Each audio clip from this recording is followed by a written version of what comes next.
Supreme Sorceress, I wish to apply to leave the mountain. Nepal, Kathmandu. Outside, the humble and impoverished appearance of the Kamar Taj belies its grandeur within. In one of the ancient palaces perched at its highest point, Ronan, clad in the white robes of a novice sorcerer, knelt with a straight back beside a dark brown wooden table. He placed his hands upon his knees and gazed earnestly at the bald woman before him. Gurgle, the woman, known as the Supreme Sorceress, remained silent, intently lifting a teapot to pour freshly brewed, steaming tea into the cup before Ronan. The aroma of tea wafted through the air, mingling with swirling steam. Tap, tap, tap. Observing her expression with rapt attention, Ronan momentarily lost his focus but quickly regained composure. He clenched his right fist, palm facing down, and lightly tapped the table 3 times as a gesture of gratitude. Kamar Taj is not a prison, Sorcerer Ronan. Taking a sip of tea, Master Ancient One set her cup down and spoke with profound significance. If what you seek is not found here, you may leave at any time. I shall not hinder you. As depicted in the films, Master Ancient One never fixated on the presence or absence of her students as long as they did not misuse the spells learned here for nefarious purposes. All was well. Of course, should you find yourself struggling out there one day, you're always welcome to return. Kamar Taj will forever welcome you to this. Master Ancient One cast a deep, penetrating gaze at Ronan, her calm and gentle eyes seemingly able to see into the depths of his heart, unveiling his most authentic thoughts. As the current Supreme Sorceress, having lived for centuries, even after the script had been altered, she remained a formidable figure in the old version prior to this heroic age. Her exceptional magical prowess, combined with the artifact known as the Eye of Agamotto, which embodies the essence of the Time Stone, allowed her to glimpse infinite possibilities of the future, thus enabling her to prepare in advance. However, within the gaze she cast upon this 18-year-old novice sorcerer, the future revealed itself as nothing but chaos, shrouded in endless fog. As if an overwhelming power had sealed his fate, rendering each step he took a venture into uncharted territory. This scene had remained unchanged for 12 years. Thank you, Kamar Taj, for sheltering me for 12 years. Rest assured, I shall never forget this place. This is where I was nurtured. It is indeed my home. Having received the Supreme Sorceress response, Ronan suppressed his inner excitement, rising to bow deeply before Master Ancient One, who had also stood. Then do come back often. Master Ancient One nodded in acknowledgement, not insisting further, and smiled as she spoke. Certainly, certainly, Ronan replied with a smile before exiting the ancient palace. As he watched Ronan's figure vanish around the corner of the doorway, Master Ancient One turned, only to find that the surrounding structures had mysteriously dissolved into a brilliant starry expanse. In the depths of that boundless celestial realm, a vaguely defined figure sat amidst the stars. Interwoven with the radiance of magic, it illuminated the surrounding cosmos, casting light upon its 3 distinct heads. When that grand figure, accentuated by the starlight, crossed an infinite distance to appear before her, Master Ancient One offered a slight gesture of respect before raising her gaze. He has departed, embarking on his own path.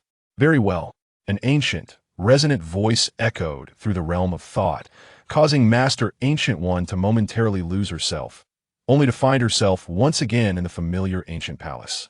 Ronan, male, a traveler from another world, aged 18, had traversed through time for 12 years and was one of the many magical apprentices at Kamar Taj. To date, he had practiced for over 12 years, officially becoming a novice sorcerer 3 years prior, despite his unremarkable talent. Ronan, I hear you are leaving. In the dining hall, as Ronan savored his final dinner at Kamar Taj, a familiar voice resonated from above. He looked up to see a giant, standing at least 6 feet tall, gazing down at him with curiosity and a hint of reluctance. Indeed, what's the matter, Will? Do you already miss me?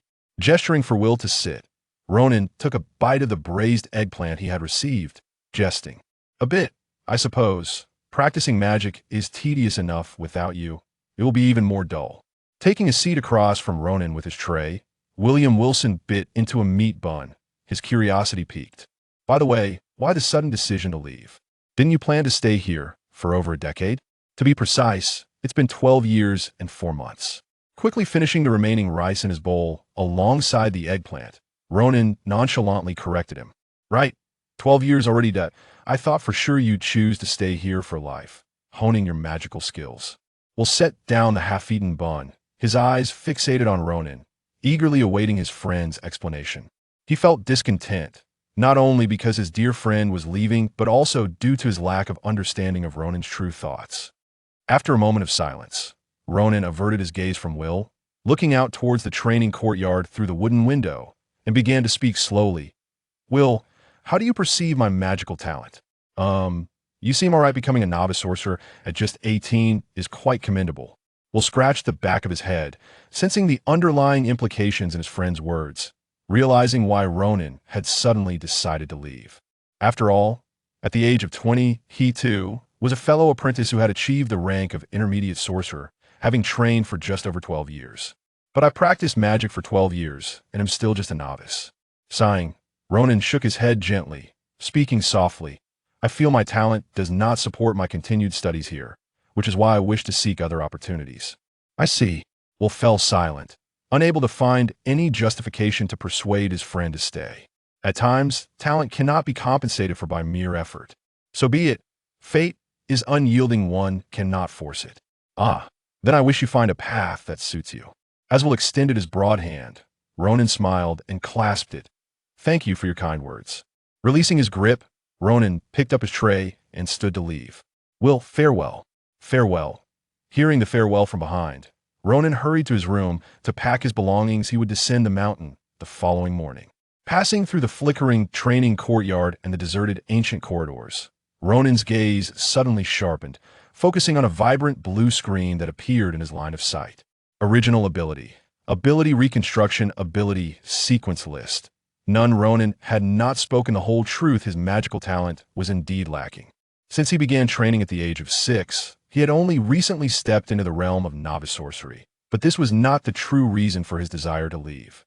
In fact, had he not awakened his special abilities, he might never have chosen to depart, just as he had envisioned at the age of 6. After all, this was the Marvel Cinematic Universe. Chapter 2. The Secret Realm of Kunlun. 12 years ago, in the celestial realm of Kunlun, the summit of the snow-capped mountains was enveloped in an ethereal green glow akin to the aurora, casting a dim light over the earth. Within this celestial sanctuary, which manifested only once every 15 years, a visitor appeared for the first time without the realm being fully revealed. Little one, have you lost your way? Amidst the howling winds and swirling snow, a monk, clad only in a yellow robe, knelt on one knee. He removed his cloak, which had shielded him from the storm, and gently draped it over a small child before him. With black hair and blue eyes, Ronan gazed up at the monk, whose familiar Asian features bore a profound, yet delicate countenance. There was an unexpected maturity reflected in his clear gaze. Uncle, Ronan spoke in Chinese, eliciting a look of surprise from the monk. Could you guide me to Kamar Taj? I cannot find their location. As a monk from the Kunlun secret realm, he was certainly acquainted with Kamar Taj, the only sanctuary of magic on earth. However, he was taken aback that this child, seemingly of school age, was aware of Kamar Taj's existence. Yet, considering the boy's presence in the yet-to-be-revealed Kunlun realm, perhaps it was fate that had brought him here for guidance. With a slight nod, the monk stood and took Ronan's cold, reddened hand. Of course. As the sun rose, light pierced through the clouds. Inside the mage's dormitory, Ronan donned a pair of old black overalls and a cream-colored Henley shirt, layered with a blue-black checkered shirt, and slipped on black and white canvas shoes. He slung his backpack over his shoulder, picked up a recently borrowed tome of magic from the table, and grasped a universal casting medium, the hovering ring. Before stepping out of his tidy room, he navigated past mages forming electric sparks, shattering and reforming them, and turned into a wooden corridor, his footsteps creaking under the weight of the moment. Taking a deep breath, he exhaled, releasing the melancholy that lingered within him, and pushed open the door to the library. I hear you are leaving? Upon entering, he was met not by the familiar librarian, but by a robust, clearly Asian-featured high mage. This was Wang, the future librarian and assistant to the supreme mage. Indeed, it seems the news has spread, Ronan replied with a hint of resignation, stepping closer to place the book and ring on the table. Thank you for your care over the years, Wang. You're welcome. As Wang checked the returned books, he casually remarked, have you considered where you might go next? Well, after a moment of contemplation, Ronan replied uncertainly, I might first visit the Kunlun secret realm. If it weren't for them, I might have perished in the snow-covered mountains without ever finding Kamar Taj. I wish to pay my respects and express my gratitude. Wang's expression remained unchanged as he stared at Ronan with vacant eyes. What is it? Is there something on my face? Ronan snapped back to reality, noticing Wang's inscrutable expression. and queried with curiosity. As far as I know, the Kunlun secret realm opens once every 15 years, and it last appeared 6 years ago. Without the hovering ring, how do you intend to enter? Oh, after all these years, Ronan had forgotten that detail about the Kunlun realm. He had just returned the hovering ring and felt hesitant to ask for it back. Never mind, I shall visit once I gain the ability to teleport. Then it seems you won't be going after all. Perhaps another time, Ronan shrugged nonchalantly. He wasn't adamant about going. It was merely a polite gesture. In truth, his genuine desire was to witness the energy cultivated by the Kunlun monks and Iron Fist, hoping to solidify it into his own capabilities through his ability, power, reconstruction. But since a visit was not feasible at the moment, he decided to seek out other powers instead. The extraordinary forces on Earth were diverse, and he wouldn't fixate on just one. His collecting obsession wasn't that severe. As Ronan fell into contemplation once more, Wang shook his head slightly, letting out a barely noticeable sigh, and placed the returned hovering ring in Ronan's left hand. Feeling the cold weight of the ring in his palm, Ronan snapped back to reality and looked at the ring with a puzzled expression before shifting his gaze to Wang. Put on the ring. As long as you refrain from reckless spellcasting, I don't believe Master Gu would mind, Wang said earnestly before gathering the returned books and walking towards the back shelves, disappearing among the volumes. Thank you, Ronan called out in gratitude as he donned the hovering ring and exited the library, turning left and right. He followed his memory to an old side door. He glanced back at Kamar Taj one last time before pulling open the door and stepping outside. The bustling sounds of the mundane world rushed into his ears, momentarily disorienting Ronan, who had not felt the warmth of human life for so long. 12 years. The cruel heavens cast me into this perilous universe without any guiding hand, forcing me to carve my own path. Joining Kamar Taj and embarking on a grueling journey of magical study. Yet, lacking a guiding hand is one thing. This body, apart from its solid foundation, possesses poor magical aptitude, leaving me, a mere novice mage, too afraid to step beyond Kamar Taj's threshold, lest calamity befalls me. Fortunately, the long-awaited opportunity had finally arrived. From this day forth, a life of fortune and fulfillment awaited him. Raising his head, Ronan squinted against the warm morning sun at 7 o'clock, feeling optimistic about his future. What once loomed as a heavy cloud now burst forth with radiant light, piercing through myriad obstacles and illuminating his path. Oh, the future holds promise with a sigh. Ronan opened his eyes and took strides toward a secluded alley nearby. With a flick of his left hand and a swirling motion of his right, a yellow vortex crackling with energy materialized in the air, expanding until it formed a 2-meter diameter ring of sparks, almost leaving scorched marks on the walls to either side. As the icy wind and swirling snowflakes rushed through the ring, greeting Ronan's face, he stepped through, crossing the threshold into the Kunlun secret realm, gazing at the distant silver peaks and the dim sky glowing with an ethereal green light. Chapter 3. The foundation of extraordinary power. The wind howled, and the sky was shrouded in darkness. Amidst a vast expanse of silvery white, a tall and youthful figure clad in a coarse-woven cloak trudged against the biting snow, making his way towards the distant peaks. After an indeterminate passage of time, Ronan, whose every inch of skin felt penetrated by the cold, finally halted. Before him stood a perch atop the mountain. Shaking off the chill, Ronan tightened his cloak around him and ascended the endless. Ah, who do we have gracing us with their presence? He heard a voice call out. Although the still lay far ahead, Ronan encountered a bald, yellow-skinned monk clad in a simple yellow robe, who appeared to have been waiting for quite some time. It's me, Ronan, he replied, a polite smile tinged with awkwardness surfacing as he recognized the familiar face. Memories from 12 years prior slowly resurfaced, merging with the figure before him. This monk was the legendary immortal, the overseer of the Kunlun Temple, and the guardian of the Iron Fist, a master of martial arts. It was he who, 12 years ago, had rescued the shivering and frozen Ronan from the snow and sent him to Kamar Taj. In the heavenly realm of Kunlun's primary duty was to train the younger generation, honing their physical forms and martial skills, preparing them to confront the immortal dragon, Shou Lao, and seize its power, the Iron Fist. Ronan was aware that at this very moment, the destined successor of the Iron Fist was being trained within the Kunlun Temple. Indeed, he referred to Danny Rand, the son of New York tycoon Wendell Rand, the future Iron Fist. I see, little one, I remember you. Not many can quietly appear in the Kunlun secret realm. For now, you are the only one. It seems your time at Kamar Taj hasn't been particularly kind, but your use of the portal appears commendable, teased, having observed Ronan's somewhat embarrassed expression. With a hearty laugh, he waved his long sleeves and turned to ascend the mountain. Come along. Following S lead, Ronan soon arrived at the summit of the Kunlun Temple. Passing through a grand archway adorned with ancient patterns, the biting cold vanished instantaneously. All the wind and snow seemed to be left behind, unable to intrude upon this sanctuary. As the temperature rose rapidly, Ronan hastily shed his cloak and brushed the snowflakes from his clothing. He then lifted his gaze, absorbing the entirety of the Kunlun Temple. The ground was paved with, expansive in area, with with a temple of Chinese architectural style visible in the distance, flanked by walls containing rows of unidentifiable trees. Look, nearby, a group of youngsters clad in training attire were being rigorously drilled by a rather fierce-looking monk, emitting sounds that were almost unbearable to witness. Although referred to as youngsters, most were around 16 or 17 years of age, closely mirroring Ronin's own current age. However, Ronin habitually included his previous life's age in his perception, leading him to view everyone as youths, save for the immortals like Gu Yi and.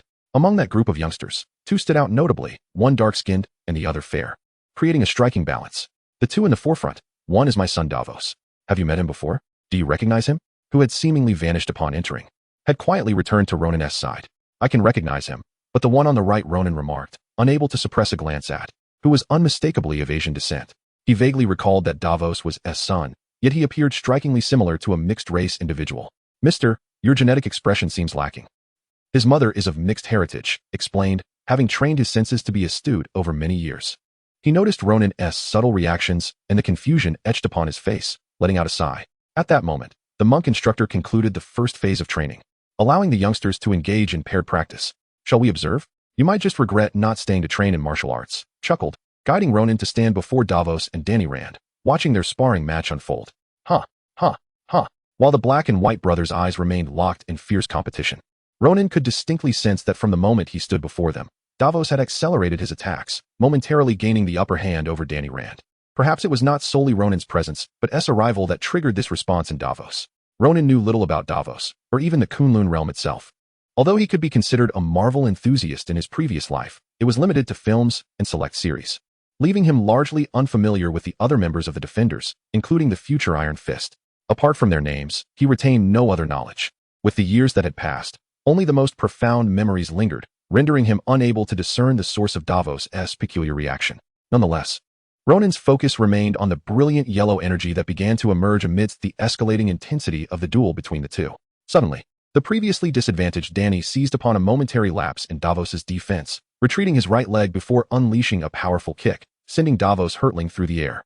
Ronin observed keenly, noting that at the instant of the kick, the bright yellow energy had briefly enveloped Danny's leg, significantly amplifying his explosive power, propelling Davos several meters away. Davos, I'm sorry, did I hurt you? Danny Rand exclaimed, rushing to assist his brother. Ronin chose not to watch them, instead gently closing his eyes. As darkness enveloped him, a vivid blue light flickered into existence. Original extraordinary ability, extraordinary power, reconstruction, ability activation in progress. Reconstruction in progress, reconstruction successful. Ability recording in progress. Ability list, extraordinary power, foundation of energy, extraordinary power, foundation of energy. Life energy is the amalgamation of spiritual and physical energy, an infinite force concealed deep within every individual. Chapter 4. The naive Iron Fist as the newly reconstructed ability was integrated into the ability sequence list. A warm and comforting sensation surged from deep within Ronin's being, dispelling the weariness and cold accumulated from trudging through the snowstorm. It also healed many of the hidden injuries sustained during previous spell training, allowing his body to relax significantly. The life energy, born from the union of spirit and flesh, filled every cell, akin to basking in the gentle warmth of sunlight. When Ronin attempted to throw a punch, he discovered that his strength had seemingly increased slightly, and his reflexes had sharpened as well. Is this what is referred to as Qi in martial arts? As a Chinese in his past life, Ronin was certainly familiar with the term Qi, though his understanding had been limited to hearsay. This was the first time he had tangibly experienced its existence. Feeling it coursing through his body like a gentle stream, flowing along specific pathways, awaiting activation and utilization. Essentially, Qi was as described in martial arts texts, with the exception that it had not granted him the miraculous ability to regenerate lost limbs. Lei Gong cast a subtle glance at Danny, who was fussing over his son nearby. As he responded to Ronin's musings, he seemed to comprehend the purpose of Ronin's sudden visit to the Kunlun secret realm. So even upon sensing the presence of Qi within Ronin, who had never practiced martial arts, he did not display surprise. At most, his gaze carried a hint of barely perceptible sorrow. It was impossible not to feel melancholic. The thought of how they had labored since childhood, diligently honing their skills day in and day out for a decade to cultivate their own Qi, made Ronin's effortless acquisition appear almost farcical. How could he not feel sorrow over that? However, recalling the words of the Ancient One, who had advised him, Lei Gong quickly concealed his emotions, feigning indifference. In comparison to someone so exceptionally gifted, destined for greatness, it was merely self-inflicted torment. Ronin, possessing limited abilities at present, remained blissfully unaware of Lei Gong's complex emotions. He did not even suspect anything amiss in Lei Gong's demeanor. Instead, he quietly contemplated how best to reciprocate the favor he had received. As a former citizen of China, the principle of reciprocity was ingrained in his very soul. Having received the unique power of the Kunlun secret realm, he felt compelled to offer something in return. Although Kunlun had not suffered any loss, Ronan could not shake the feeling of indebtedness. That sense of owing something was the most tormenting of all. Perhaps he would leave behind a few spell notes as compensation. As for whether the martial practitioners would find them useful, Ronan considered these notes to be the most valuable and meaningful items in his backpack. Other possessions, he mused, would likely only pique the interest of a beggar. Despite having Wi-Fi, Kamar-Taj did not advocate for excessive material indulgence. In fact, they resembled a band of ascetics more than anything else. And ascetics, well, had nothing but themselves. Having resolved to leave the spell notes, Ronan heard Lei Gong's deep voice from beside him. "Little one, that blonde-haired boy may ask you to take him out of the Kunlun secret realm. I will not take him out," Ronan replied, shaking his head as he glanced at Danny. Though he could not recall the storyline, he vaguely remembered that Danny would encounter trouble due to someone manipulating events behind the scenes. To allow him to leave freely, with his 16-year-old mindset, would be akin to leading him to folly. In the distance, Davos seemed to have fully recovered from Danny's antics. He cast a disdainful look at his father, who had not left Ronan's side even for a moment and had not afforded him a single glance.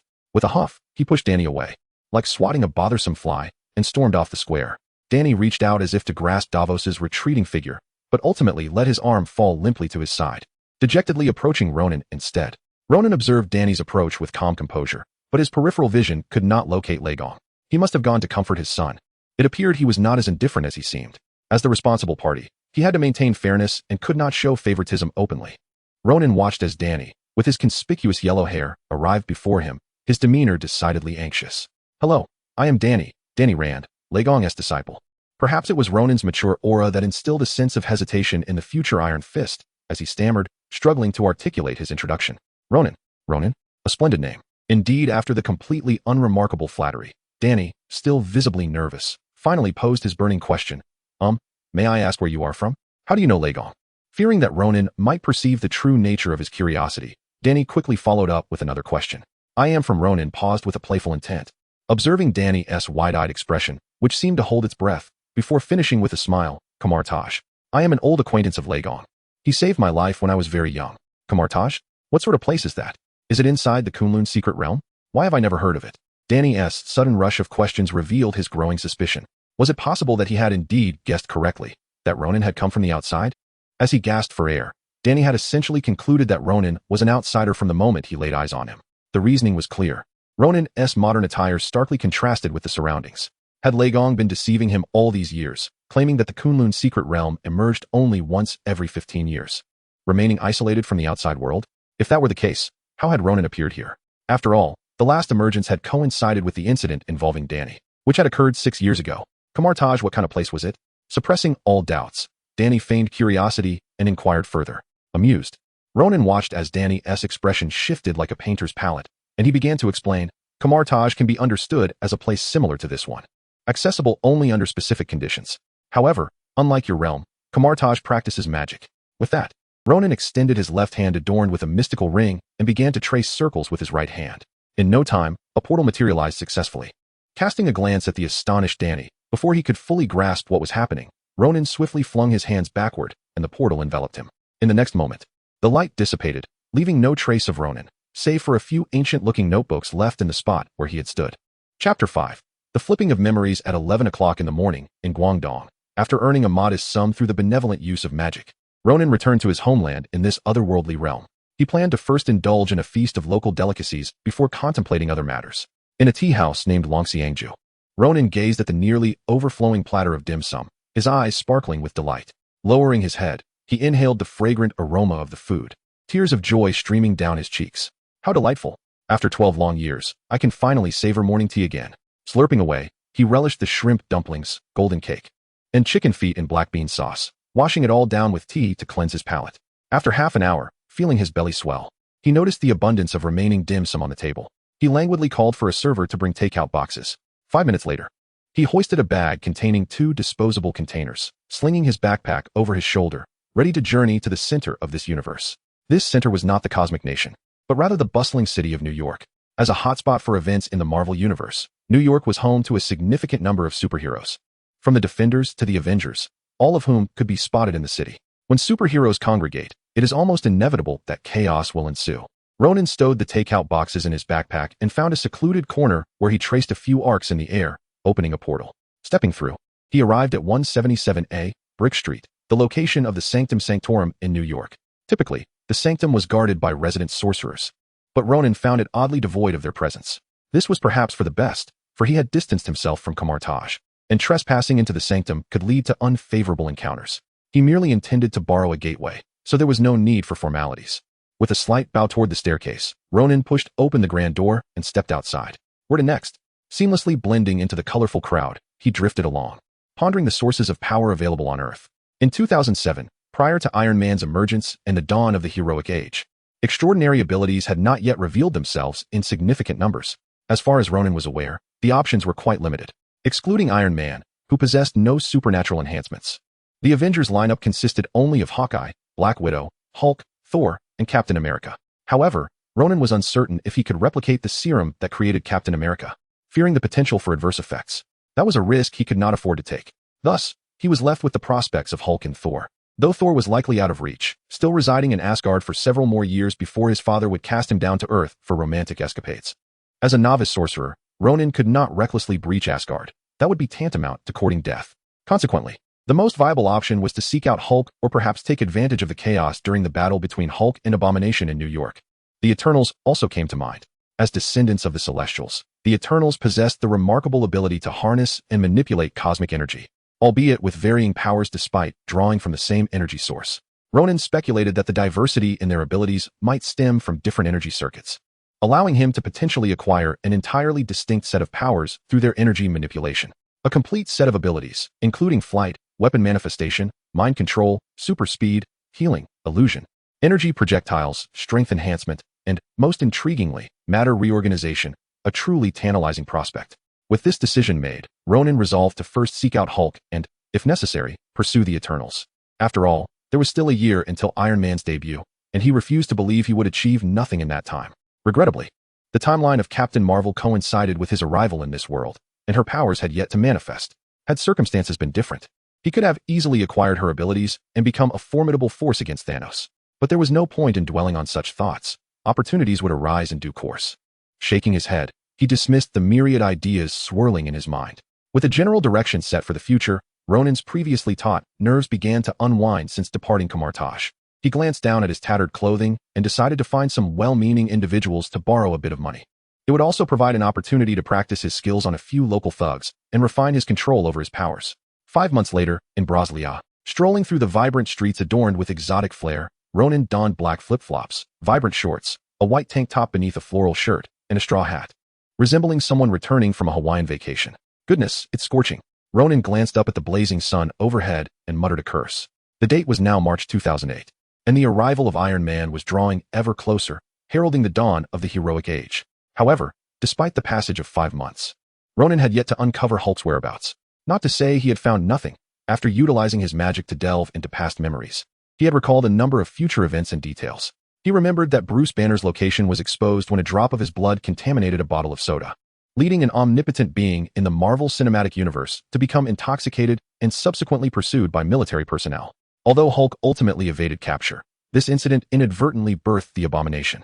As a self-proclaimed good person, Ronan felt compelled to prevent such mishaps if possible. His immediate priority was to locate the beverage factory where Banner worked. Otherwise, all his efforts would be in vain. If necessary, he could review his memories once more, as this time he would surely glean clearer insights. However, using magic to access memories had its costs. If he exceeded his limits or lingered too long, he risked mental disarray or becoming trapped within those memories.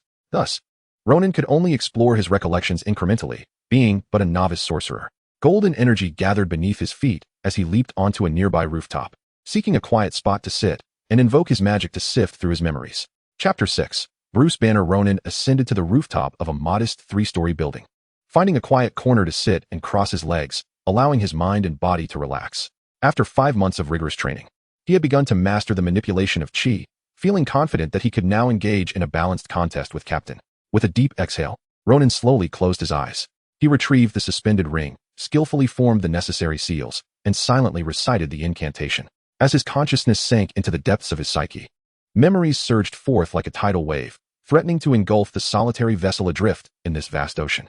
Upon casting the spell to delve into his recollections, Ronan struggled to maintain his awareness while rapidly searching through the fragmented reflections of the film The Incredible Hulk. Soon, a chaotic array of memories unfolded before him, and he focused intently. In a dimly lit office, a woman in military attire entered, clutching a file. You might find this information intriguing. A suspected gamma-infected patient has surfaced in Milwaukee who reportedly consumed a bottle of guarana soda. General Ross, distinguished by his graying hair and bushy beard, stood up. Where was this soda produced? In Porto Velho, Brazil. Suddenly, the memory began to rewind unexpectedly, jolting Ronan, who initially feared it was a side effect of the spell due to incomplete recovery. Just as he was about to sever the flow of energy, the memory stabilized, revealing a hidden vision deep within his mind. Here, Ronan could no longer sustain his awareness and was abruptly pulled from the depths of his consciousness. Rosinia, the slum where Dr. Banner presently resided. Gasping for breath on the rooftop, Ronan recalled the last image he had seen while consulting a map of Brazil, searching for the location of Rosinia. In Rio? Observing the red circle he had marked on the map, Ronan realized that he was not far from Dr. Banner, as he was currently in São Paulo, right next door to Rio. At last, confirming Dr. Banner's location, Ronan exhaled deeply, feeling a gratifying sense of achievement after years of effort. To gain the power of the Hulk, he had even postponed his quest to locate the Eternals. Ronan was indifferent to the order of events. Ultimately, it would all belong to him. However, after reviewing the memories related to the Eternals, he was struck by a bold idea upon witnessing the Celestial Group being vanquished by Circe. What if he could leverage the power of the Eternals or their assistants to seize the abilities of the Celestial Group? This notion, audacious though it was not without its potential for realization. The Eternals had disbanded over 5 centuries ago and were now scattered across the globe.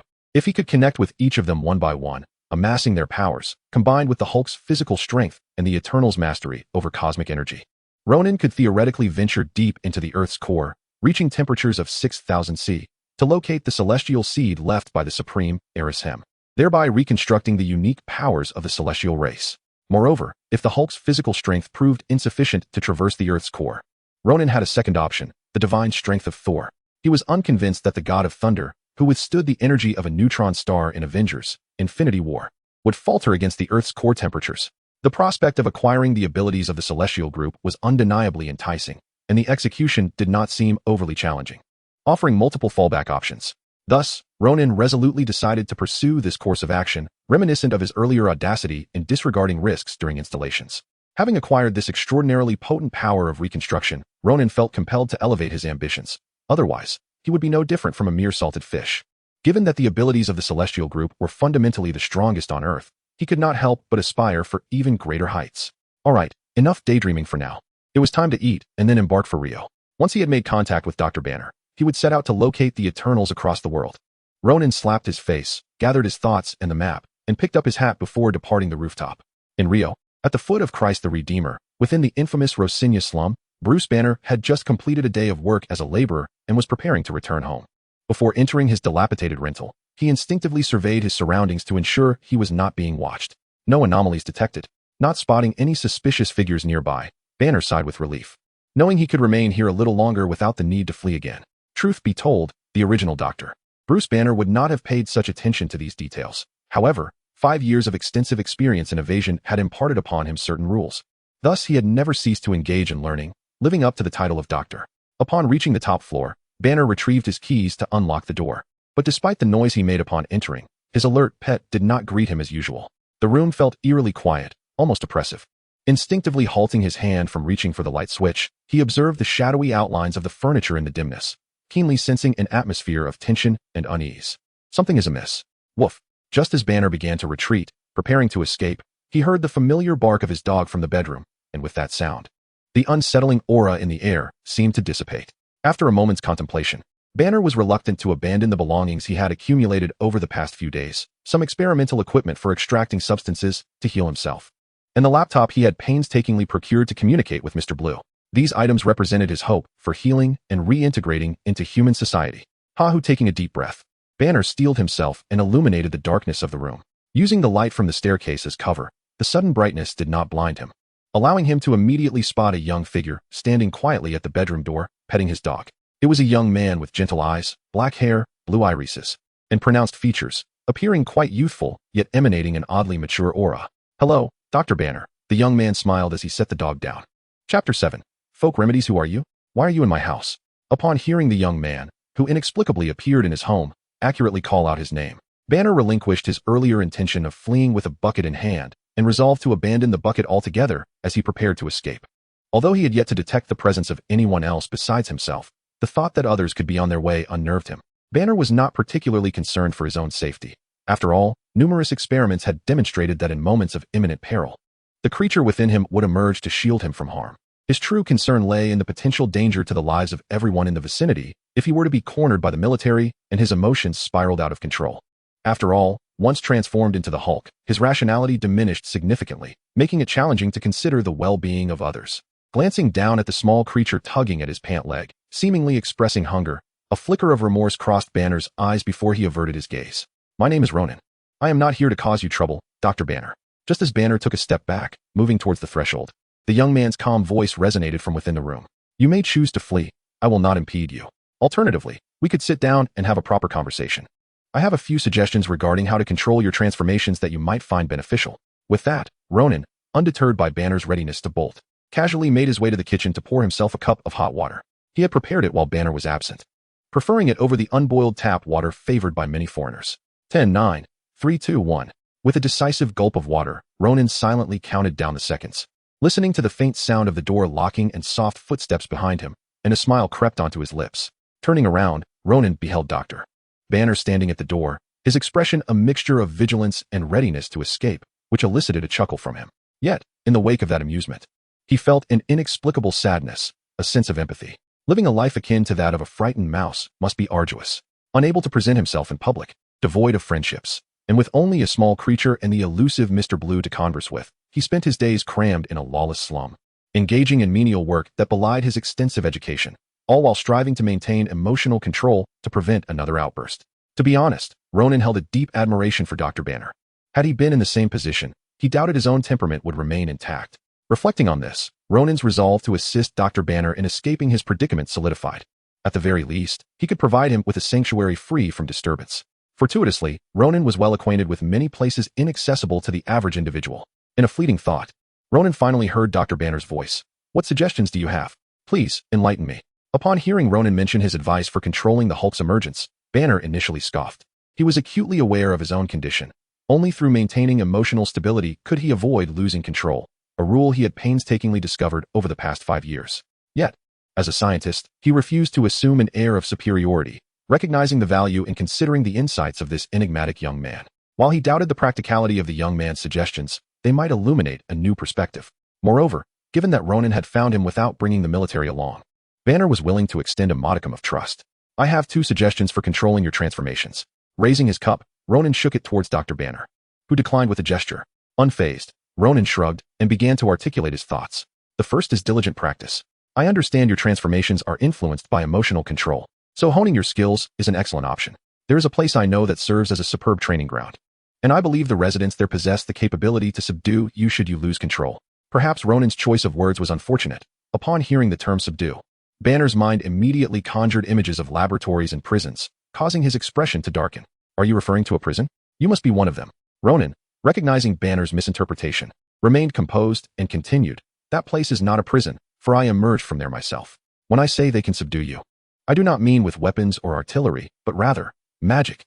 As he spoke, Ronan set down his cup and began to draw circles in the air. What the? The word magic struck Banner as if he had been attending a lecture only to discover that the instructor was a madman escaped from a nearby asylum. However, before he could voice his rebuttal that the world was composed solely of matter, a shimmering yellow ring of electricity materialized in the air, accompanied by a torrent of snowflakes and howling winds that surged through the portal, barreling toward him. The sudden chill sent a shiver down Banner's spine. Battling the gusts, he reached out to catch a few snowflakes, feeling them melt in his palm, confirming this was no illusion. Magic, it truly exists. As he watched Dr. Banner, who appeared utterly disillusioned, touch the remnants of snow on the doorframe and murmur to himself. Ronan closed the portal and nonchalantly continued sipping his hot water. After a considerable pause, as Banner grappled with the notion that magic constituted a fundamental element of the universe, he glanced at Ronan, who was casually drinking water, and, after a moment's hesitation, stepped forward to request a cup for himself, seeking to calm his nerves. At this juncture, he was fully convinced that Ronan was not a military operative, as the armed forces had no dealings with magic. With the crisis averted and a new dawn breaking, surely it was cause for celebration with a couple of cups of water? Gulping down 2 large cups of hot water, Banner watched as Ronan turned to fetch more. Unable to resist asking, "So, what is the second suggestion?" "The second suggestion is to wait until I awaken my mental control abilities, allowing me to put the Hulk to sleep while keeping your consciousness intact." Before Banner could ponder the meaning of awakening abilities, Ronan suddenly flashed a mischievous smile and feigned seriousness. "Actually, there is a third suggestion that could suppress your transformations, but compared to the previous 2, it is more of a folk remedy, with a success rate that is neither high nor low." "What is it? Do tell." Having never before encountered knowledge of forbidden secrets lurking in the shadows of the world, Banner felt an unprecedented thirst for understanding. As long as it could alleviate his symptoms, he was eager to learn, even if it were merely a folk remedy. "The third suggestion is to give the Hulk a good thrashing until he retreats into himself, effectively rendering him unable to emerge, no matter how much you call for him." Chapter 8. Banner's decision to elect magic. Beat it up. Banner's eyes widened in surprise, as if an unimagined path had suddenly opened before him, and he found a semblance of reason in the suggestion. Indeed, it was akin to opening the door to a new world. It was evident that one should heed the opinions of the youth more often, for they possess a unique knack for discovering solutions from unexpected and whimsical angles, in stark contrast to the conventional approaches favored by seasoned researchers. "Yes, just give it a good thrashing. Beat it until it dares not show its face again, at least for a considerable time. You need not worry about emotional outbursts leading to a rampage," Ronan remarked, stifling a chuckle as he was reminded of the Hulk, who had been reduced to a frightened turtle by Thanos in Avengers: Infinity War. The so-called folk remedy stemmed from this idea. While the notion was intriguing and possessed a modicum of feasibility, Banner rationally pointed out that there was likely no one on Earth capable of besting the Hulk. Thus, it would be more prudent to adopt the earlier 2 suggestions, which would spare him some physical suffering. Indeed, there is currently no entity on Earth that can overpower the Hulk. Perhaps the Ancient One could, but she is preoccupied with combating the dimensional demon and has little time for trivial matters. Speaking of dimensional demons, Ronan mused that he should re-evaluate Dormammu's power. He pondered seizing the position of the Dark Dimension's ruler, thereby easing the workload of the sorcerers in Kamar-Taj. Furthermore, with the right maneuvers, he believed he could persuade the Ancient One to work for him. Ronan reined in his amusement and forced himself to adopt a serious demeanor, fixing his gaze on the contemplative Dr. Banner. "So, Dr. Banner, which suggestion do you wish to pursue?" Ronan observed Dr. Banner in silence, refraining from interfering with his decision-making process. After all, once one has come into contact with Dr. Banner, even if he does not transform, Ronan can still inherit the Hulk's strength from mere physical contact, rendering the choice solely a matter for Dr. Banner himself. The gamma rays had irrevocably altered Dr. Banner's cellular structure. While he appeared humanoid, his inner essence had transformed profoundly. Earlier, when Ronan had handed Dr. Banner a cup of hot water, their hands had inadvertently brushed against one another. Glancing at the clearly pensive Dr. Banner, Ronan's thoughts sparked, and a familiar luminescent screen materialized before his eyes. Original superpower, ability reconstruction, ability activation. Reconstruction in progress, successful. Ability recording. Ability sequence list. Ability foundation of Chi, Hulk's form rage. At last, the prerequisite for acquiring divine power had been fulfilled. Next, all that remained was to gather the abilities of the Eternals and gain the capacity to traverse the Earth's core, after which he could seek the seed of divinity and attain the highest abilities in this universe. Envisioning a future radiant with brilliance, Ronan wiped away a tear with the back of his hand and returned his gaze to Dr. Banner. "Is that place you mentioned truly isolated from the world?" After a moment, as if sculpted from stone, Dr. Banner finally posed his question, indicating his inclination. Upon returning from the restroom and sipping more hot water, Ronan nodded and elaborated. "That location is not merely secluded. With the aid of magic, unless you are summoned by the sorcerers, you could never step foot inside, even if you loiter at its entrance. Yet it remains but a step away from the mortal realm. One need only cross the threshold to merge with the crowd, making it ideal for disguise." "How remarkable." Dr. Banner nodded, somewhat bewildered, once again lost in thought. "Don't scientists thrive on contemplation? Surely that clever mind of yours isn't in the throes of a brainstorming session?" Ronan silently mocked, his gaze drifting across the dilapidated room before it halted at a particular spot, his eyes suddenly alight with curiosity. "Hey, don't touch that." Having chosen the first suggestion after careful consideration, Dr. Banner looked up just in time to see Ronan fiddling with his experimental apparatus, prompting him to rush forward and intervene to prevent any mischief. "Fine, I won't touch it. After all, I'm not cut out for chemistry." Ronan shrugged off Dr. Banner's protective stance and, observing him cover the equipment meticulously, asked, "So, have you made your decision?" "Yes, I have." Taking a deep breath, Dr. Banner fixed his intense gaze on Ronan's blue eyes. "I need a place free from disturbances to help me control my emotions. Additionally, I require someone to restrain the Hulk should I inadvertently enter a rampage. Therefore, the best choice for me is to go to the place you described. Moreover, isn't the essence of magic to create miracles? I wish to see if I can find a miracle that will completely cure me. As for your second suggestion, I apologize. It's not that I doubt your abilities, but I am uncertain how long your awakening will take, and Dr. Banner, in this world, the essence of magic is not merely to create miracles. It is to siphon energy from others, to overpower them. Now, enough with the explanations. Pack your belongings. We shall depart shortly. Ronan interrupted Dr. Banner's explanations. Tonight, Dr. Banner, who had been contemplating sleeping arrangements, seemed taken aback by the suggestion, questioning it. Perhaps we should wait until tomorrow. After all, you need to resign or bid farewell to your companion. Ronan chuckled awkwardly, realizing it was nighttime, and quickly took a sip of water. I have no such companion. Dr. Banner's expression darkened as he recalled how he had mistakenly thought Ronan was under Ross's command. They were clearly not of the same ilk. Indeed, who could endure you? Ronan thought to himself, suppressing any outward expression. I'll take my leave for now. I'll return tomorrow. After finishing his hot water, Ronan opened a portal and stepped through, leaving Dr. Banner in awe. Upon returning to his seaside hotel room, Ronan resisted the urge to transform into a hulking green creature and quickly took a combat shower before collapsing onto his bed. Turning off the lights, he prepared for sleep. However, climbing into bed without actually sleeping can be perilous, especially when one is unclothed. The body may entice one to engage in pleasurable activities. And despite one's utmost efforts to resist such thoughts, believe me, in the end, one will succumb, indulging in delightful endeavors. Thus, Ronan found himself in such a predicament. With his robust torso exposed, his muscular right hand ventured beneath the covers, and soon, he grasped something within, causing the white sheets to rise in a peak. The peak quickly shifted toward the edge of the bed. Extracting the laptop concealed beneath the covers, Ronan powered it on, connected to the internet, and sent an email to the king far away in Kamartaj. Accessing Kamartaj was not a matter of mere entry. He needed to first gauge the situation for Banner. Chapter 9. Scientists can wink too. The sun is shining. Dr. Banner, hurry and get up. The sudden shout jolted Banner awake. He quickly raised his hand to check his wristwatch, noting that his heart rate remained steady and within normal limits. It seemed that Ronan's good news had alleviated a portion of his anxiety. Feeling as though he had just experienced the best sleep in 5 years, Banner rose with a refreshed expression, patting the tail-wagging canine at the bedside, before dressing and leaving his room. Good morning, Dr. Banner.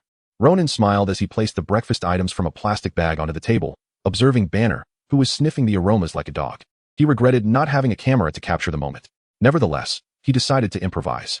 Before Banner could recover his expression, Ronan waved his hands in the air, performing a series of inexplicable gestures. What are you doing? Banner, now perplexed, questioned Ronan's odd movements, his instincts hinting that it was not a good sign. Nothing. Just leaving a little memento. Of course, he couldn't disclose that it was the incantation for a magical snapshot.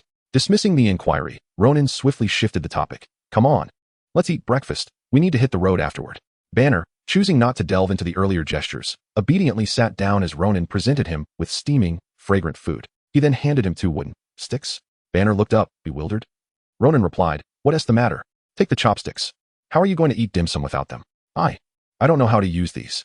After donning his reading glasses and realizing that the 2 sticks were indeed chopsticks, a magical utensil from the mysterious East, Banner hastily shook his head, indicating his lack of proficiency. Oh dear, how can you eat dim sum without chopsticks? Take them. With your doctorate, you should master them. How can you call yourself doctor if you can't even use chopsticks? Ronan was adamant. He would not allow anyone to use forks and knives for Cantonese dim sum. He unceremoniously placed the chopsticks in Banner's hands, watching him awkwardly attempt to wield them like forks, causing a slight twitch at the corners of his mouth as he speared a shrimp dumpling through. Fine.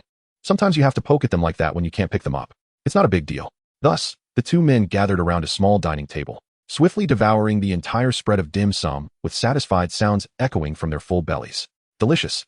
This food is divine, though it may involve various chemicals. It still tastes incredible. Patting his pleasantly full belly, Banner struggled to stand, beginning to tidy up. I must ask, do you really need to bring those old bottles and jars? After clearing the trash, Ronan inquired, puzzled by Banner stuffing some experimental equipment into a box. These dirty, old tools, what use could they possibly serve? You wouldn't understand, as someone who doesn't study chemistry.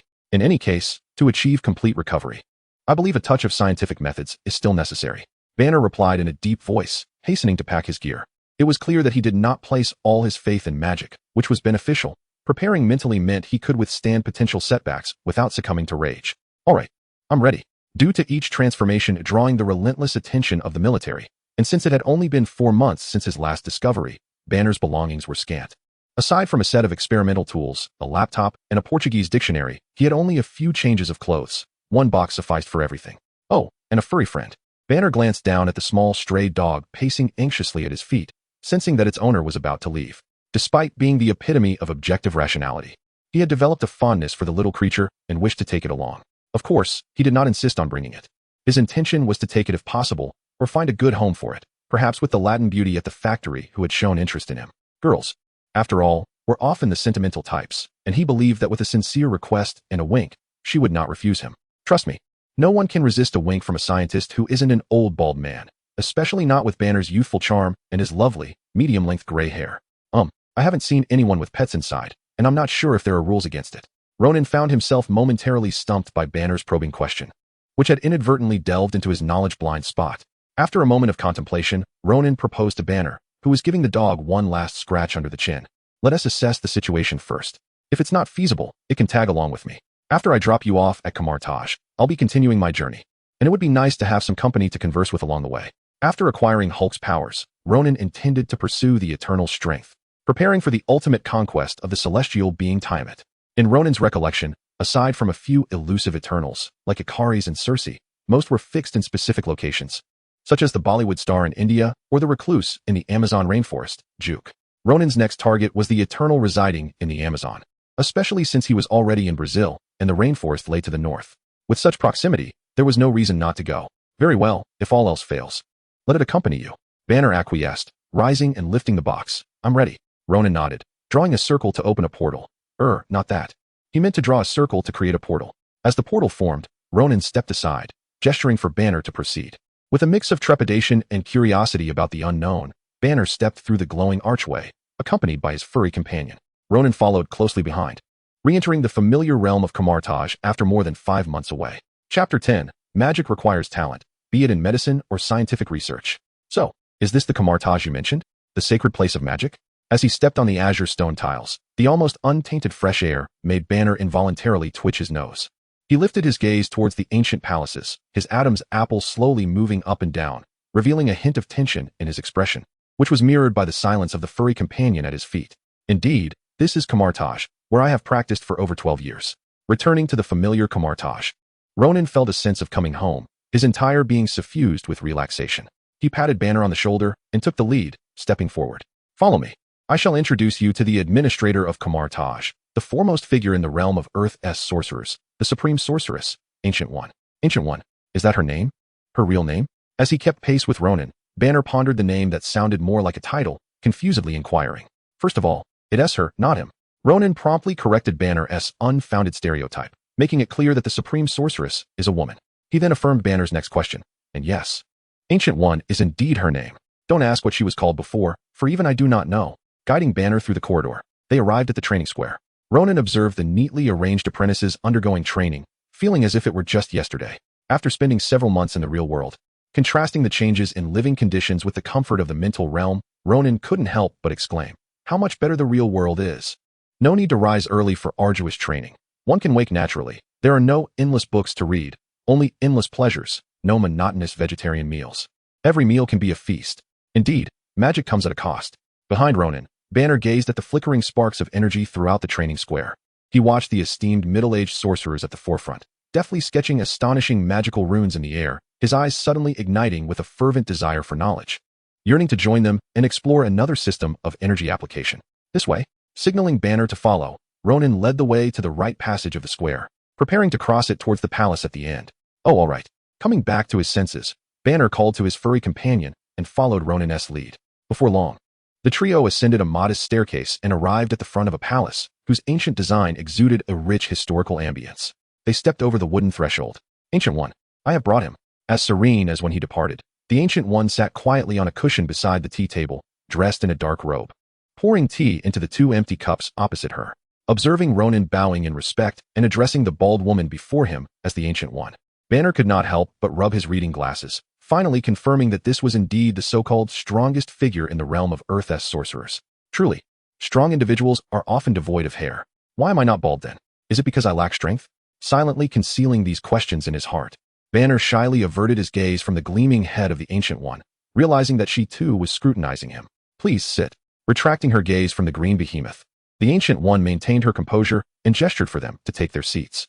I must admit, upon hearing the word sit, I felt a twinge of anxiety. Ronan slowly led Banner to sit down, internally grateful that the Ancient One was a consummate professional, unlike some sorcerers who feel the need to showcase their magical prowess, fearing others might not recognize their extraordinary talent. Indeed, he was referring to Dr. Strange, that insufferable paragon of magical talent. Having talent is one thing, but flaunting it is utterly intolerable. I am aware of your intentions, Sorcerer Ronan. The Ancient One took a composed sip of hot tea and continued. Kamar-Taj does not reject seekers of knowledge. I have arranged for the Sorcerer King to prepare a room for your friend, the same room you occupied previously. Before Ronan and Banner could express their gratitude, the Ancient One shifted her tone. However, studying magic requires talent. Those without magical aptitude would merely waste their time here. Upon hearing this, Banner's heart sank. He suddenly realized he had overlooked a critical question. Did he possess the talent to learn magic? Instinctively glancing at Ronan, the guide who had ushered him into the realm of magical practice, Banner observed his composed profile, which seemed to exude an air of certainty. His anxious heart calmed somewhat. If he truly lacked any semblance of talent, Banner was confident that Ronan would not have suggested this path. Thus, he reasoned that he must possess at least a modicum of talent, even if its potential was limited. After all, if the heavens open a window for you, they will close a door. Having earned 7 doctoral degrees, he believed this was proof of his aptitude in that realm. Thus his talent for magic could not be too low. Having talent is sufficient. I do not dare to aspire for more. If my aptitude falls short, I can always rely on science to bridge the gap, using it to elucidate magic. With these thoughts racing through his mind, Banner quickly adjusted his mindset. In contrast to Banner, who was rational and pragmatic, Ronan indulged in worrisome musings, feeling that the Ancient One was indirectly addressing him. After 12 years of cultivation, you are still a novice sorcerer. Have you not realized your lack of talent? Do you not feel it is a waste of time? This was purely Ronan's internal monologue, as the Ancient One now declared Banner's magical aptitude. However, Dr. Banner, overall, your talent is considered above average. You are capable of practicing magic. Finishing her tea, the Ancient One rose and turned to the standing Ronan and Banner, smiling at Banner as she spoke. Dr. Banner, please settle in and familiarize yourself with the surroundings. Tomorrow, we shall commence your training in earnest, if that is agreeable. Banner nodded like a chick pecking at rice, having no objections to such arrangements, nor daring to voice any. Sorcerer Ronan, I would appreciate it if you could escort your friend to your former room and help him acclimate to this place. Certainly, as Ronan nodded. The Ancient One was about to turn to leave when suddenly recalling something, she paused. As for the dog you brought, I advise against keeping it in the dormitory, lest it disturb others' rest. However, it may stay in the library. With that, the Ancient One clasped her hands behind her back, playing with a paper fan, and gracefully departed. Chapter 11. Ross is a dog. After departing from the palace of the Ancient One, Ronan guided Banner along a path that felt remarkably familiar. Arriving at the room he once inhabited, the space was modest but sufficient for a solitary occupant. With practiced ease, he opened the door and stepped inside. Observing that the arrangement was identical to how he had left it, he brushed his fingers against the immaculate bedside, harboring justifiable suspicions that some form of cleaning enchantment had been employed here. Given the rustic environment of Kamar-Taj, it would be nothing short of miraculous for dust not to accumulate within a week. Well, I do not require an expansive dwelling. I have slumbered in all manner of locations, even beside rubbish bins. Simply having a place to rest, with a bed to lie upon, brings me great contentment. Banner did not express any grievances regarding the living conditions. Aside from the inadequate lighting that might complicate his experiments, he found everything else quite satisfactory. Upon placing his box containing all his belongings down, he took a few steps in the less than 10 square meter dormitory and felt an unprecedented sense of security. This was a sanctum of magic, imperceptible to ordinary individuals without guidance, which meant he could finally cease worrying about his whereabouts being exposed. If General Ross and his cohort could access magic, then the research projects would not involve gamma rays, but rather the arcane arts. The weight pressing upon his heart had finally lifted, leaving Banner feeling lighthearted. He even contemplated that once he mastered the portal spell, he could discreetly meet with his former girlfriend, Betty Ross, right under General Ross's nose. Ronan had mentioned that the portal was a fundamental spell, which suggested that he might soon see Betty again lost in delightful reverie. Banner quickly roused himself, slapping his face to remind himself to remain vigilant. Although the notion of toying with the general, who had pursued him for 5 years, was enticing, his rational instincts warned him that visiting her once or twice was manageable. But frequent encounters could lead to unforeseen complications. The most pressing concern now is to diligently hone his skills. Once he resolves the issue of the Hulk, everything else will fall into place. With a deep sigh of relief, Banner planned to inform Mr. Blue about his relocation while allowing the research on his gamma radiation condition to continue. After all, juggling both magical and scientific pursuits would offer greater assurance. Ronan, is there internet access here? Banner inquired, casting a doubtful glance around the room constructed entirely of wood and blue bricks. It reeked of antiquity and history since entering.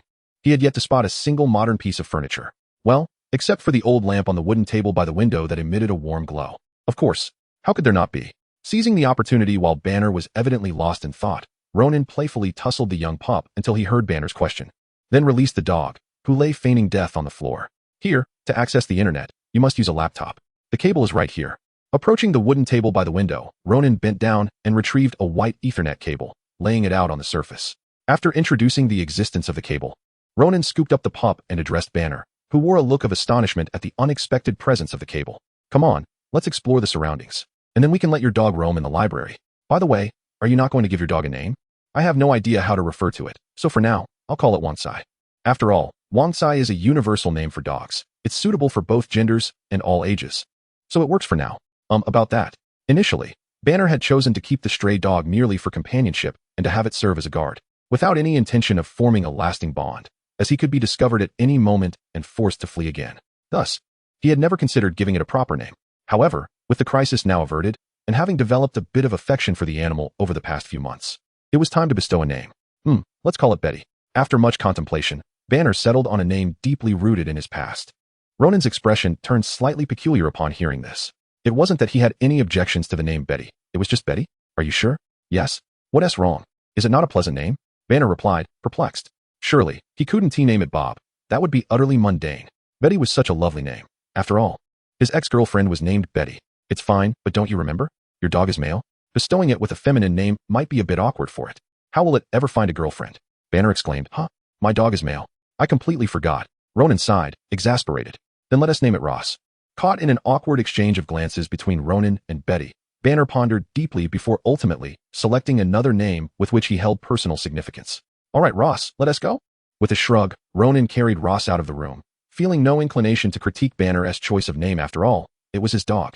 And as long as it wasn't too outrageous, it was entirely up to him. Camartage was not small per se, yet not overly vast either. After a lengthy exploration with Banner and Ross, they finally arrived at their destination, the library. King, it's a pleasure to see you again. On duty at the library was still King, although Ronan found it curious that the previous librarian had vanished and left King to assume the role. He refrained from voicing his thoughts and instead led Banner to the central desk within the library. King, this is the Dr. Banner I mentioned to you. Dr. Banner. This is King, an elite mage who has dedicated many years to his craft and is a person of great responsibility. As the introducer, Ronan felt it necessary to present King as a formidable, enigmatic figure, given that King's words could easily offend strangers. Hello, Banner, aware that he would frequently interact with the library henceforth, understood the importance of making a favorable impression on the librarian. King glanced at Banner's outstretched hand but did not reciprocate.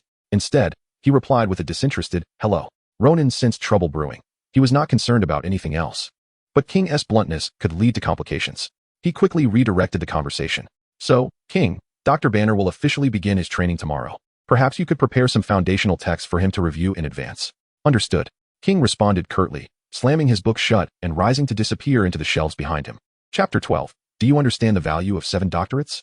The figure of Wong flitted between the towering shelves of books, his precise location obscured. Yet his voice reverberated throughout the library. Seizing the moment while Wong was retrieving books, Ronan anxiously advised Banner, Dr. Banner, Wong can be rather provocative with his words. Do not take it to heart. Fear not, Ronan. As long as he refrains from physical confrontation, mere verbal jabs shall not provoke me into a frenzy. Banner replied with a self-deprecating smile. If he had not learned to disregard verbal assaults over the years, he would have already been captured by General Ross and imprisoned in a dim laboratory, endlessly subjected to experiments. Furthermore, he was perceptive enough to discern whether Wong's remarks were aimed at him. The mage named Wong was merely a product of his personality or duty and would not dwell on the recent incident. That's good to hear. Ronan said no more. Trusting Banner to manage his own thoughts. Peruse these few books first. Once you have truly grasped the fundamentals, you may return to me for more introductory texts. Footsteps approached, and Wong emerged from the shelves, placing 5 foundational books on magic upon the table. Each tome, devoid of its packaging, was nearly identical in thickness to the dictionary Banner used for studying Portuguese, leaving Banner momentarily speechless. What's the matter? Do you find it overwhelming? Unable to absorb it all, Wong inquired, his expression stern, his small eyes narrowing. The volume of knowledge at Camartage was comparable to that of a university, with required courses surpassing even those found in higher education. If one could not manage such a modest amount, there was little reason to linger and squander time. Just as he was about to suggest that if they could not comprehend this mere foundation, they ought to depart, he noticed Banner swallowing hard and eagerly clutching the stack of books. No, not at all. I could handle even more. This is merely child's play, Banner exclaimed, caressing the ancient, intricately designed covers imbued with a hint of religious significance. His eyes closing in ecstasy as he inhaled the unique scent of the pages, a fragrance rich with knowledge. Wong. Is he truly a book addict? Observing Banner's euphoric expression, akin to one intoxicated by laundry detergent, Wong turned to Ronan with a questioning gaze. Ronan shrugged, offering a resigned explanation. He is a doctor, possessing 7 doctoral degrees. Oh, I see. Wong's respect deepened. He held immense admiration for those well-versed in knowledge. He had heard that obtaining a doctorate was no small feat, and to possess 7, particularly without being a decrepit old man, indicated that Dr. Banner was indeed a formidable intellect, a veritable treasure of scholarship. Let us proceed with these few tomes for now. Once you finish, return to me for adjustments based on your progress, Wong said amiably, concerned that overloading Banner would be counterproductive. In the pursuit of magical mastery, foundational theory was paramount. The learning of spells required a gradual, methodical approach, devoid of haste. Banner understood this well, tightly clutching the books in his arms, yearning to return to his quarters or find a sunlit spot to immerse himself in the ocean of knowledge. Observing Banner's flushed face, ignited by excitement, Ronan chuckled, tossing a small creature into Wong's direction. I've brought you a companion. His name is Ross. Master Ancient One has permitted him to reside in the library. Ross. Upon hearing Master Ancient One's approval for its presence, Wong said little more, absent-mindedly petting the creature's head before placing it on the ground. Indeed, he named it himself. Ronan indicated the engrossed Dr. Banner, who had begun to leaf through the foundational theory book. Feeling he had completed his role as a novice mentor, Ronan bid farewell and prepared to depart Kamar-Taj for his next destination. How has your time outside been, Ronan? Just as Ronan and Banner were about to exit, Wong tilted his head slightly, as if straining to hear something. He then inquired before Ronan vanished from sight entirely. Hearing Wong's voice, Ronan paused, turning with a smile. Quite well. With that, he stepped through the doorway, disappearing around the corner with Banner, leaving Wong and Ross to gaze at one another in the library. Meanwhile, within the highest palace of Kamar-Taj, as the fabric of reality shattered like glass, the figure of Master Ancient One emerged. With a sweeping gesture, the fragmented reality swiftly mended, returning to its original state. Quite well. Does that imply his progress is satisfactory? No difficulties? Master Ancient One stepped from the palace, gazing down, as if observing the well-trained apprentices, or perhaps focusing on a particular individual through the structures. Very well, Dr. Banner. You have now officially become an apprentice of Kamar-Taj. Time flies. Soon someone will arrive to provide your training attire, and you shall commence your magical studies tomorrow. I must take my leave, as I have many matters to attend to and cannot linger with you. Navigating through the occasionally bustling corridors, Ronan took familiar turns towards a side exit. Thank you, Ronan. Truly, I am immensely grateful. What you have given me is far more than mere hope for healing. It feels akin to a rebirth. Banner expressed his heartfelt gratitude, leaving Ronan somewhat flustered. Accustomed to the comedic portrayal of Bruce Banner on screen, such earnestness caught him off guard. If not for the stack of books Banner clutched, Ronan might have suspected an impending embrace. All right. There's no need for such sentimentality. It's as though we are enacting a dramatic farewell. Ronan could not resist a shiver, shaking off the non-existent goosebumps before imparting one final instruction to Banner. Do you see that wooden door? Yes, I see it. What of it? Where does it lead? Banner inquired, curiosity piqued as he examined the small door at the end of the corridor. That door leads to the outside world. Beyond it lies Kathmandu, Nepal. Ronan stepped forward, opening the door, revealing a bustling street filled with the clamor of the mundane world. A vivid tableau reflected in Banner's eyes, momentarily mesmerizing him. However, when he regained his senses, he discovered that Ronan, who had stood by the door, had vanished without a trace. Chapter 13. The Amazon rainforest at 2 degrees south latitude lies the Earth's long. The Amazon rainforest, the largest and most pristine forest on the planet, boasts a unique geographical position and ecological structure that allows it to remain untouched by human industrial and commercial civilization. It occupies half of the world's rainforest area, making it the largest and most biodiverse tropical rainforest globally. Within this vast expanse, over 20 million indigenous people have called the Amazon River Basin their home for generations, never having encountered modern society. The forest is their sole sanctuary. Legends whisper of ferocious tribes lurking deep within the forest, untouched by civilization, who are said to be primitive and savage, capable of gruesome acts against any unwelcome intruder. However, if the intruder is not human, the circumstances may differ. Dappled sunlight cascades through the towering canopy, casting vibrant beams on a green figure clad only in tattered shorts, its muscular upper body exposed. In its immense green palm, it clutches a struggling individual who babbles in an incomprehensible tongue. This figure, equally unclothed, reveals sun-kissed skin and filthy, long black hair cascading down to its waist. Its body and face are smeared with an unknown black pigment, adorned with a crown woven from feathers. Go on. Call out again. It seems to challenge. Grabbing the legs of the cannibal, the figure swings him violently several times, causing blood to rush to the captive's head, leaving him dazed. With a casual toss, the captor strides towards the group of cannibals watching warily from a distance. Initially, Ronan, the captor, was uncertain how to communicate with these primitive, uncivilized beings. Fortunately, their limited intellect became evident when they charged at him with makeshift weapons, prompting Ronan to dispense with pleasantries. Retrieving his backpack, he transformed back to his normal size, anticipating the need for a belt to secure his tattered pants. After departing from Kamar-Taj, Ronan had first ventured to Bollywood, where he engaged with the reclusive Eternal Member, Kingo, who had lived there for over 50 years. Kingo had been contemplating a rather peculiar familial arrangement, and Ronan successfully acquired his abilities. Kingo's energy projectiles were, well, somewhat mediocre, akin to Iron Man's energy beams, but requiring a charge for any significant impact, making them less than ideal. Nevertheless, one cannot dismiss the significance of this being his first ranged attack capability, as the first will always hold a special place. After securing this initial eternal ability, Ronan replenished his supplies in Bollywood and plunged into the vast expanse of the Amazon rainforest, often referred to as the lungs of the earth. "Have you seen this man?"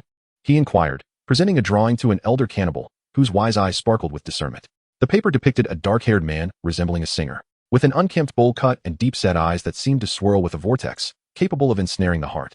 The elder scrutinized the image, betraying no emotion while clearly contemplating its significance. After a prolonged silence, as the surrounding cannibals began to stir restlessly, the elder slowly raised his hand and gestured towards the depths of the forest. Ronan committed this direction to memory, then produced a fruit knife, sheathed, and placed it into the elder's hands while observing the shock in his eyes. "Given your wisdom and your guidance, I shall spare you this time," Ronan declared, indifferent to whether they comprehended his words. "However, should you charge at me again upon sight, do not expect my courtesy." In most tales surrounding cannibals, they are often depicted as fearsome beings. In truth, they typically consume the remains of enemies or relatives, believing that devouring an enemy's flesh grants them strength, and that consuming a loved one's ashes allows the deceased spirit to remain within the tribe, safeguarding their existence. Thus, their consumption of corpses stems from their religious beliefs rather than a mere taste for human flesh. With this understanding, Ronan felt no inclination to embody the villain, especially with a wise elder present who might inspire change. Having completed his interaction, Ronan disregarded the cannibals, slinging his backpack over his shoulder, gathering his focus, and leaping effortlessly into the canopy, swiftly departing in the direction indicated. Kamar-Taj, training grounds. In a corner of the square, Dr. Banner, clad in a gray apprentice training outfit and sporting reading glasses, immersed himself in a tome titled The New Cosmic Compilation. In recent days, he had experienced both the joys and tribulations of learning magic, finally grasping the significance of innate talent. He had previously assumed that magical talent pertained solely to the ability to learn spells, such as magical affinity and elemental manipulation. However, he now realized that magical aptitude more closely resembles an inherent talent for acquiring knowledge. If one's intellectual capacity is lacking, one might struggle to even memorize incantations, let alone cast spells. Clearly, as a doctor, Banner's intellect was beyond reproach. He could effortlessly outshine the entire cohort at Kamar-Taj regarding learning capacity. Consequently, he found himself capable of reliably crafting portals after only a few days of practice, surpassing even the future Doctor Strange in speed. This rapid advancement was also attributable to his wavering belief in material concepts, as a beast dwelled within him that defied scientific explanation. Upon relinquishing his fixation on the material realm, the spiritual realm ignited within him, propelling his progress. As the melodious and ethereal chimes resonated in the distance, Banner closed his book and removed his glasses. Rubbing his weary eyes, he rose and made his way toward his dormitory. In the golden hues of the setting sun, Banner returned to his room, placed his book down, and powered up his laptop. After conversing with Mr. Blue, he learned of a flower whose extract might aid in treating gamma-related ailments. Without delay, he began searching online for the flower's native habitat. Suddenly, his fingers froze over the keyboard, his brow furrowing as he clicked on a news pop-up that had just appeared. This report detailed the observations of a research team at a specific site, with the headline boldly proclaiming, "Green Sasquatch sighted in the Amazon rainforest." Chapter 14, Ronan. Forever 18 deep within the vast expanse of the Amazon rainforest, in an obscure location, there exists a village where Spanish is the predominant language. Unlike the wild tribes that inhabit the Amazon basin, this village boasts a relatively high degree of civilization. The villagers don blue and white robes, utilizing tools evidently derived from modern society, engaging in various tasks with remarkable orderliness. At the heart of the village stands a modern church-like structure, radiating a bright light from its windows, evoking thoughts of electric illumination. This isolated village appears to be quite harmonious. Perched upon a sturdy branch of a distant tree is Ronan, now clad in fresh garments. He gazes through binoculars at the modest village below, silently reflecting. Regrettably, this harmony is merely superficial. The reality is that these people have been imprisoned in this place for generations, unable even to conceive of escape. They wholeheartedly support the Eternal Clan, which has sheltered their ancestors, venerating the deity residing within the central church. While they outwardly seem to genuinely worship this deity and willingly serve for generations, the truth is that the deity has long since shackled their spirits. Otherwise, given humanity's ever-changing nature, is it conceivable that anyone could remain in the same location for generations, refraining from exploration, plunder, and development in today's flourishing world? Especially in such a stifling and humid environment, surrounded by numerous venomous creatures and colossal beings, where living conditions are inferior to some dilapidated rural areas. Who would willingly endure such a fate? To imprison someone under the guise of love, what a melodramatic narrative. A tyrannical deity enforcing affection? Ronan rubbed his chin, suddenly gripped by an inexplicable chill. Based on the images stored in his memory, it is evident that Zhuka possesses formidable mind control abilities. He does not require specific triggers, such as physical contact or eye contact, and can even amplify his powers through overload. In the independent films of the Eternal Clan, Zhuka, by gathering the energies of several clan members, can induce slumber in even the partially formed celestial beings. His strength cannot be underestimated. Ronan suspects that if Zhuka were given a bit more energy, he might achieve feats akin to those of Professor X wielding a superbrain helmet, controlling humanity on a global scale.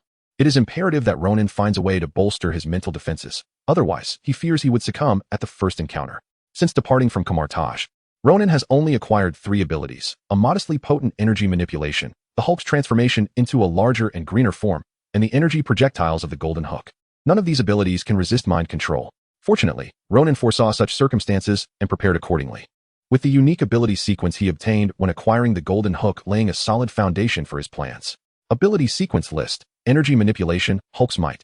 Cosmic energy. At the moment he reconstructed the Golden Hook's abilities, Ronan sensed a powerful surge of energy emerging from deep within himself. He felt the jubilant and yearning cries of his cells, experiencing an infinite flow of energy coursing through his body and returning to the left side of his chest. In reconstructing the energy circuit of the Golden Hook, Ronan inadvertently unlocked the core ability of the Eternal Clan: unlimited regeneration through cosmic energy. This implies that from now on, Ronan's physical age will eternally remain at 18, until he ceases the infinite regeneration of his cellular structure through cosmic energy. However, this is not the focal point. The crux lies in the fact that each member of the Eternal Clan is infused with an infinite source of cosmic energy by the supreme deity, Agamotto, at their inception. This powerful cosmic energy facilitates their infinite regeneration and, through various energy circuits, endows them with distinct methods of energy release or skills. Yet, to Ronan, a mage who has trained for 12 years, this infinite energy source signifies not only his capacity for self-regeneration and eternal youth, but also the potential to transcend the limits of a novice mage and wield more advanced spells. All he needs to do is modify the spell's focus to direct it toward the infinite energy source concealed within his own body. After all, the essence of magic is to barter one's body with higher entities, incurring a debt of energy. Hence, with his possession of infinite energy, Ronan theoretically becomes a potential conduit for spellcasting, albeit limited to universal spells. Special domain spells necessitate energy from unique dimensional realms for casting and cannot simply be forced by increasing energy input, as such attempts could result in severe backlash. Unfortunately, the advanced version of the basic mental protection spell is also a universal spell, making it possible to substitute other energy sources. However, modifying the spell's focus is beyond the capabilities of a novice mage like Ronan. He must seek assistance from a more experienced individual, lest he inadvertently create complications. With this in mind, the eternally 18 Ronan lightly leaped from the branch, entering a portal aligned with the ground below. As he traversed the portal, the gravitational pull beneath him abruptly shifted direction, causing Ronan to brace himself with his hands, bending his elbows and rising to his feet. "Welcome back, Master Ronan." A calm voice greeted him as he regained his balance. He had yet to ascertain whether the esteemed master was present, but a familiar tone resonated from his left. There, seated behind a coffee table, the Supreme Master leisurely sipped tea, adorned in a yellow robe reminiscent of the one she wore when she decisively dealt with Cassius and his cohorts. "Greetings, Supreme Master." "What a coincidence," Ronan chuckled, acknowledging the slight awkwardness of his frequent visits over the past few days. However, that discomfort dissipated swiftly. After all, it was the master herself who had encouraged him to visit often, not he who was shamelessly returning. "I am merely returning home. There is nothing to feel embarrassed about." With a relaxed mindset, Ronan unabashedly took a seat, lifting a teacup to savor a sip before expressing his intention. "Supreme Master, I have come to consult you about a particular matter." "Feel free to speak," Ancient One replied, her expression unchanged, as if she were unaware of the question Ronan intended to pose. Nevertheless, Ronan's gaze remained fixed upon her, while his peripheral vision discreetly scanned the unactivated eye of Agamotto hanging at her chest. His intuition suggested that this artifact, essentially the Time Stone, had recently been activated. for in his 12 years of training here, he had never observed the Ancient One carry it so closely. This revelation indicated that the Ancient One had likely recently examined the timelines, with a 98% probability of being aware of the purpose of his visit. Yet, she still welcomed him. Did this signify her agreement with his intentions? Ronan briefly fell into contemplation, while the Ancient One did not rush him. Chapter 15. The Six Carlites are not necessarily the Celestial Group. They could also be a Sao. This time I came with the intention of seeking your guidance regarding the modification of spell targeting.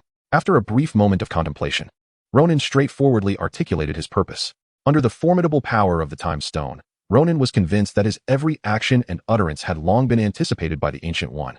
Thus, he chose to bypass any unnecessary pleasantries and directly delve into the matter at hand. He felt that while the Ancient One perused the infinite possibilities of the future, she had likely grown weary of his idle chatter and thus did not wish to squander words. However, in reality, the Ancient One could not directly perceive Ronan's future. She merely identified points of intersection with Ronan's path through the fluctuations of the future timelines, deducing his general intent. Modification of spell targeting? What do you mean? Although the Ancient One endeavored to feign a look of curiosity, Ronan observed her expressionless face and could not help but suppress a smile. Your acting skills do not match your prowess in magic. It's rather transparent. Especially when the Ancient One displayed a perplexed expression, her lips parting slightly, which made it appear as though she was smiling. Shaking his head to dispel the ill-timed thoughts, Ronan assumed a serious demeanor and explained, Supreme Sorceress. It is as follows. I recently stumbled upon a powerful and infinitely regenerative source of energy, which reminded me that the white magic practiced in Kamar-Taj draws its power from other dimensional spaces within the multiverse. Therefore, I conceived a bold idea.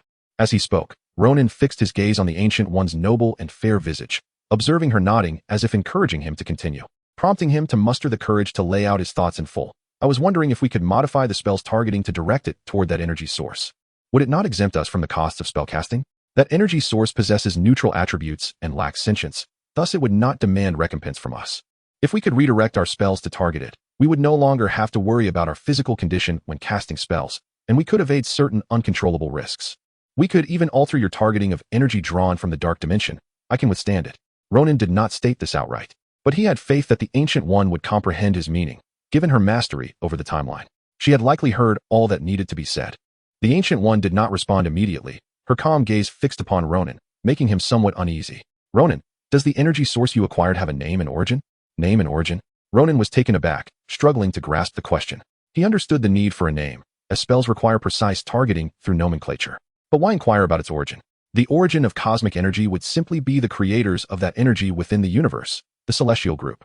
And the Eternals were created by the Celestial Supreme, Erishem, so their cosmic energy source is Erishem. After a moment's contemplation, Ronan decided to answer honestly, Supreme Sorceress. I do not know the name of the energy source I possess, but its origin is the Celestial Supreme, Erishem.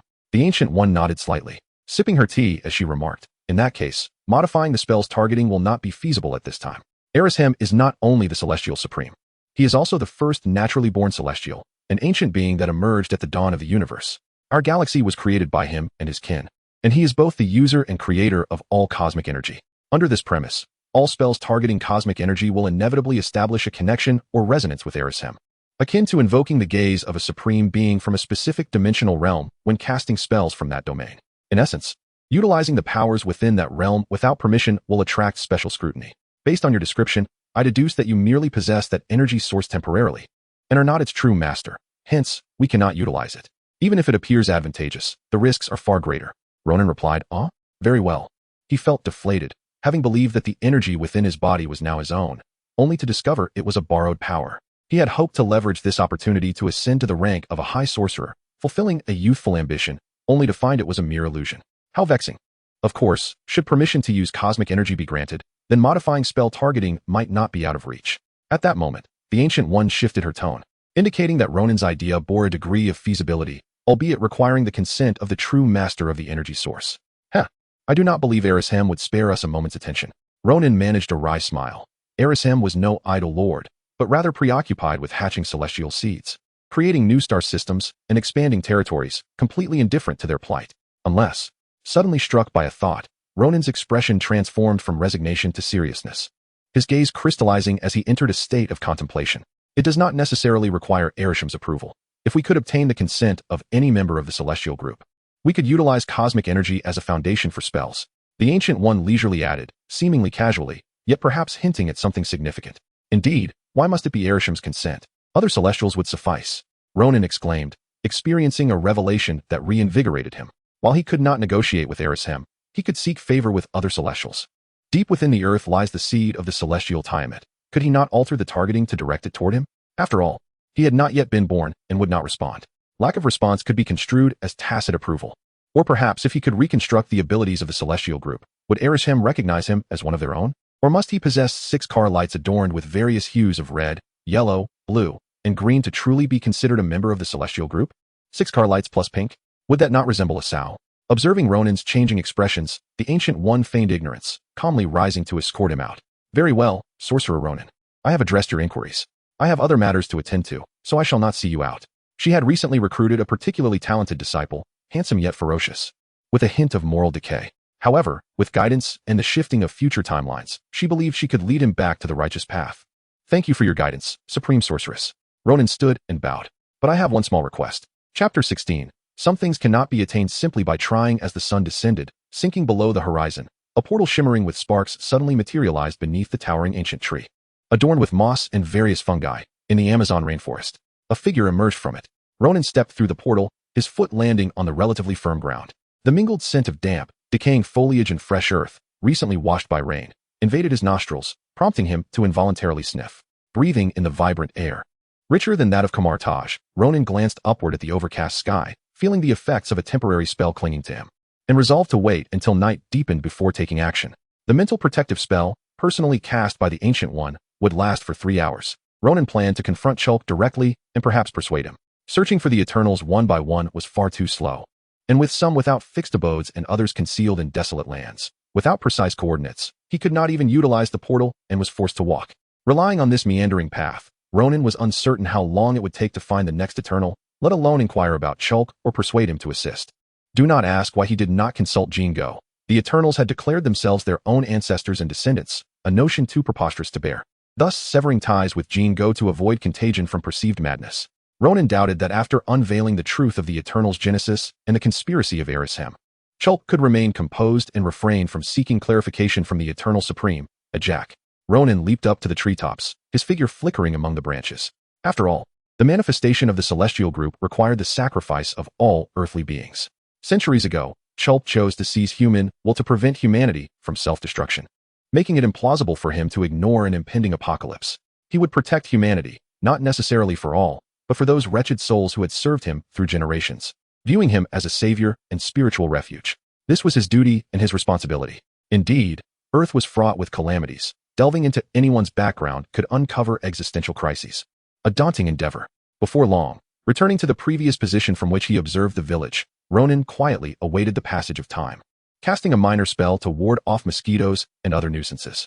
Finally, as the rainforest succumbed to darkness and the calls of unknown creatures echoed, Ronan witnessed the villagers returning to their humble wooden homes, closing their doors behind them. In an instant, he darted forth like a shadow, swiftly navigating through the dense canopy to the central church-like structure, pausing above it. The night had deepened, and the bright lights at the church entrance dispelled the darkness, stretching into the gloom. With each meter it advanced, the light dimmed until consumed by the profound shadows.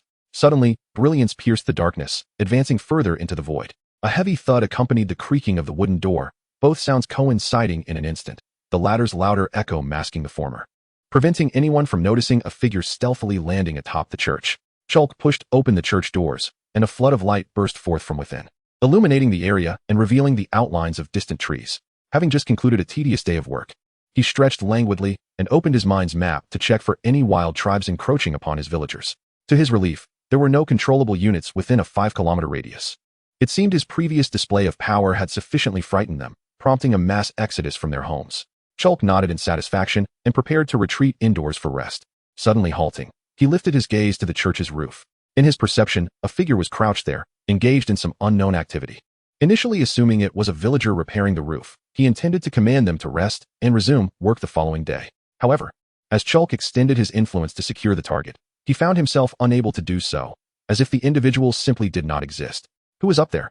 He called, squinting, ready to release his mental grip to allow the villagers to escape. The individual seemed immune to his control, suggesting ill intentions. How did he discover my presence? Chulk thought. Never mind, I shall go down.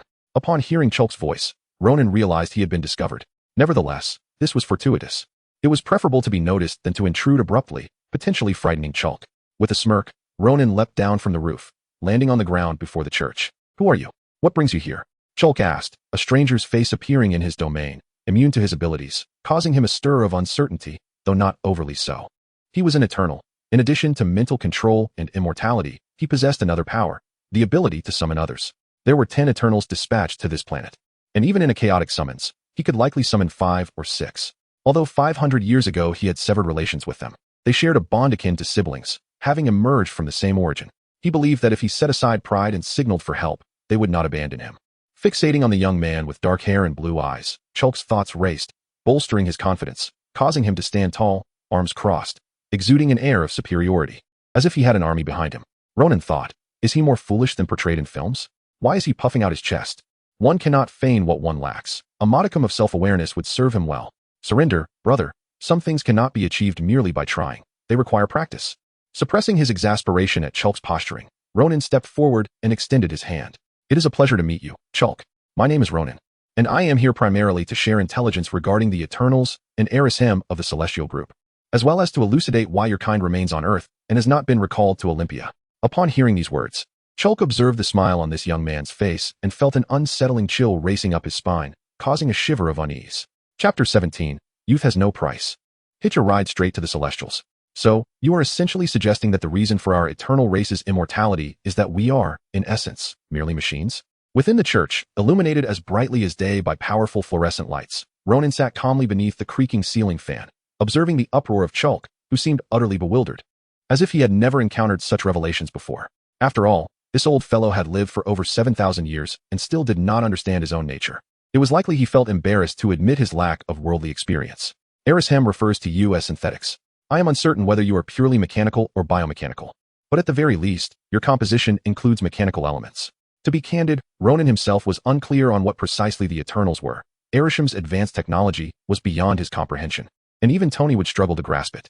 The disparity in their levels of understanding was so vast that sending a probe would yield nothing but question marks, rendering any attempt to glean information futile. Is it true that we can never return to our home planet, Olympia, because it does not exist? Are we destined to perish alongside Earth with the birth of the new Celestials? Chulk wore an expression that reflected either his own madness or Ronan's. Repeating the bleak fate of their eternal race with a sense of despair, his hair falling haphazardly. It turns out that for these 7 millennia, they have been undertaking a suicidal mission. How foolish of them to have once found joy in it. Truly, they deserve to be betrayed. Well, this perspective may not be entirely accurate. Only your physical forms will perish with Earth, while your consciousness will be reclaimed upon the emergence of the new Celestials and stored within the World Forge, the very place that produces your bodies. One could liken it to Olympia, as that is indeed your origin. Ronan shrugged, unable to resist a jest, and continued, until Erishem requires you for the next task.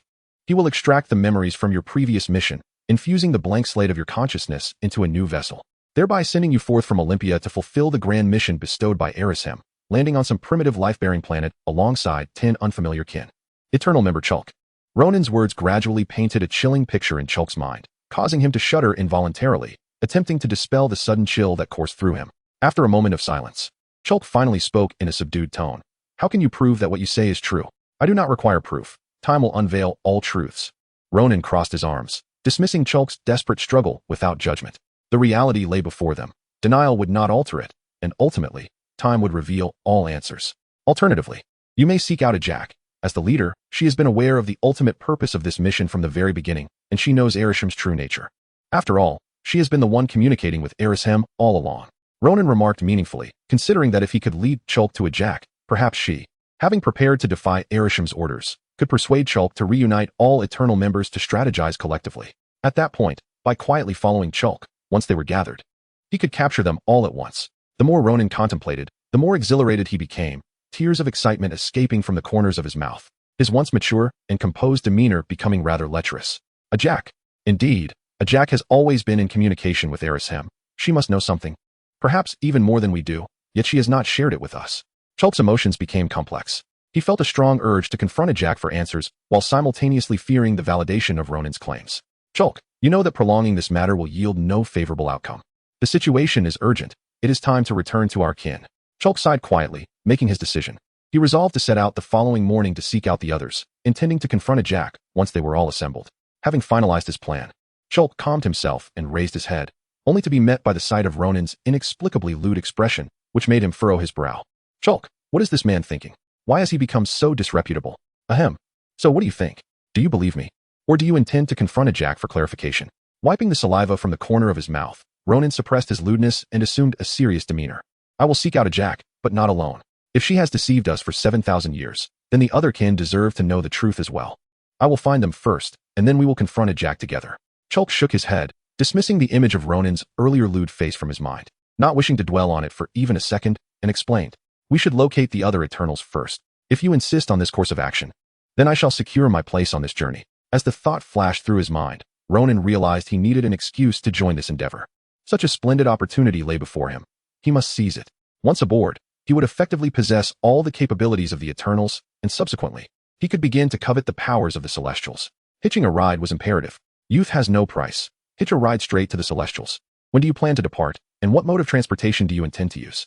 Ronin could not help but rub his hands together with ill intent, causing Chulk to instinctively take a couple of steps back, his wariness evident as he inquired, what are you plotting? Nothing much. I simply wish to associate with you. Ronin feigned shyness, babbling. It's nothing more than a simple desire to meet the Eternals who have safeguarded humanity for over 7 millennia. Although the ultimate goal of your protection was the manifestation of the divine, you too have been deceived. It is not your fault. And I still hold you in high regard.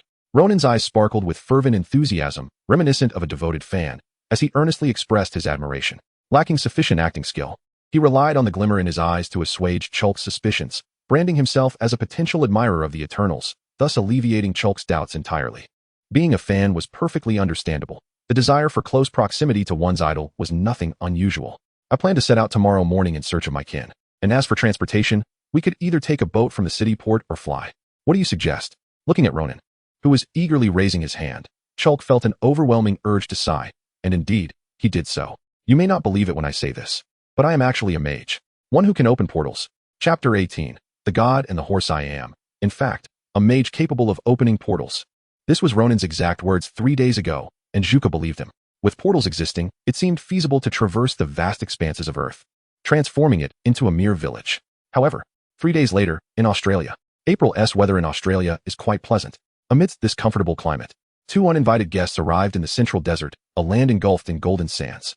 Portals cannot be conjured at will, without an exact address, a visual representation, or a corresponding mystical medium as a guide. Ronin would be incapable of opening a direct portal to the desired destination, no matter how he gestured. Thus, after 3 days of telepathic exploration, Ronin and Juka finally set foot on this land. I feel a bit warm. What are your thoughts? Juka, donning a gray cloth to shield himself from the winds and sands, turned to glance at Ronin, who was preparing to open the next portal. He winked at him, as if hinting at something. Ronin, observing the expectant look on Juka's face, took a moment to ponder and understood his intention. With a flourish, he opened a portal, allowing the frigid winds and snow from the Himalayas to surge through, inundating the arid desert. Stepping aside, he let this deluge of opulence cascade over the eagerly awaiting Juka. Ugh, can't you use magic to cool things down? Aren't you a mage? Juka sputtered as he was unexpectedly doused with icy snow, which melted almost immediately in his warm mouth. Isn't a portal a kind of magic? Ronin shrugged, unfazed by Juka's reproachful remarks. The mental protection spell gifted by the Ancient One had long since faded, yet having previously shaken hands with Juka had granted Ronin some of his abilities. In this clash of powers, even without mental protection, Ronin was no longer restrained by Juka's abilities and felt liberated. That makes sense, Juka muttered, brushing off the snow from his black jacket before climbing up a nearby sand dune and slowly closing his eyes. Ronin mimicked him, joining him in stillness. After a brief moment of chaos, a dazzling starry sky erupted amidst the darkness, accompanied by vague human silhouettes and whispers that echoed in a peculiar manner, reverberating through their minds. Is this the heart map? It resembles the vision of Professor X when he activates his super brain.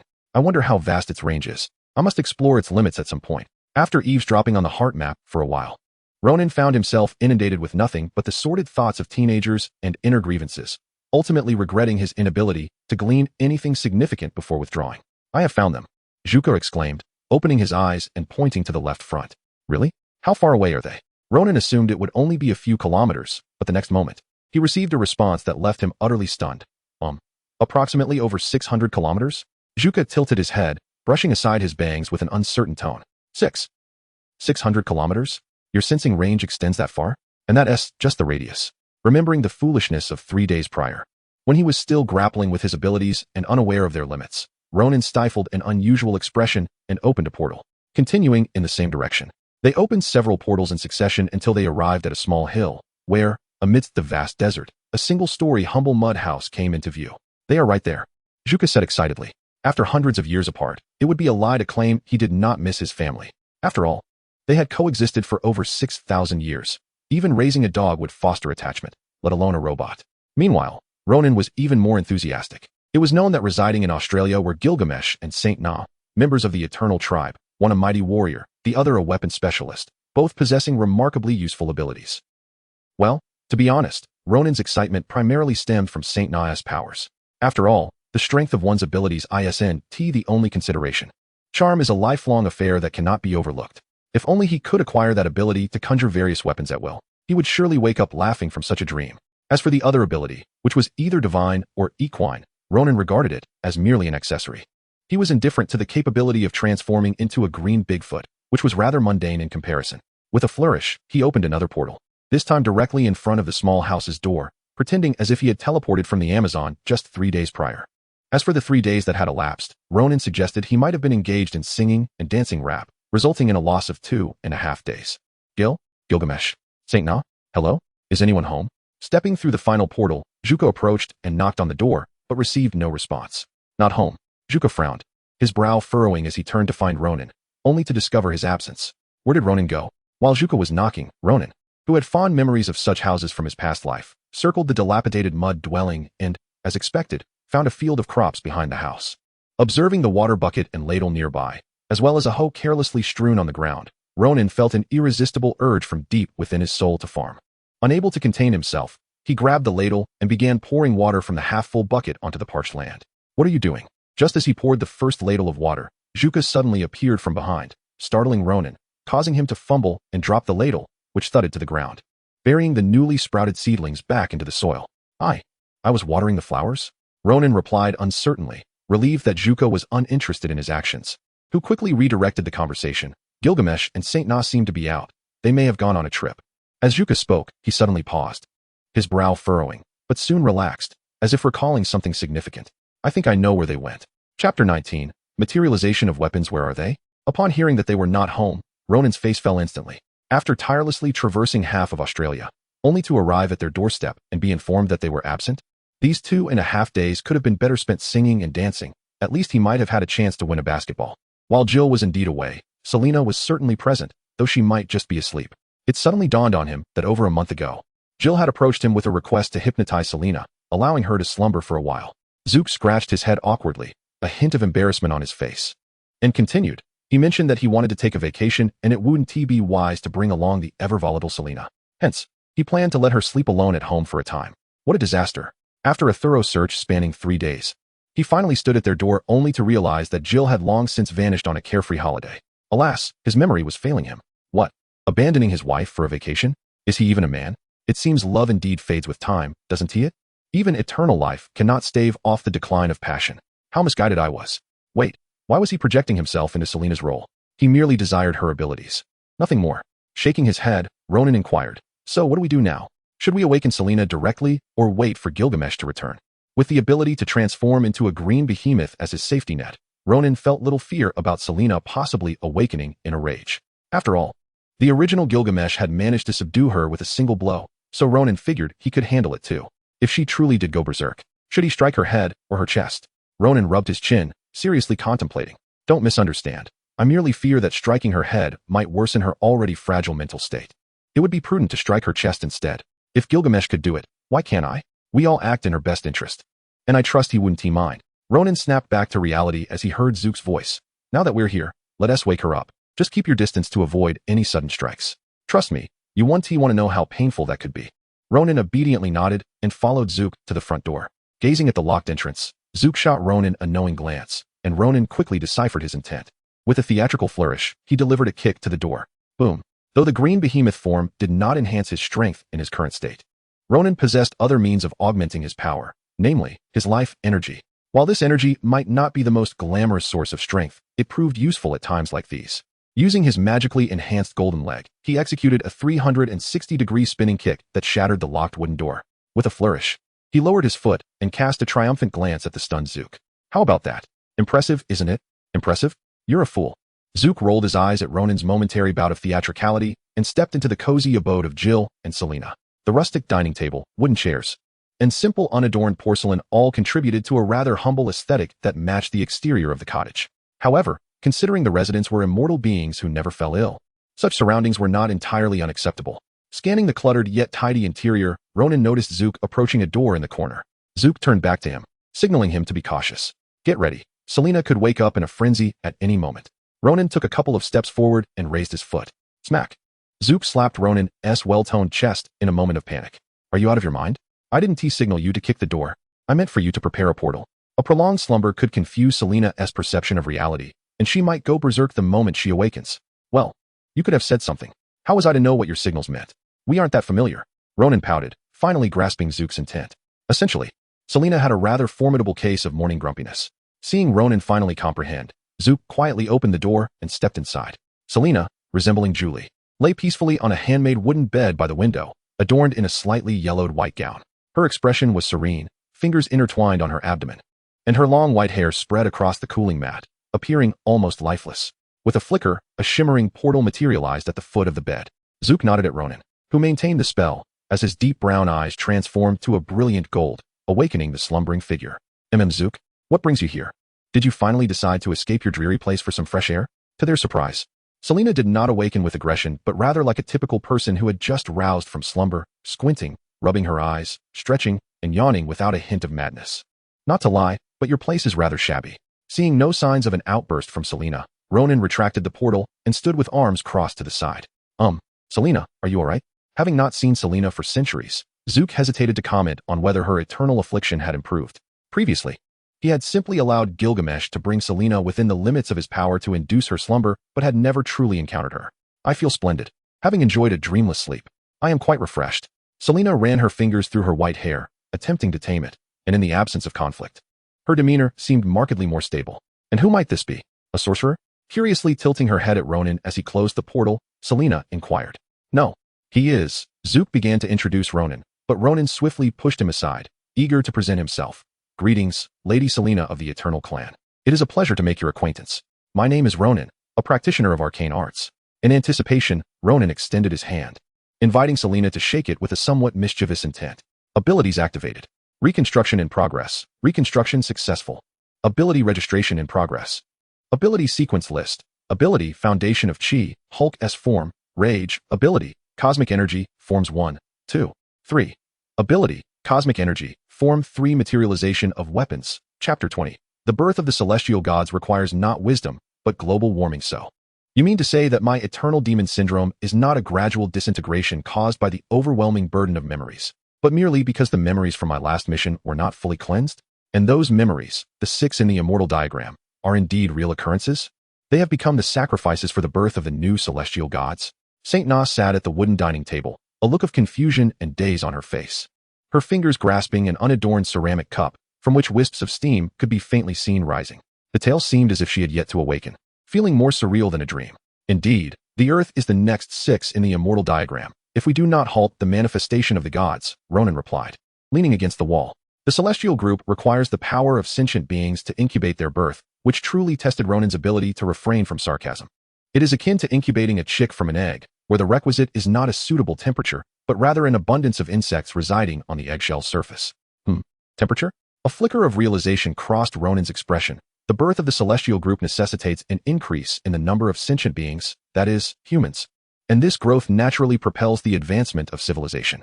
The development of civilization fosters technological progress, which in turn compels humanity to exploit resources and engage in warfare. Each of these actions could culminate in a singular outcome, the long-acknowledged issue of global warming. I see. What the celestial group requires is not merely the quantity of humans, but global warming. It is the temperature. The temperature during the incubation of an egg. Celestial group. How can you claim you are not simply a hen? Ronan, oblivious to the fact that he had become part of the brood hen, found increasing logic in his thoughts. Ignoring Ronan's evident detachment, Saint Na shifted her gaze towards Juka, her expression transitioning from shock at the revelation to resolute determination. She spoke calmly. Is this why you left the Amazon, Juka? Do you intend to gather all of us to confront Ijak and even Arisam? Juka shrugged, unable to deny. I simply believe you should no longer remain in the dark. Ijak may have deceived us for over 7,000 years, but I shall not. I will never. As for facing Arisam, let us not go there. We have not even encountered Arisam, let alone confront him. For now, I merely wish to gather everyone and seek clarity from Ijak. As for the rest, we can deliberate once we are all assembled. Ronan, who had been quietly absorbing the entire exchange. So, wasn't he clear enough? At this, Saint Na nodded in agreement with Zhuka's thoughts. She then set down her cup and stood up. In that case, let us go find the others. I shall accompany you. Is that really appropriate? Bringing her along might mean sleepless nights. Ronan and Zhuka exchanged a knowing glance. Zhuka tentatively suggested, Saint Na, perhaps you should wait for Gil to return and then come with him to find us. We can leave a phone number. And once he is back, you can inform him of the truth and then call us to join. No. Zhuka was abruptly interrupted by Saint Na, who moved closer, using her slight height advantage and overwhelming presence to press him, gazing directly into his eyes with calm determination. I want to go. Right now? And what is a phone number? Zhuka. Arisam, what on earth were you thinking in your design? Do you have an issue with me? Why did you make me so short? It makes my words lack authority. Moreover, even someone from the primordial forest knows what a telephone is. Not knowing what a phone number is seems a bit far-fetched. Then let us go together. Ronan interjected, catching Zhuka's attention. She has now fully awakened. Unless you intend to put her back to sleep, it would be safer for her to accompany us. As soon as Ronan finished speaking, Saint Na quickly added, her determination evident. I just woke up and do not wish to sleep again. Zhuka. Very well, you have made your decision. Upholding the principle of the majority ruling, Zhuka soon relented, agreeing to take Saint Na along. Ronan, please leave a phone number for Gil, indicating that Saint Na is with us. Otherwise, he may go frantic if he cannot find her. Ronan made an okay gesture, tearing a page from a calendar to jot down her phone number, along with the information that they had taken Saint Na. No, not they, only he. It is Zhuka who has taken Saint Na. I am merely a follower. Ronan placed the calendar paper on the dining table, pressing it down with the previously used cup. Is it done? Yes, it is done. Ronan nodded, glancing at Saint Na, who seemed to have never considered changing her attire. Before turning to Zhuka, what is our next destination? Zhuka was about to suggest continuing the previous day's approach of searching, when Saint Na suddenly pulled a disc from a nearby cabinet and handed it to Ronan, stating, to India. Upon hearing the word India, Ronan instantly recognized whom Saint Na intended to seek. She took the disc, and indeed, it was the foolish Jean Go. Kamar Taj, the training grounds. The apprentices were scattered around the edges of the training grounds, fully focused on the two figures in the center engaged in a spell duel. One figure clad in black wore sleeveless training attire, revealing well-defined muscles, a diagonal scar slashing down from his left temple to his brow. The other figure, dressed in the most traditional gray long-sleeve training garb, had beautiful gray hair, and his scholarly visage was currently calm, with eyes that resembled a dormant volcano, poised to erupt at any moment. Bang, bang, bang. Amidst the flickering sparks, Mordo's fingers danced, executing one basic spell after another, leaving the scientist, rumored to hold 7 doctoral degrees, in a state of disarray, retreating repeatedly. The Ancient One had previously approached him before the duel, instructing him to hold nothing back, to unleash his full strength against the scientist, unbothered by the potential for injury. Mordo was uncertain why this scientist sought to learn magic or why the Ancient One had targeted him specifically, yet he trusted her, believing that all she did was for a reason. Thus, he held nothing back, even as the scientist repeatedly called for a pause. With a swift motion, as Banner struggled to rise from the ground, Mordo flexed his fingers, palms facing each other, struggling to conjure a magical whip. With a forceful flick, the tangible magical whip tightened, ensnaring a large green hand. Green?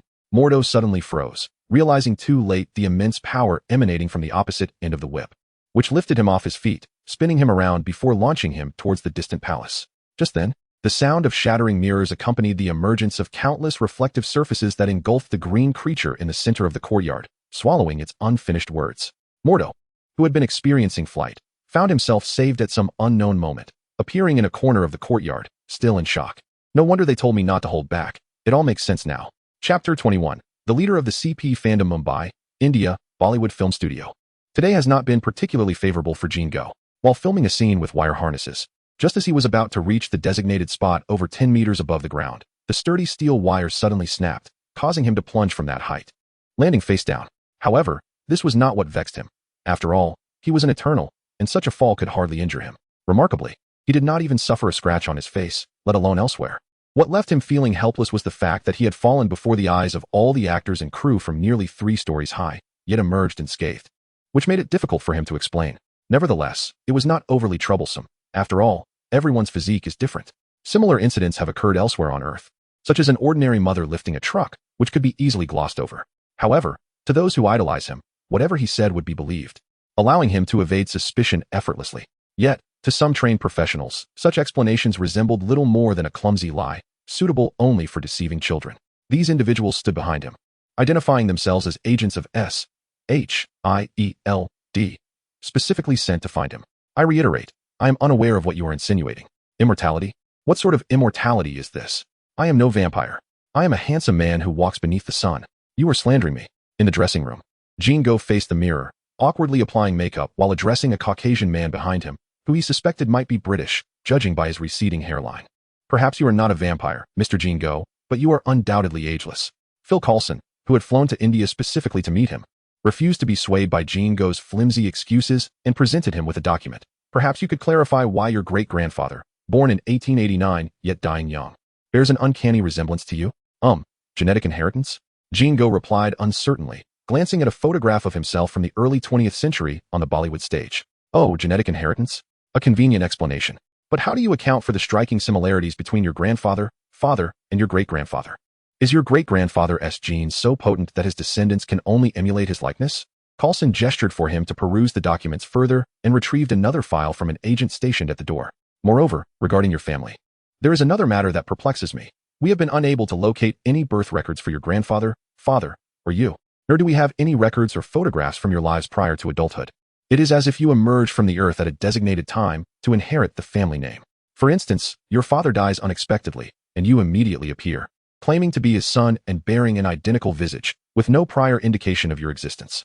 It is indeed difficult not to speculate. Jingo remained silent. Who told you to live so ostentatiously on the public stage? If you had chosen a more discreet profession, such as carpentry, even if you had 18 identical ancestors, we might never have discovered you.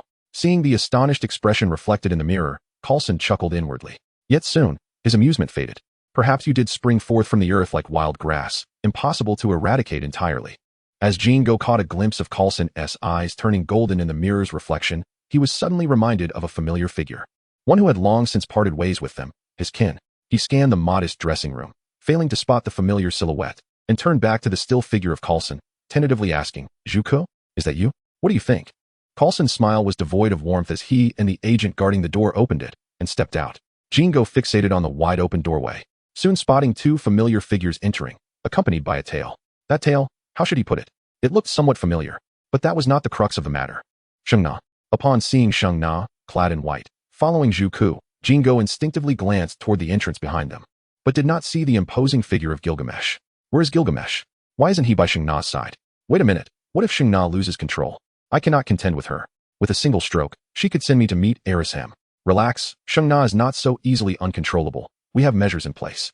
Zhu Ku cast a glance at Ronan, who had inexplicably arrived late, and noted Jingo's expression twisted in terror as he shrank behind his chair. To ease Zhu Ku's tension and alleviate his fears of a surprise attack from Sheng Na, Ronan disclosed his ability to transform into a green behemoth, assuring him that he could strike back just like Gilgamesh. Zhu Ku expressed confusion, but didn't Ronan claim to be a wizard? Why can he transform? Ronan clarified that he did not belong to the traditional wizarding school. He took the path of the melee berserker mage. Haven't you noticed the few basic spells I keep using? My true combat mode involves opening a portal and charging in. With a powerhouse akin to Gilgamesh on their side, Zhu Ku indeed relaxed, returning to his usual nonchalant demeanor. Where has Gilgamesh gone?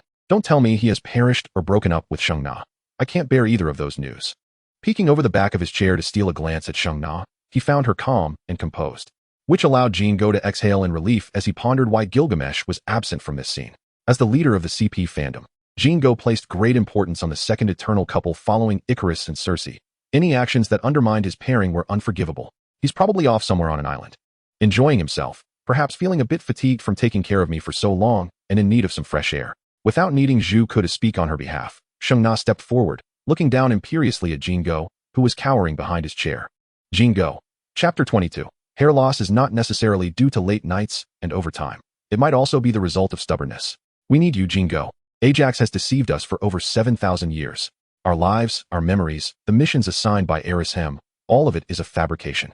We are not safeguarding humanity from the hunt of the deviants or aiding in their civilization's development. Rather, we are merely increasing the population of the Earth, facilitating the birth of new celestials. In the dressing room, the barrage of messages delivered by Zhu Ku left Jingo feeling somewhat dizzy. He struggled to process the information, his expression momentarily vacant. Zhu Ku, aware of the overwhelming nature of the news, refrained from speaking further. Allowing Jingo time to absorb it, while Sheng Na became intrigued by the array of cosmetics before her, eagerly experimenting with them. Still dazed from the shocking revelations, Jingo instinctively offered Sheng Na the chair in front of the makeup mirror, opting instead to sit on the nearby sofa, curling up slightly. Meanwhile, at the closed door of the dressing room, Ronan leaned against it, balancing on one foot while the other rested against the door. He lowered his head, seemingly idly fiddling with his fingers. Coulson, he mused, Zuko has released you, and I passed you a note. Why must you return? Shouldn't you be heading straight back to Trident headquarters to report to Nick Fury? What can you accomplish by coming back? Validate whether you are truly under mental control? I suspect the real reason for your thinning hair is not late nights or overtime, but your obstinacy. As he lowered his gaze, suppressing the golden light that manifested when he activated his abilities, Ronan felt a marked special unit swiftly approaching on his mental map. The unit he had marked was none other than the S.H.I.E.L.D. agent who had just brushed past them, Phil Coulson, aka the mayor of the Marvel Novice Village. Regrettably, I have chosen the high-risk, high-reward mission of the Eternals, rather than the low-reward, high-risk undertaking of S.H.I.E.L.D. Thus, I have no need for Coulson, as I have no intention of entering this novice village. Ronan glanced at his nails, which had grown back after being recently trimmed, forcing himself to resist the urge to bite them. Oh no, the mission is not called S.H.I.E.L.D. It should be referred to as Snake Shield. Closing his eyes once more, attempting to ignore the enticing scent emanating from his fingers, Ronan focused on Coulson's mental image on the map, observing him tenderly maintaining an antique car, shaking his head in resignation. Then, his pupils gradually filled with a golden glow. The result of Zuko's mental control abilities spreading through the mental map, directly locking onto the obstinate Coulson returning home. Suddenly, Coulson, who had just arrived back in Bollywood alongside 3 other passing agents, found their movements abruptly halted. The agents promptly pivoted in unison, marching back in the direction from which they had come, heading towards the airport where their aircraft was stationed. Shortly thereafter, a S.H.I.E.L.D.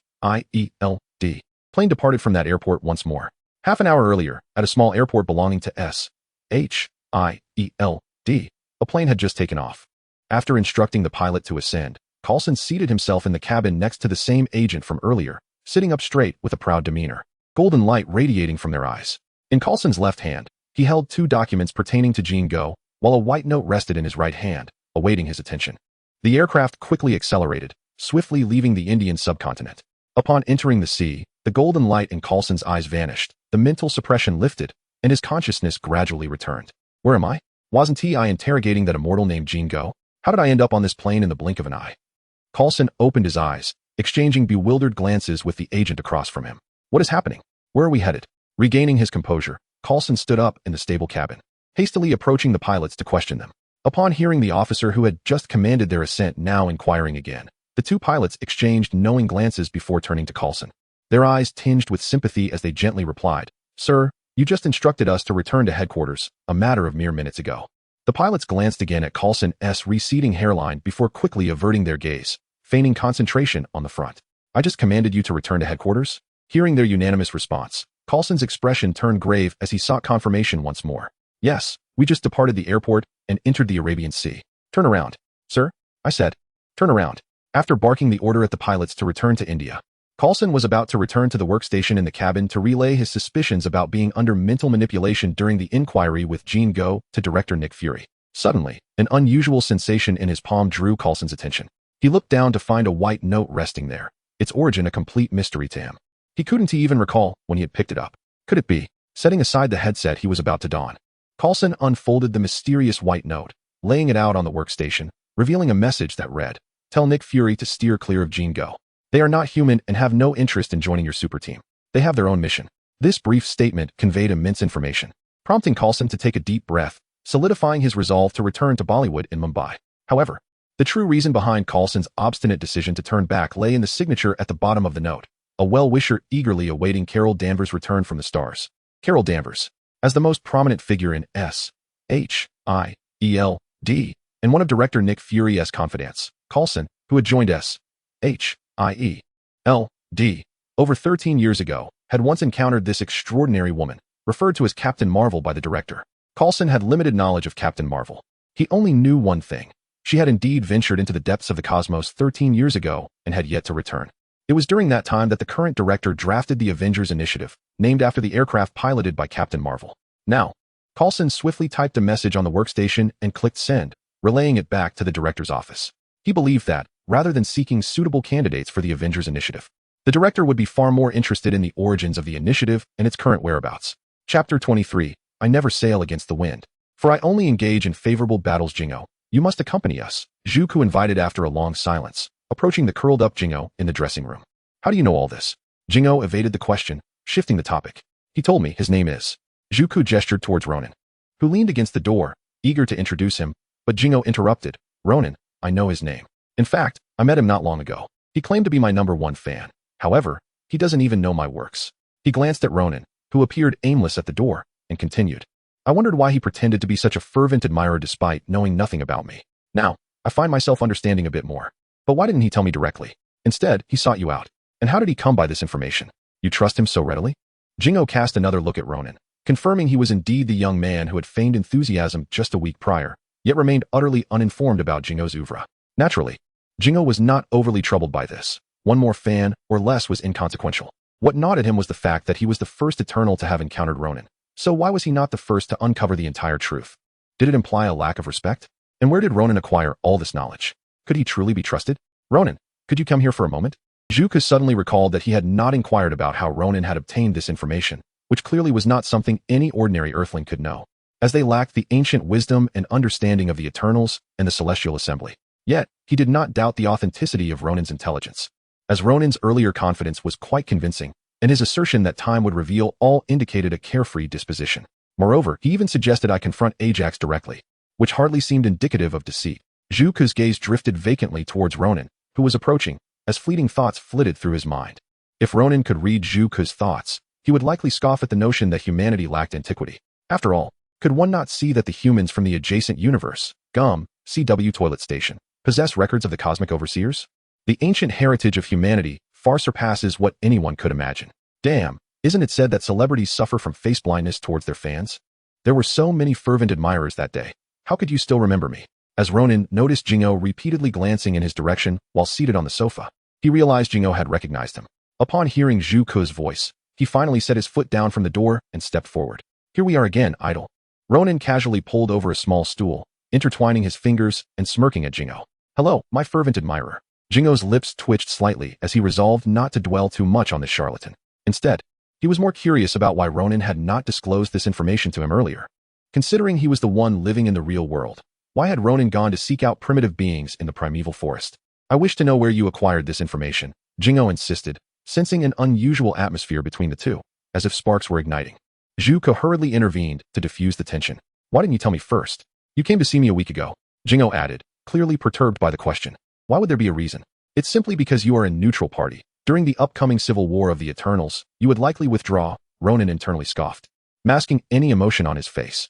In the days that followed, taking advantage of the infinite energy source he had acquired and his enhanced physique, Ronan devoted his spare time to revisiting memories, treating them as a film to be perused repeatedly, and he recalled numerous intricate details about each member of the Eternals.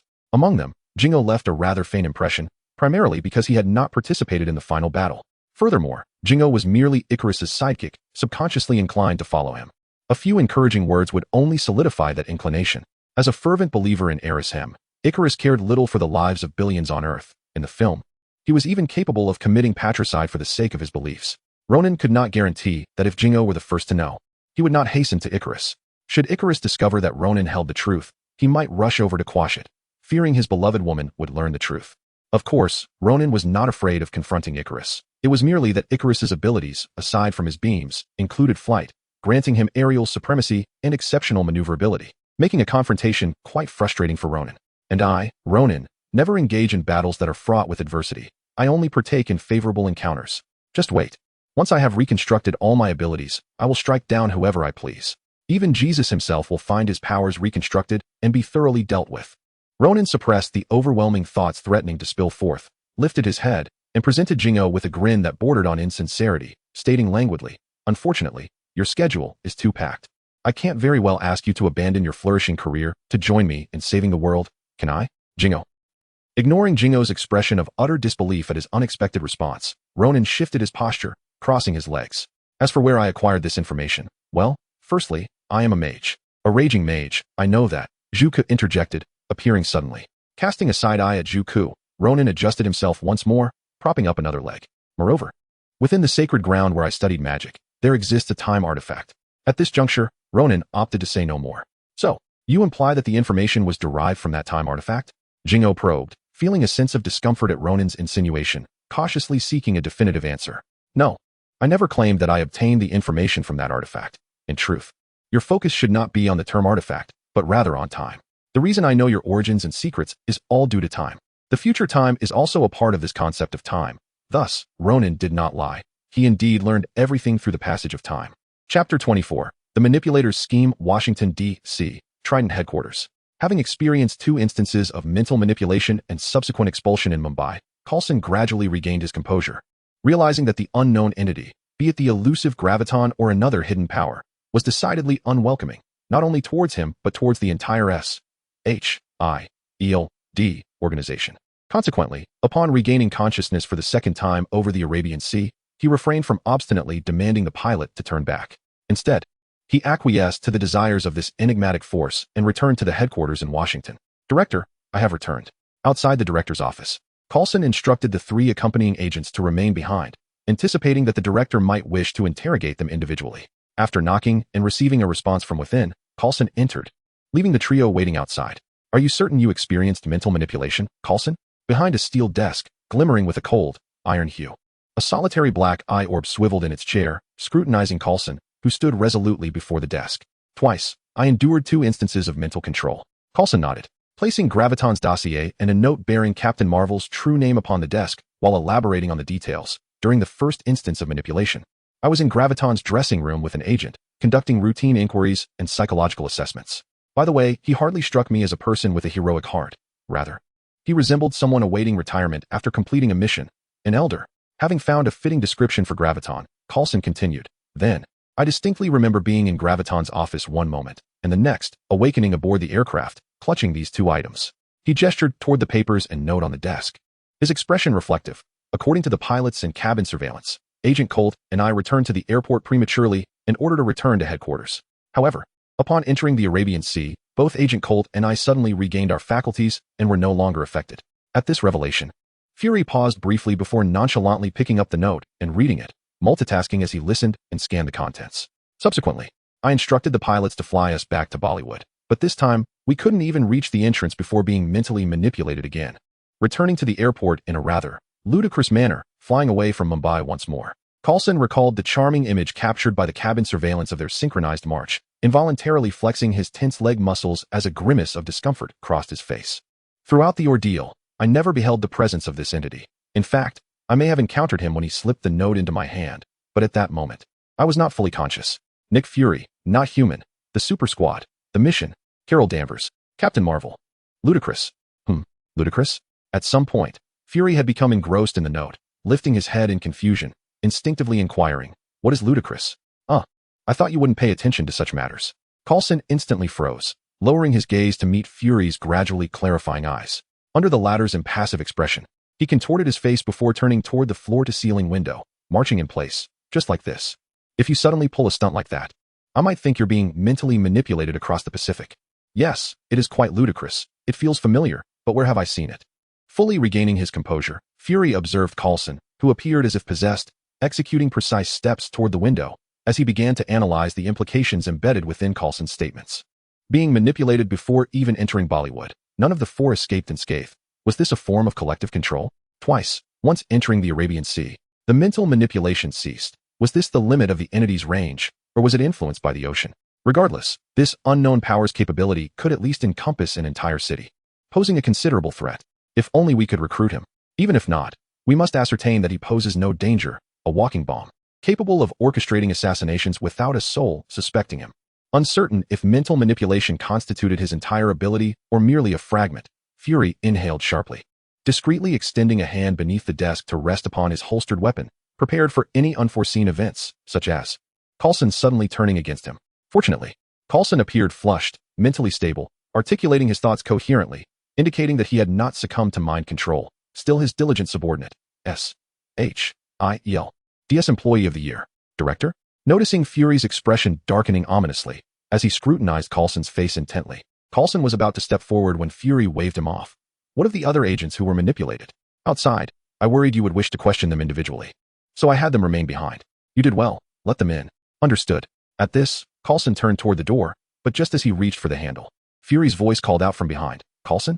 Yes, Director. Fury sat in contemplation for several seconds, and Coulson refrained from prompting him, understanding that interrupting his train of thought would be counterproductive. After a moment, Fury emerged from his reverie, raising his solitary eye to regard Coulson, weighing his words before asking, Do you believe that Entity harbors hostility towards us?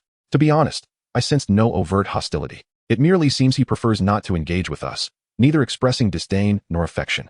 Coulson pondered for a moment before articulating his thoughts. My survival, and that note could substantiate many things. With such an enigmatic ability, if he truly bore ill will, I suspect he possesses countless methods to ensure my demise without detection, rather than merely expelling us once or twice. In fact, we still lack any clear understanding of whether this force is a or she, so, indeed, I concur that he bears no hostility towards us. Upon hearing Coulson's insights, Fury stroked his chin, gesturing for Coulson to depart. Subsequently, before Coulson ushered in the other 3 agents, Fury picked up a pen and inscribed several words on a blank sheet of paper. Avengers Initiative. Manipulator's Scheme. Chapter 25. Portals are for the impoverished. Wealthy individuals prefer air travel very well. I shall accompany you. I happen to know the whereabouts of Spike and Ajax, and I possess a private jet to facilitate our journey. At that moment, Jean Go, who had been hesitating to join the family team-building event, finally relented, agreeing to Zhu Ku's proposal within the confines of a makeup room at the Bollywood film studio. Of course, if one were to overlook the energy blade that Saint Na had poised against his neck, he appeared quite willing to partake in the family gathering. We have no need for your lethargically slow aircraft.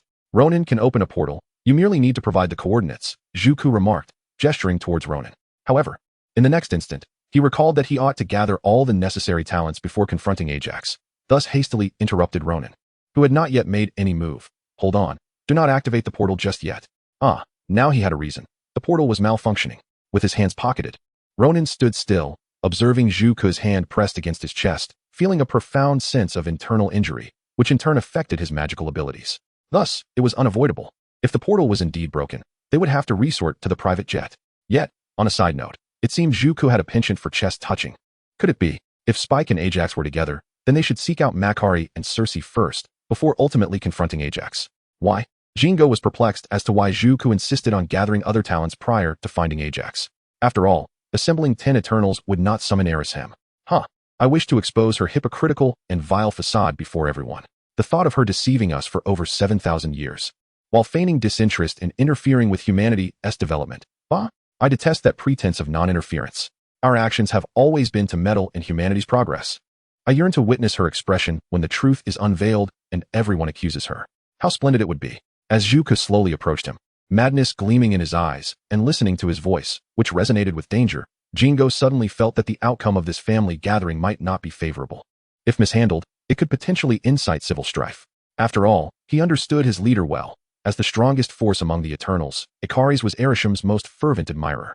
Even if Ajax's ultimate goal was to annihilate Earth to birth the Celestial, Ikaris would likely side with Ajax rather than humanity, having followed Ikaris for thousands of years. Jingo had never perceived a deep love for humanity in his eyes. In contrast, Cersei, his sister-in-law, harbored profound feelings for humanity. If she were to learn the truth, she might be the first to oppose it. Could this be the reason for Ikaris' sudden departure from his sister-in-law? Had he already uncovered the truth? To shield her from despair, had he chosen to leave alone, bearing the burden of it all? What immense courage. What profound love. Is this what they mean by letting her go if you love her? To love someone is to seek their happiness, even if it entails letting go? The renowned Bollywood actor began to indulge in his overactive imagination, envisioning a melodramatic film rife with elements of love, deception, and unexpected twists, which captivated Jingo's thoughts entirely. Jingo, snap out of it. A hand struck his waterlogged head, interrupting his reverie. Just as he was about to witness the reconciliation between his leader and sister-in-law, he was abruptly interrupted. He glared at the offender, only to find a figure clad in white, with flowing white hair. Saint Na, Jingo, I apologize. I was wrong to glare at you. Jingo, do you know where Cersei and Makari are? Zhu Ku inquired. Noticing Jingo had returned to reality after Saint Na's reprimand. I only know that Cersei seems to have been active in Europe. As for Makari, I'm afraid she hasn't made an appearance for centuries. Her whereabouts are a mystery. Jingo felt conflicted. He wished to reveal the entire truth to his sister-in-law, believing she should not remain in the dark. Yet, he feared that should his leader find out, he would return and unleash his fury upon them. However, Zhu Ku, determined to expose Ajax's true nature, paid no mind to Jingo's internal struggle. Since there was no news of Makari, they would seek Cersei first. After all, Europe was but a small continent, and with his full capabilities, he could quickly locate her. Ronan, open a portal, destination Europe. Zuko commanded, turning his back to Ronan and snapping his fingers. Ronan nodded, feigning the motions of drawing a circle, yet only producing a few sparks, failing to conjure even a semblance of a vortex. Observing this, Ronan naturally withdrew his hand, removing the suspended ring and attaching it to his belt. The spell has failed. We shall take the private jet instead. I don't believe you. Why did it fail now of all times? If you wanted to fly, you could have just said so. Don't treat me like a child. I am over 7,000 years old. Zuko regarded Ronan's nonchalant attempts at creating sparks with exasperation. Ronan, stop fooling around. The situation is urgent. Open the portal now, and we can take the jet later. To Zuko's admonition, Ronan could only express his helplessness. He did not wish to fly, but he was injured and merely sought to experience the lifestyle of the affluent. Portals? They are for the impoverished. The wealthy travel by jet. Furthermore, his magic had indeed malfunctioned. He was genuinely suffering from severe internal harm, in dire need of miraculous remedies, alongside the essential treatment of his emotional state. Zuko, as he gazed at the obstinate Ronan. Zuko was about to speak when Saint Na interjected. Ronan, please open a portal for us to Europe. We shall wait for you there. Jingo, prepare your jet for Ronan. Jingo. Huh. Saint Na cast a glance at the petrified Jingo, skillfully extending her hand to manifest her energy into a long blade, which she positioned against his neck, dispelling his paralysis. Very well. I'll have my assistant Karen arrange it immediately. I'll give him a call. Gently pushing aside the blade at his neck, Jingo forced a laugh and begrudgingly went to inform Karen, who had been with him for over 30 years, to prepare the jet. Now, we can open the portal. Saint Na flicked her wrist, causing the long blade to dissipate. She approached Ronan, her expression serene. As you wish, Lady Saint Na.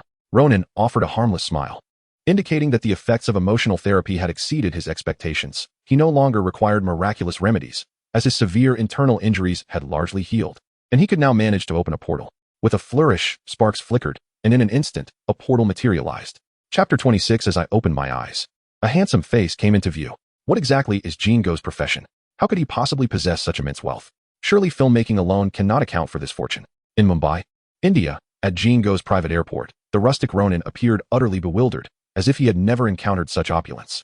He fumbled with the boarding ladder, engaging in a sort of emotional therapy to heal his inner wounds, while inquiring of a portly middle-aged man behind him.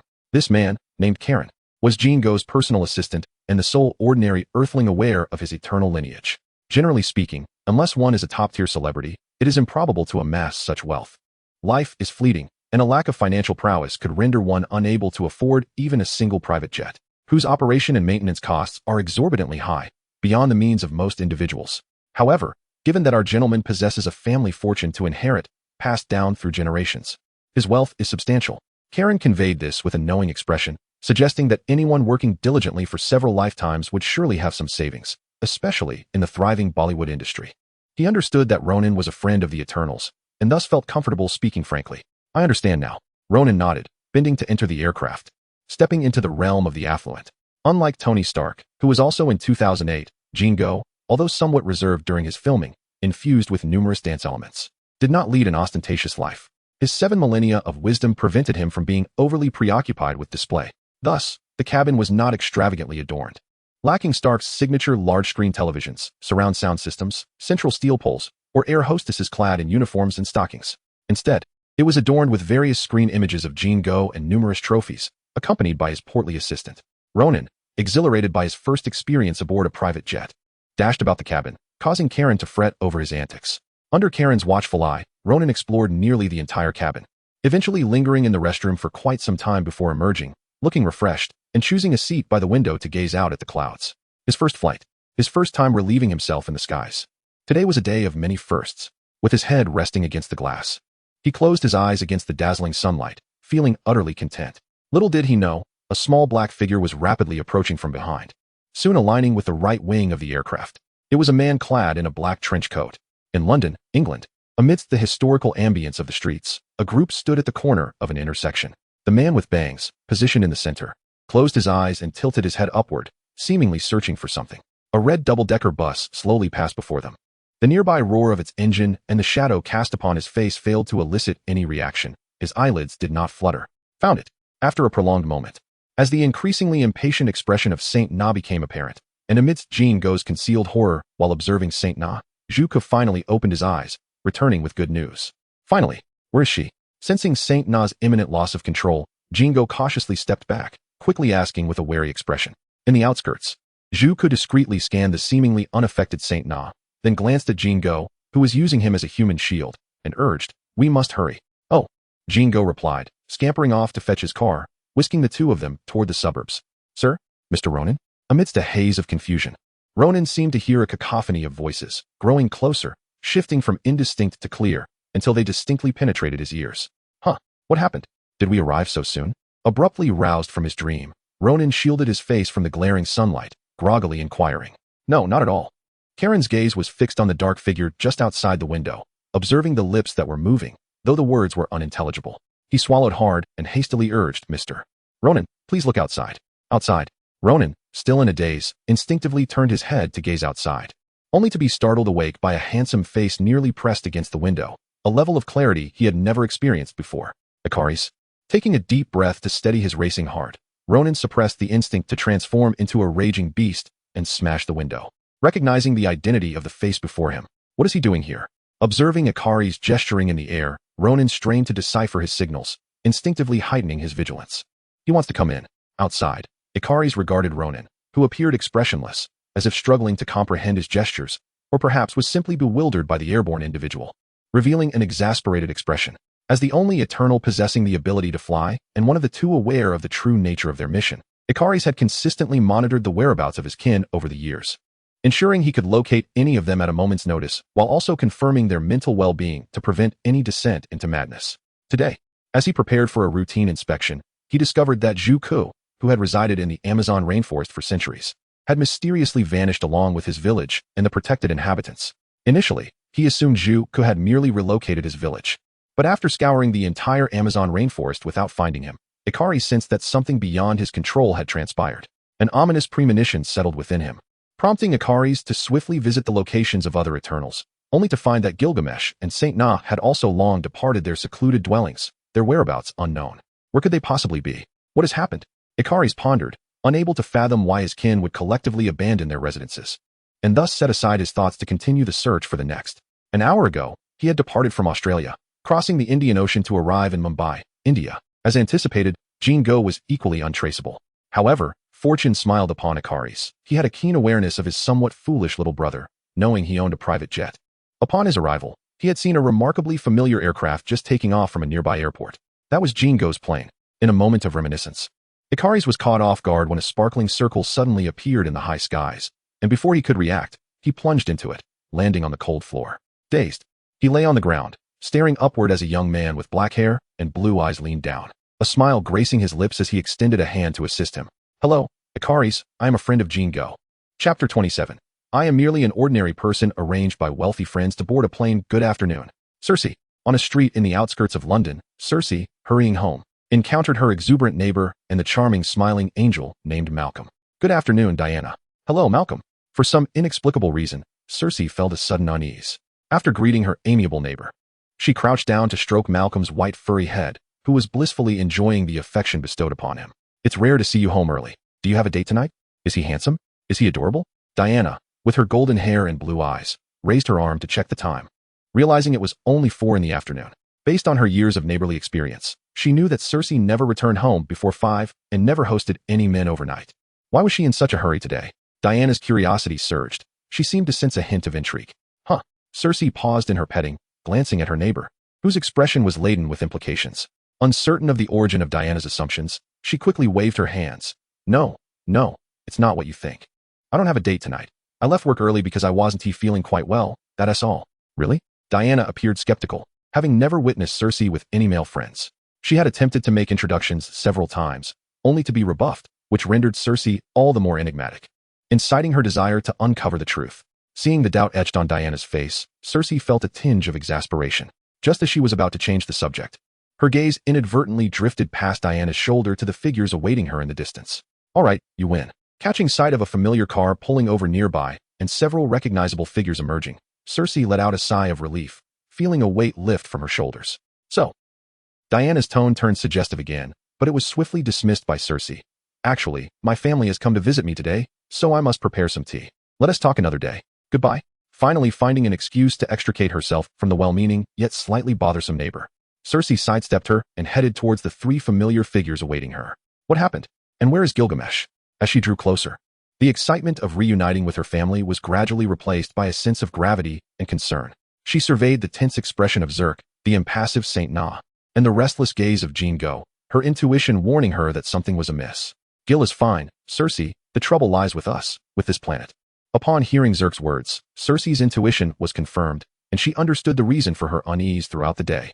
Acknowledging that the roadside was not an appropriate place for discussion, she tilted her head, signaling for them to return to her home. On board a private jet traveling from Mumbai, India, to London, England. I have long admired your reputation, Icarus. My name is Ronan, and as you can see, I am a sorcerer.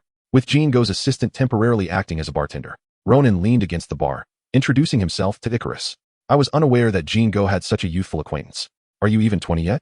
Having downed the drink in front of him, Icarus seemed impatient with the slow pace of the bartending, grabbing a bottle from the bar and drinking heartily. The criteria for friendship should not be age, but rather shared interests, common topics, and mutual assistance, whether physical or magical. Ronan replied with a smile that barely concealed his disdain, finding little to admire in Icarus apart from his youthful visage, particularly disapproving of his overtly fractured mental state as portrayed in films. However, given that Icarus had just bestowed upon him two abilities and out of respect for the luxurious private jet, Ronan chose to temporarily overlook his flaws, reserving his judgment for later when they could confront him collectively, ensuring he would be thoroughly embarrassed. Icarus appeared unfazed by Ronan's retort, finishing a bottle of liquor before disregarding the worried glance from Karen behind the bar, directly inquiring, "Where's Jean Go?" He had not forgotten his purpose. Jean Go's absence at this moment could not be mere coincidence. Locating him might lead them to other missing compatriots and shed light on the unfolding events. He has gone to Europe. In fact, we are en route to Europe as well. Ronan smiled at Icarus, whose expression shifted slightly, secretly noting that he indeed seemed to be keeping a watchful eye on his ex-wife Cersei, perhaps even having witnessed her engaging with another man. This could explain his dejected demeanor and his excessive drinking. However, that was Icarus's choice, of no concern to Ronan. What is Jean Go doing in Europe? Recalling a certain individual associated with the word Europe, Icarus redirected his thoughts. How should I know? I only know he felt pity for me having never flown on a private jet, so he kindly lent me his plane. Karen from behind the bar interjected. Is that really so, Mr. Ronan? Your version seems rather different from my boss's. He claims you insisted on using the private jet, citing some internal injury that prevented you from opening a portal. Yet, you appeared quite vigorous when you opened the portal just now, and your demeanor is anything but indicative of an injury. As for why he is going to Europe, I have no clue. Karen, do you know what your boss plans to do in Europe? Business? Personal matters? Leisure? If it's leisure, what kind? People or objects? Is it for filming? If it's a film, is it with stars or action stars? In response to Icarus's inquiries, Ronan asserted that he was merely an ordinary person arranged for a private flight by a wealthy friend, entirely oblivious to his friend's whereabouts, tossing the questions back to the personal assistant while offering various speculative scenarios. I'm not sure either, sir. He simply instructed me to prepare the plane and fetch Mr. Ronan from Bollywood, heading to Europe. He said they would proceed ahead and wait for us there. As for why he is going to Europe or what mode of transport he will use, he didn't mention anything, just instructed me to follow his orders. Perhaps overwhelmed by Ronan's myriad of speculations, Karen hesitated, his mind racing with various images, all featuring his boss, Icarus. So, one claims to be a friend, while the other claims to be an assistant, yet neither knows why Jean Go is heading to Europe or where exactly in Europe he is going. How shall I put it? This person seems rather ineffectual. Oh, he was referring to Jean Go, not himself. Chapter 28. Beep. The user you dialed is currently unavailable in a quaint apartment on the outskirts of London, which Cersei had rented for 5 years. The golden hues of the setting sun bathed the room in warmth. Seated on a sofa by the window, Jean Go appeared to savor the coffee in his hand. Yet his frequent glances towards his former sister-in-law betrayed his true thoughts. How are you, Cersei? He inquired. To his right, Cersei perched on a bar stool in the open kitchen, lost in contemplation. Yes, I'm fine, she replied, shaking her head as if awakening from a trance after absorbing Zhuka's narrative. She found it hard to believe that the ever-amiable Ijake intended to annihilate humanity for the emergence of new deities. While she did not contest the necessity of such divine beings, she felt it should not come at such a grave cost. Moreover, she remained skeptical about all the information Zhuka had imparted, yet she could not afford to dismiss it entirely. If it were indeed true, the implications would be dire. After a moment of silence, Cersei suddenly placed her cup down, her eyes sparkling with renewed vigor as she gazed intently at Zhu Ku, urgently questioning. Zhu Ku, your friend, he claimed to have gleaned this information from time itself, correct? Does he know the precise moment of the divine manifestation? Can we leverage this knowledge to ensure the deities can emerge without the extinction of humanity? You mentioned he is a mage. What about other mages? Do they possess any means to assist us? If everything is true, the birth of the divine beings necessitates an increase in sentient life. At the moment of their emergence, the divine entities will expand rapidly, ultimately rupturing the earth. What if we could evacuate all humans before this divine manifestation commences? Would that not avert the tragedy of human sacrifice alongside the birth of the deities? In this way, humanity could survive while new divine beings could be born, a perfect solution. Furthermore, I've heard that a mage named Ronan can open portals. If he could rally other mages to aid us, finding a habitable planet for interstellar migration would not be insurmountable. We wouldn't even need to advance our technology or ignite jump drive capabilities. A mere portal would suffice. The more Circe contemplated this, the more feasible it appeared. If the mages were willing to lend their assistance, the divine manifestation need not pose a significant problem. At worst, humanity would lose its original home, but could migrate to a new one to continue their existence. She believed such a flawless plan would be met with unanimous approval from the inhabitants of Earth. As for Ijake and Arism's deceit, she chose not to dwell on it for now. The immediate priority was to devise a means to save the beings on this planet. The rest was of little consequence. Juku, sensing Circe's intentions, contemplated dissuading her. If this truly proved effective, they would not have been subjected to memory erasure repeatedly, nor would Ijake have opted to conceal the truth instead of assisting humanity in their relocation. He surmised that the planet designated to nurture the divine beings was already doomed by the time the manifestation commenced. However, confronted by Circe's eager gaze, Juku hesitated for a moment, ultimately conceding, I am uncertain, but I can call him and see if he has any insights. After all, until Ronan joined them, they were not inclined to venture forth in search of the next eternal. Once one became accustomed to traveling through portals, other modes of transportation seemed rather obsolete. Except for that foolish Ronan. Recalling the image of Ronan, who insisted on flying in a private jet and was likely still en route, Juku felt the weight of his 7,000-year cultivation evaporate in an instant. He rose and, glancing at Jingo, who was surreptitiously observing Circe, and at the unperturbed Saint Na, who was engaged in conversation with Circe, he retrieved his flip phone and dialed the number left by Ronan. Sorry, the user you have dialed. Meanwhile, aboard Jingo's private jet at an altitude of 10,000 meters, Ronan took a sip of the drink prepared by Karen. Wow, this tastes awful. Having consumed alcohol only a handful of times across 2 lifetimes, Ronan twisted his face in distaste. However, as Icarus watched him with amusement, he felt an inexplicable urge to prove himself and forced the bitter liquid down his throat. Perhaps I am better suited to sugary drinks like milk tea. Ronan nonchalantly pushed the glass aside, vowing never to indulge in such a drink again, reserved for those who achieve success and harbor regrets. After witnessing Ronan's pained expression upon swallowing the drink, Icarus, reveling in his discomfort, stood up, ready to depart. Well, I must be off. Could you perhaps recreate that, circus-like sparkling? Donning his black coat, Icarus ran a hand through his tuft of white hair and addressed Ronan. If it weren't for his little brother's private jet, he would have easily thrown him out with a punch or blasted him with his rays, rather than politely request a portal. Portal? A certain keyword seemed to trigger something in Icarus, making him realize he might have overlooked something significant. With a sharp sound, Ronan, hoping Icarus would leave first so he could head to Europe and evacuate everyone, opened a portal without hesitation. However, he noticed Icarus standing still before the portal, showing no intention of departing. I'll ask again, are you truly unaware of Jingo's destination in Europe? Or how he got there? Icarus scrutinized the portal, then turned to inquire. He pondered why it felt peculiar that Jingo was en route to Europe but had not appeared on his private jet, instead accompanied by a friend capable of opening portals. Unless Jingo, like himself, could fly, the most convenient mode of transport, aside from the jet, would be. As Icarus slowly turned, his expression darkening with danger, Ronan's alarm surged. Damn it, let us go. We really don't, my goodness. Mr. Ronan, what are you doing? Behind the bar. Karen had not finished her sentence when Ronan abruptly kicked the Eternal out of the aircraft and into the sky beyond the portal, leaving her speechless, fearing she might be next. Raising a finger to silence Karen, Ronan observed Icarus, who stabilized himself rapidly in the air, soaring towards them with fury etched across his face. With a dismissive remark, he leaped into the portal, following the trajectory into the vast sky outside the plane. Simultaneously, a shimmering screen appeared in Ronan's view. Ability sequence. Ability, cosmic energy. Ability, cosmic energy, formed for flight. With a whoosh. Amidst the howling winds, an invisible force upheld Ronan's body, allowing him to stand as though on solid ground at an altitude of 10,000 meters. His right hand gently grasping a hammer composed entirely of pure energy. Chapter 29. The question of death in the heart of Kathmandu, at Kamar Taj, as night fell. The day's training for the mage apprentices came to an end. They flowed out of the dining hall, each returning to their dormitories to prepare for review and rest. The corridor, neither crowded nor peaceful, saw Bruce Banner meandering at the far end, allowing those behind him to surpass, and then leave him far behind. Unperturbed, He leaned into the dim glow of the lights, engrossed in his spell notes. Or rather, it was merely a casual jotting, a reminder. The essence of magic does not derive from the material world of Earth, but instead draws from the myriad dimensions of the multiverse. Due to the varying strengths of these dimensional energies, magic possesses diverse properties, exemplified by white magic and black magic. The notion of the multiverse, a theory yet to be substantiated by science, has already permeated the tomes of magic, even being regarded as a source of magical energy. Evokes a profound sense of disillusionment within me. The essence of magic seems to lie in the manipulation and utilization of energy. However, compared to the observable energy dynamics of the scientific realm, this operation appears somewhat elusive.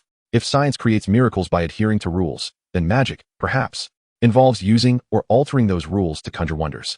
The esteemed Sorcerer Supreme, Ancient One, asserts that whether through science or magic, the core principle is the application of energy. The interplay between matter and spirit allows individuals to manipulate energy via intermediaries, thereby executing spells. This intermediary is none other than the suspended ring. With a mere ring, one can harness and command energy, rendering magic truly extraordinary. Regrettably, even though magic could restore one from paralysis to robust vitality, I have yet to extract any information from the theories of spells that might aid in completely eliminating the gamma radiation within me. Mr. Blue finds himself at a similar impasse. The flower sap extract he previously mentioned failed to heal me, and he is now utterly devoid of solutions, unless he can acquire the experimental data that led to my mutation. The notebook, filled with black lines, is cluttered with paragraphs that do not align with the black lines, interspersed haphazardly, with varying font sizes that saturate the 2 pages, leaving scarcely a whisper of blank space.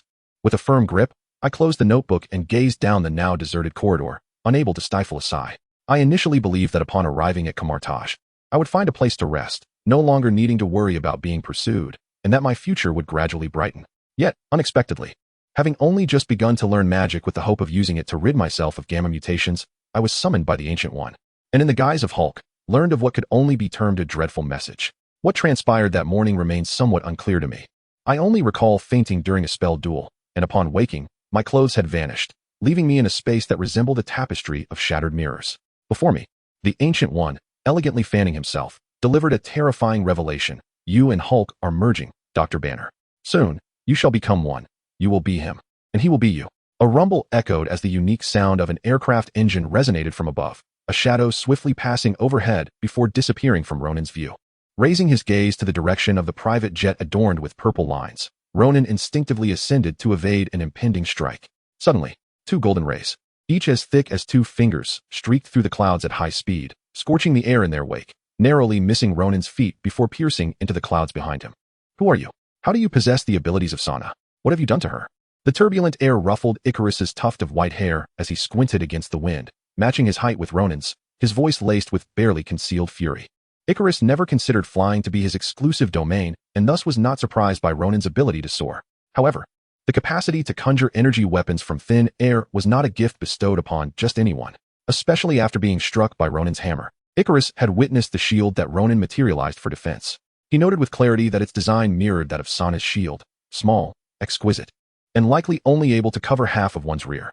This was undoubtedly Sana's shield. What could this mean? Could it be that the disappearance of Zork and the others was due to someone capturing them and seizing their powers? If so, as his thoughts spiraled, Icarus's gaze toward Ronan grew less fiery and more cautious. Though they both could fly, with one excelling at ranged attacks and the other in close combat, the apparent advantage Icarus held was illusory.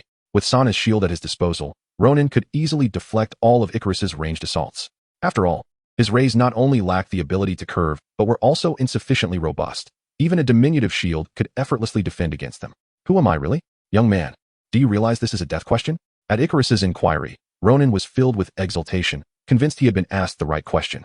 Since you have asked so earnestly, allow me to graciously reveal, I am merely a passing masked rider. With a surge of excitement, Ronan exclaimed a line that felt strikingly familiar, instantly igniting his combat fervor as he raised his shield to charge at Icarus. Clang, clang. Seeing this, Icarus swiftly retreated, unleashing a barrage of rays that aimed at various body parts, only for them to all collide with Ronan's diminutive shield, as if cursed to always hit that specific target. Damn, my sole offensive maneuver rendered utterly ineffective, and with Ronan's unpredictable weapon transformations keeping him at bay, Icarus felt a sense of suffocation. In his 7,000 years of existence, he had encountered Sana's abilities, knowing all too well how they could extend or retract at will, penetrating from the most unexpected angles to draw forth blood. This madman, choosing a random direction, he fled in a frenzy, unwilling to waste any more time. Icarus glanced back at the relentlessly pursuing Ronin, pondering how he might escape this lunatic.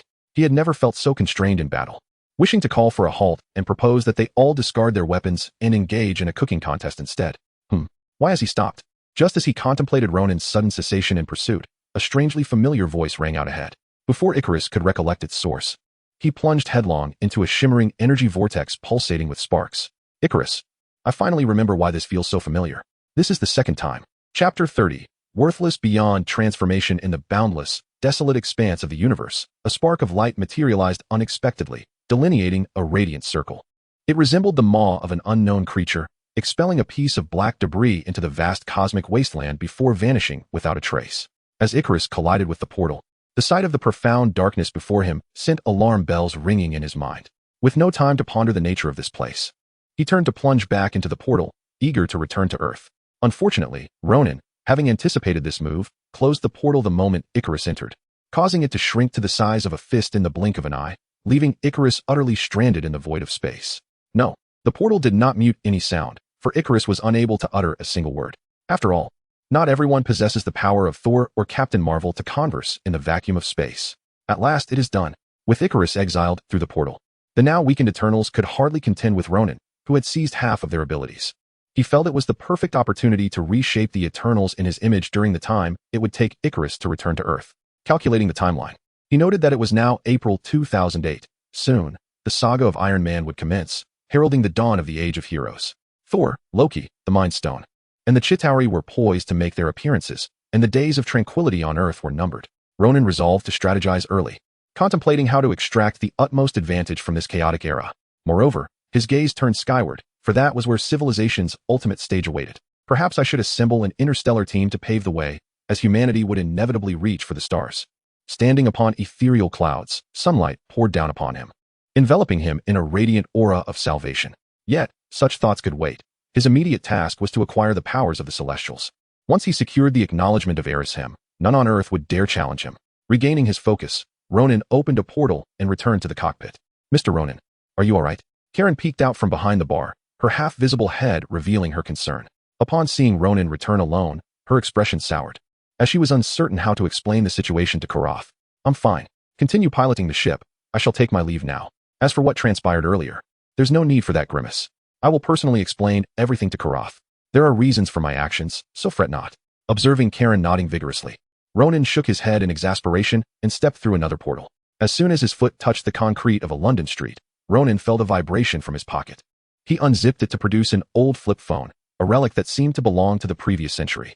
This antiquated device offered little entertainment beyond Snake and Tetris. A touchscreen phone would have been far more useful. Apart from occasionally pretending to transform into Kamen Rider, this phone was devoid of merit. Ronin mentally scorned the fact that the Marvel Universe utilized a phone from the same year as his previous life. Opening the device, he answered the call. Hello? Ronin, have you arrived?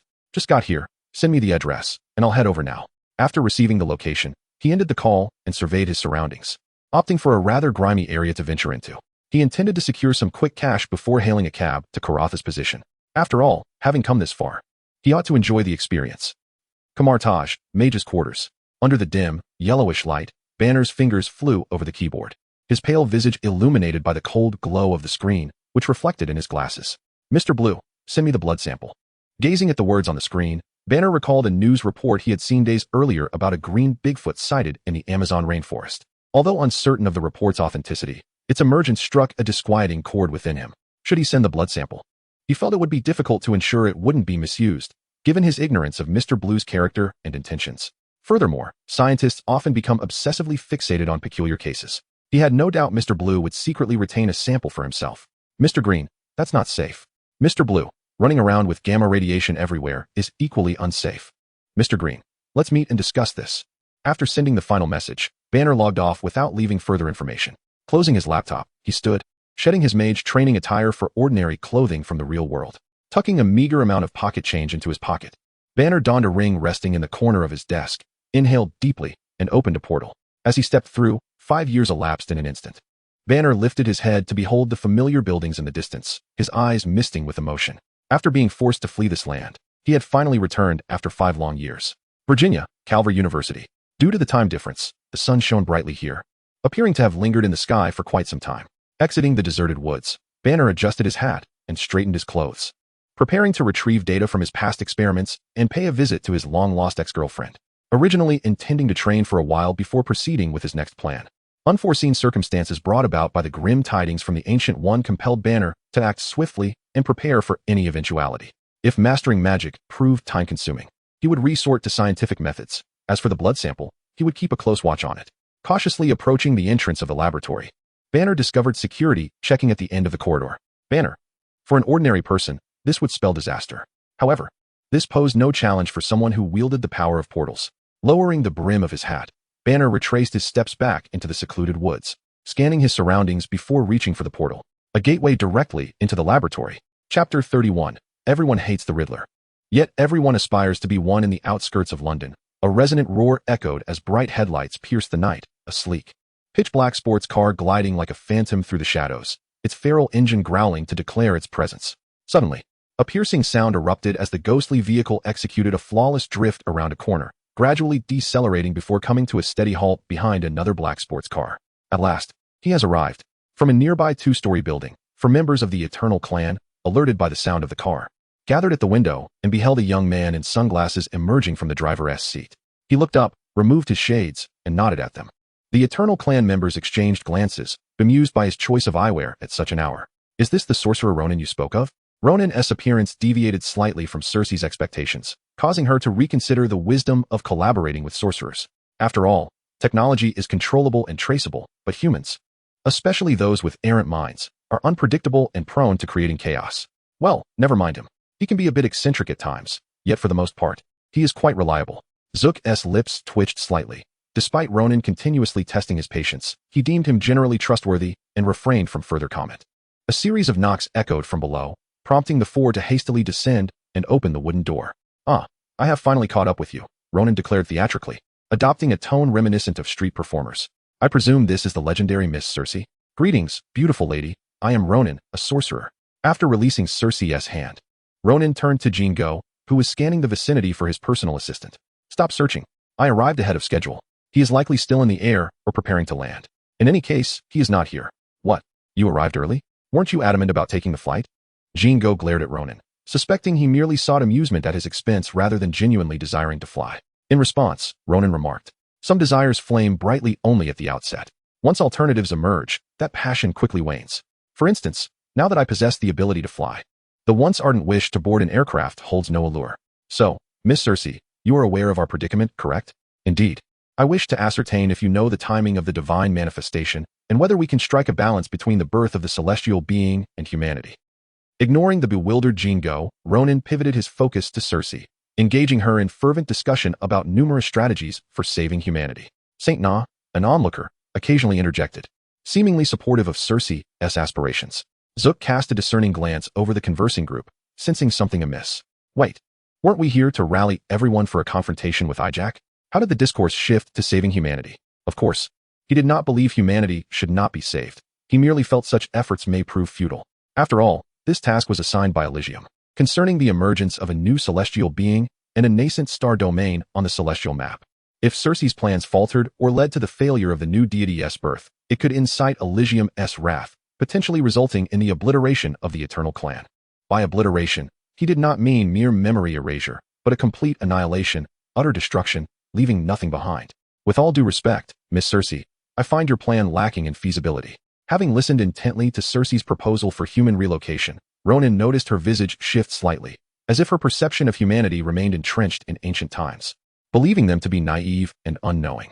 In reality, as a modern human, Ronan understood his species all too well: kind, suspicious, contradictory, complex, arrogant, malevolent. Humanity is described by myriad adjectives, blind obedience being one of them.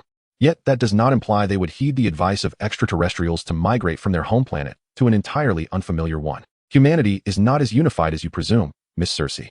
Indeed, external threats may compel temporary unity. But how will you convince them Earth is in peril and persuade them to follow your directives? Don't tell me it's simply through words. We could locate Hephaestus and showcase his abilities to them. If that proves inadequate, we could unveil our starship, the Toma, which, being an interstellar vessel, would surely convince them.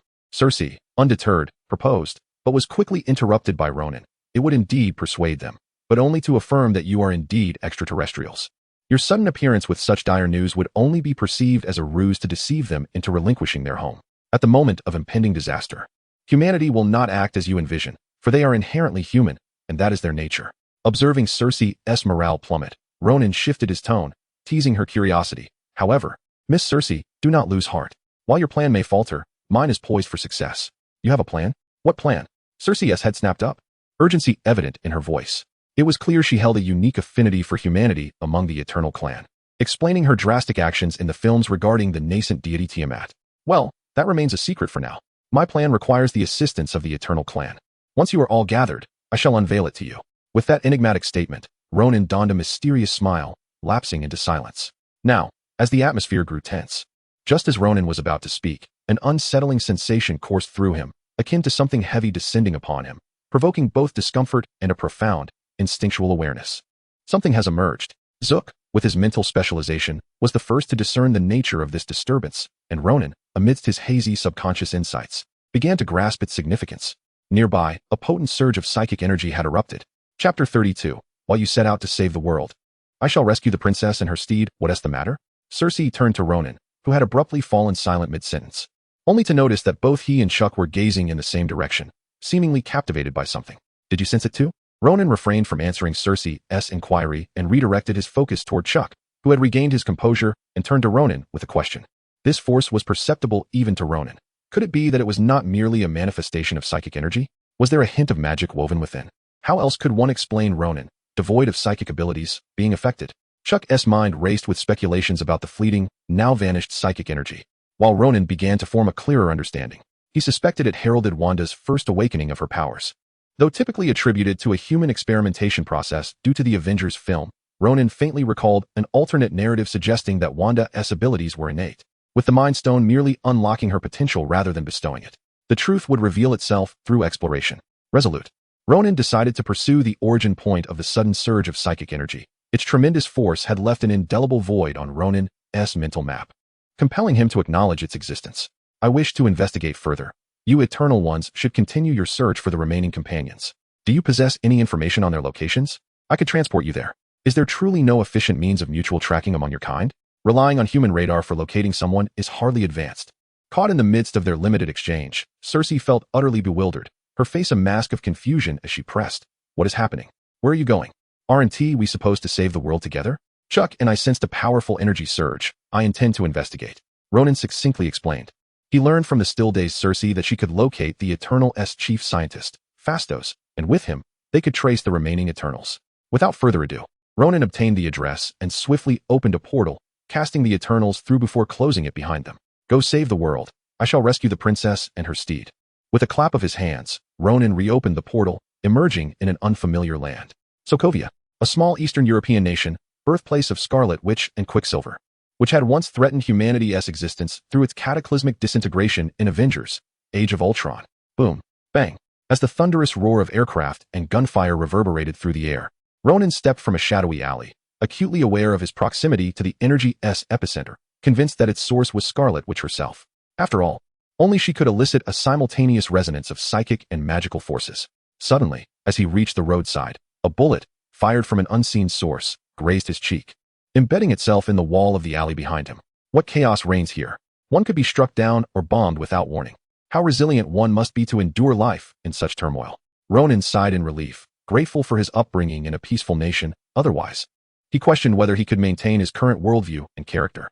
The brutality of war destroys not only the body but the spirit as well. Alas, the spirit is subject to manipulation. Listening to the incessant gunfire, Ronan gradually closed his eyes. Faint, indistinct silhouettes danced amidst the radiant nebulae. As Ronan attuned himself to the anguished whispers emanating from the depths of their souls, linking to the spirits of those shadowy figures, his eyes sprang open, golden light radiating from his gaze. In that instant, the world seemed suspended, akin to a film paused mid-frame, with only a lingering echo reverberating into the silence. The roar of aircraft had long faded, and the gunfire ceased, plunging Sokovia into an eerie stillness.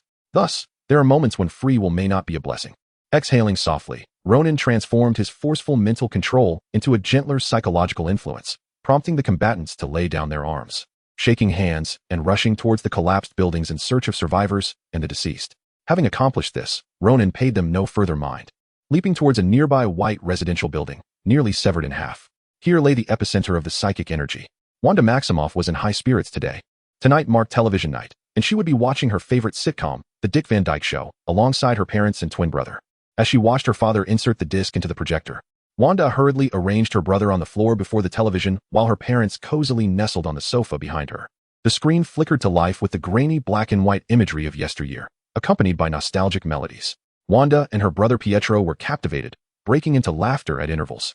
As they watched, Wanda felt an inexplicable urge to glance at her parents, catching a glimpse of their affectionate smiles. In that fleeting moment, she never fathomed it would be their final shared glance. Suppressing an unsettling flutter in her chest, Wanda prepared to immerse herself once more in her favorite show. However, in the next instant, a tremendous force struck from behind, accompanied by a resounding explosion, rendering her unconscious as darkness enveloped her. After a time, Wanda regained consciousness, lifting her head to find herself surrounded by debris and ruin, the remnants of a home starkly contrasting her cherished memories. Supporting herself, she searched for her parents but found only silence. Where they had been moments ago, the space was now a mass of rubble. Suddenly, the cacophony outside intensified. The sounds of rushing feet and bombings erupted in unison, leaving Wanda frozen in shock until her brother Pietro yanked her beneath the dining table for cover. Boom! The deafening noise jolted Wanda, her eyes widening in terror as she beheld a missile emblazoned with the name Stark embedded in the wreckage before her. No more than 3 meters away. Beep, beep. Amidst the rhythmic ticking, a red light flickered ominously amidst the debris, as if death itself were watching. Chapter 33. Not all who fly can disassemble starships. Beep, beep. In the midst of Wanda and Pietro's terror-stricken gazes, the missile, manufactured by Stark Industries and of high quality, did not detonate as expected. Instead, it lay motionless, a silent harbinger of anxiety for the siblings, who dared not move an inch. Time became an ambiguous concept. Perhaps it was half an hour or merely 3 minutes, when Pietro suddenly perked up, straining to hear the sounds of gunfire from outside. Yet, there was nothing. The cacophony of explosions and gunshots had abruptly ceased, leaving an eerie silence enveloping the world, punctuated only by the distant crackling of flames. Wanda, we must leave this place. As the first to awaken, Pietro understood the grim reality that their parents had perished in the bombardment. However, he did not weep. He was the only boy in the family, responsible for ensuring his sister's safety, and tears were a luxury he could not afford at that moment. If tears were to come, they would wait until they found a sanctuary, a secluded corner where he could mourn in solitude. Follow me, he urged. After a brief moment of stillness, he heard sounds filtering through the street outside, devoid of gunfire and explosions. Unable to contain himself any longer, he grasped his sister's hand and crawled out from beneath the dining table, cautiously maneuvering around the missile that blocked their path. Regrettably, their escape plan was thwarted before it even began. The recent assault had nearly obliterated their home. The outer wall was all but gone, and the sole exit was now concealed beneath fallen concrete debris from above. Realizing the impossibility of fleeing through the door, Pietro, who resided on the 5th floor, pragmatically abandoned the notion of jumping to safety and began to seek alternative routes. Pietro looked, despite her brother pulling her in various directions. Wanda's gaze remained fixated on the missile at the heart of their ruined home. It was only when a sound emanated from beyond the gaping hole in the wall that her instincts compelled her to glance away. That fleeting glance revealed an astonishing sight. Upon hearing his sister's voice, Pietro turned to see a miraculous scene akin to those portrayed in films. A tall figure with dark hair and blue eyes soaring towards them at remarkable speed, descending like a deity from the heavens. He watched as the flying figure extended his hand, tracing a circle in the air, and a ring of sparks materialized on the ground, resembling a monstrous maw that voraciously swallowed the inert missile, consuming it whole. How remarkable! At 10 years old, children brim with imagination and creativity. They possess a nascent understanding of the world, coupled with an unbounded capacity for acceptance of the extraordinary. Isn't it astonishing? Would you like to learn? I can teach you. Ronan landed amid the debris-strewn floor, addressing the 2 children who had just lost their parents. He could not resurrect the deceased, a feat beyond his current abilities, but he could at least guide the children towards a better path, preventing them from falling into the clutches of a terrorist organization opposing freedom. If they wished to change the world, he would wholeheartedly support them. After all, magic, too, has the potential to reshape reality. Washington, Trident headquarters. In a familiar office, surrounded by the usual chaos of black coffee, diligent workers, and endless paperwork, Coulson hurried to Fury's desk to relay the latest intelligence. 5 hours ago, the small Eastern European nation of Sokovia appeared to fall under mass mind control. In an instant, the raging fires of war extinguished, and citizens, along with soldiers, inexplicably formed rescue teams to search the bombed areas. According to the reports from the mind-controlled bomber pilot, he regained consciousness only after returning to base, which was several hundred kilometers away from Sokovia. In the limited surveillance footage available, We observed the transformation of the rescue teams from mutual combatants to collaborative survivors. Furthermore, we discovered this. As he spoke, Coulson presented a somewhat unclear surveillance image to Fury, placing the accompanying report on the desk. What is this? Fury scrutinized the dark image, unable to discern anything significant. Look at this, sir. Coulson produced another photo, a magnified section of the first, revealing a mysterious figure suspended in the air, devoid of any visible flight apparatus. I suspect he is the one wielding mind control powers. Many films and shows have suggested that the mind can influence matter, implying that when mental strength reaches a certain threshold, one can fly. As Fury gazed at the figure hovering in the air, his expression darkened, his thoughts racing to unravel the origins of this enigmatic being, yet he found himself at a loss. He felt a surge of anxiety. The last individual he knew who could fly was Captain Marvel. And Captain Marvel had the capacity to dismantle a starship constructed by advanced extraterrestrial civilizations without sustaining so much as a scratch. Calm down, he told himself. Not all who fly are Carol. Not all who fly can disassemble starships. Taking deep breaths, he turned to Coulson. Can we ascertain his identity? Not at the moment, but I have dispatched a team of agents to Sokovia in hopes of pinpointing this mysterious individual. Ensure they proceed with caution. Once the target is identified, they must report immediately and avoid any rash actions that might provoke him. Understood, sir. If this flying enigma is indeed the same person who possesses mind control abilities, what should our course of action be? Should we invite him, or merely observe? Coulson refrained from using the term control, aware that under the pervasive and insidious influence of mind control, their foremost objective was to avoid inciting this mysterious figure's ire. They needed to tread carefully, taking actions that would foster goodwill towards S.H.I.E.L.D. For only then could they hope to avoid annihilation at his whim. When flight capabilities and the power to control vast populations converge in a single individual, that person becomes a strategic weapon more terrifying than a nuclear bomb. Presently, this enigmatic figure held greater importance for S.H.I.E.L.D. than the spatial cube lying dormant in a laboratory. If we can ascertain his identity, I wish to meet him personally. Fury reached into his pocket, caressing the crisis moment communicator. Feigning calmness. If it is her, she should not fear the so-called mind control, for it was through such manipulation that she first awakened her powers. Chapter 34. The most romantic superpower Kamar-Taj. Having just completed his daily task, Banner, clutching a newly acquired tome of magic, bid farewell to Wong and Ross before trudging away from the library with a heavy heart. Just yesterday, after successfully using a portal to enter the experimental building of Calvo University, he was disheartened to discover that not only had his former laboratory been converted into a surveillance room, but the experimental data regarding his mutation had also been thoroughly erased. After conferring with Mr. Blue, Banner learned that without the original data, his options were severely limited, and the likelihood of his recovery was virtually nil. Science had proven powerless, while magic was still in its infancy. Though Banner felt a profound sense of frustration, he realized he had no choice but to relinquish hope. He expressed his gratitude to Mr. Blue for his unwavering support and assistance, subsequently severing all ties and ignoring requests for blood samples or any further meetings. If science failed him, perhaps magic could provide the answers he sought. With renewed determination, he resolved to delve into the study of magical knowledge, confident that he would eventually uncover a solution.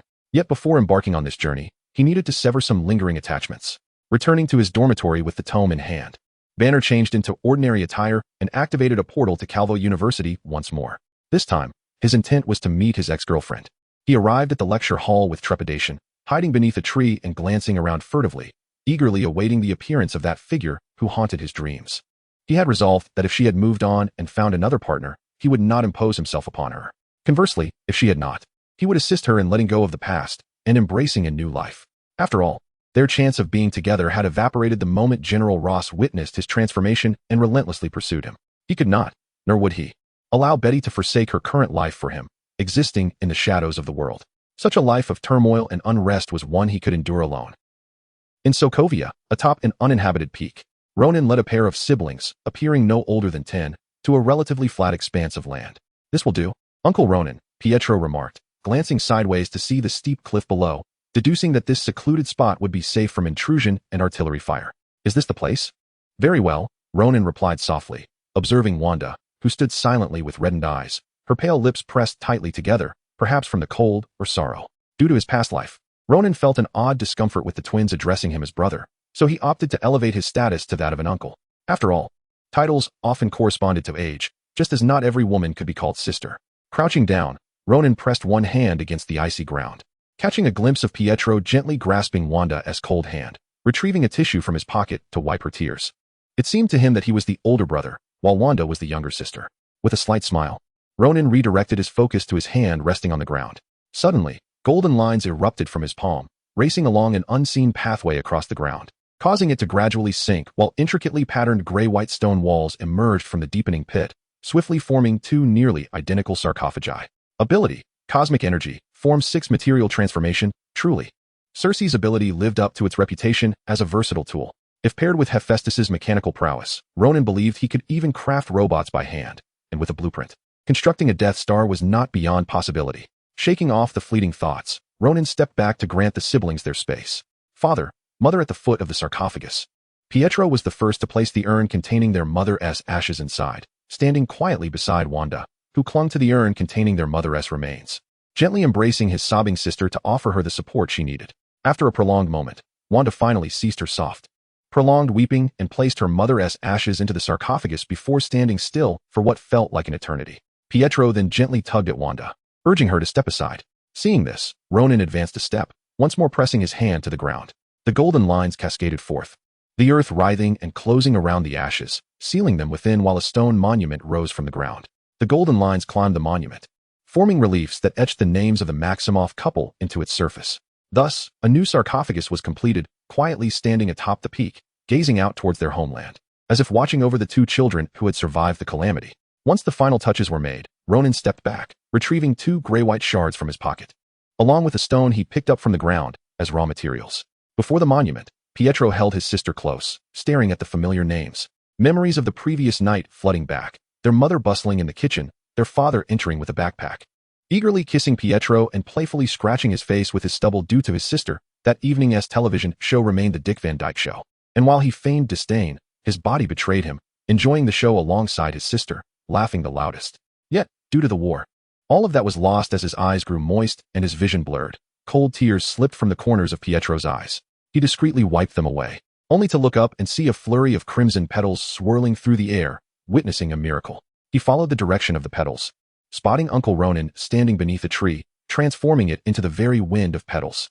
Beside him, Wanda, who had been quiet thus far, raised her head, catching a petal and gently placing it on their parents' monument before watching it drift away with the wind. Perhaps, magic could render this world a better place. Her fist slowly clenched, as if resolving to make a decision. As the petals scattered with the breeze, the siblings turned to Ronan.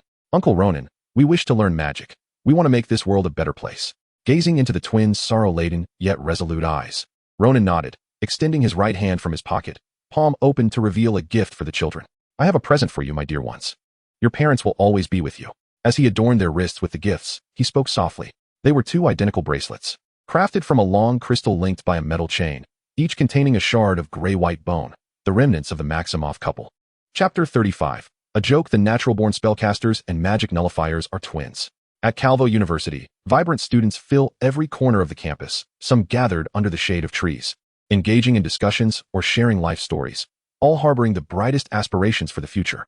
In a relatively secluded area, Dr. Banner sits on a bench, lost in a passionate exchange of kisses with Elizabeth Ross, completely oblivious to the public nature of their surroundings and the necessity of maintaining decorum. This development was not supposed to be like this. I should make her forget me. Dr. Banner's thoughts were fragmented, yet his lips continued their fervent dance, exchanging myriad biological microbes. This fervent and reckless display drew the frown of Ronan, who observed from the shadows, silently raising his palm to shield his eyes, continuing to watch through the gaps between his fingers. He was merely an 18 or 19-year-old boy, ill-prepared for such inappropriate sights, only able to steal glances. Stop, stop.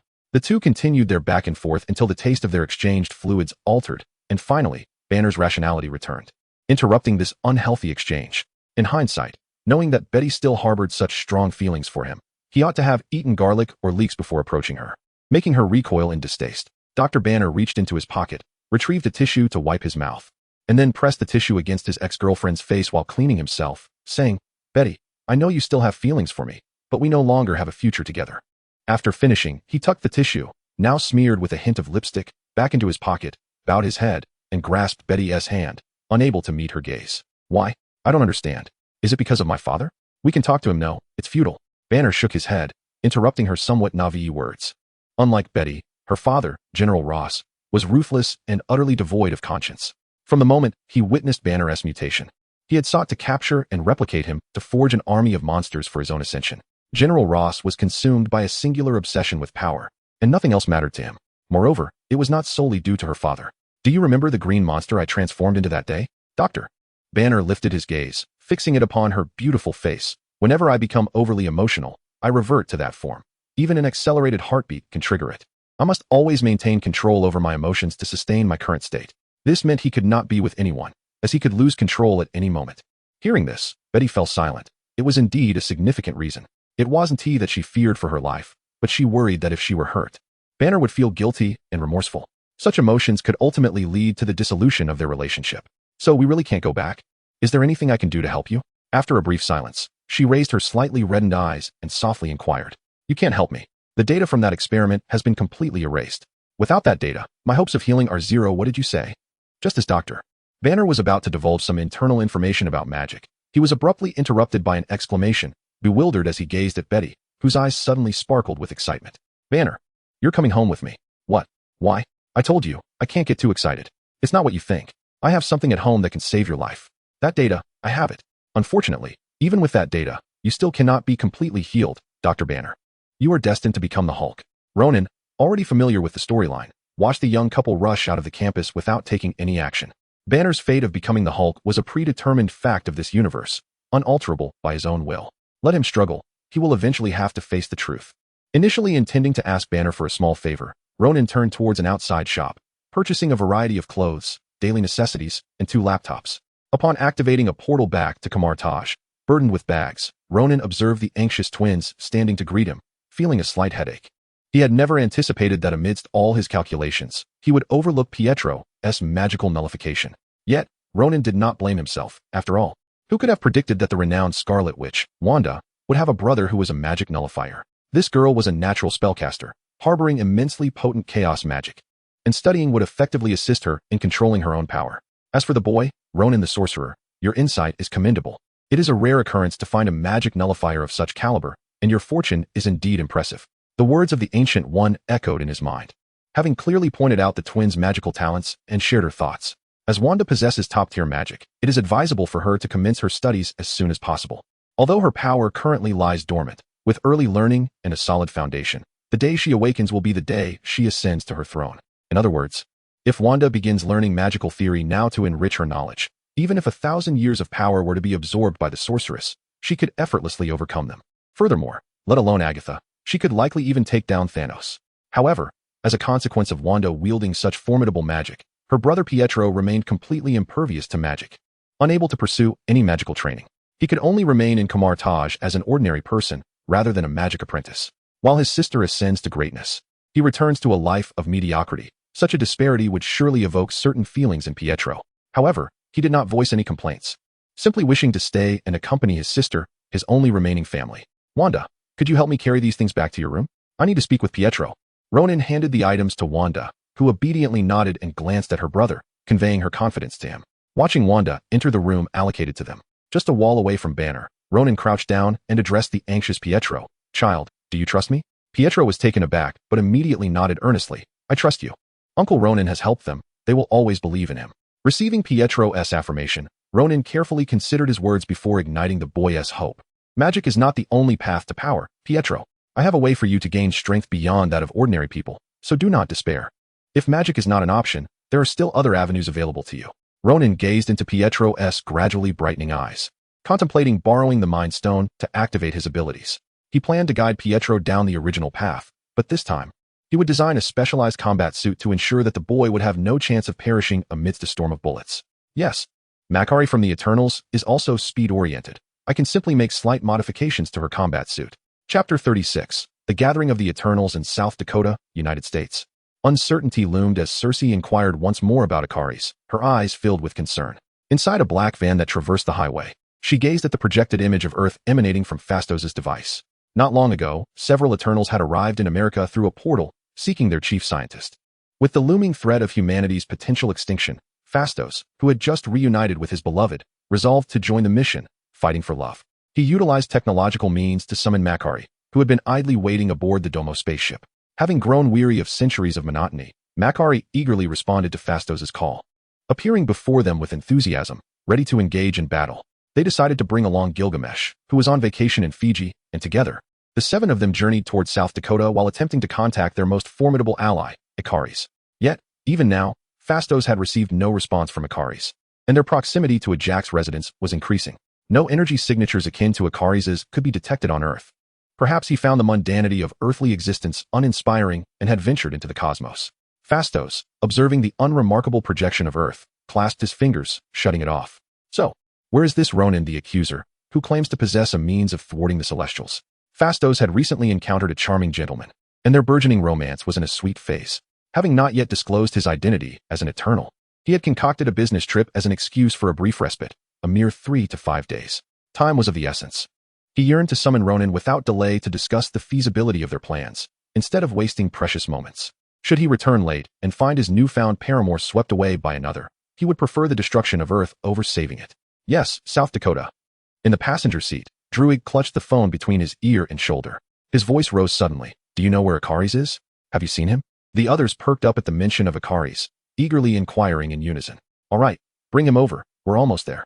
Druig concluded the call and turned to the 6 pairs of eyes fixed on him, explaining it was Ronan.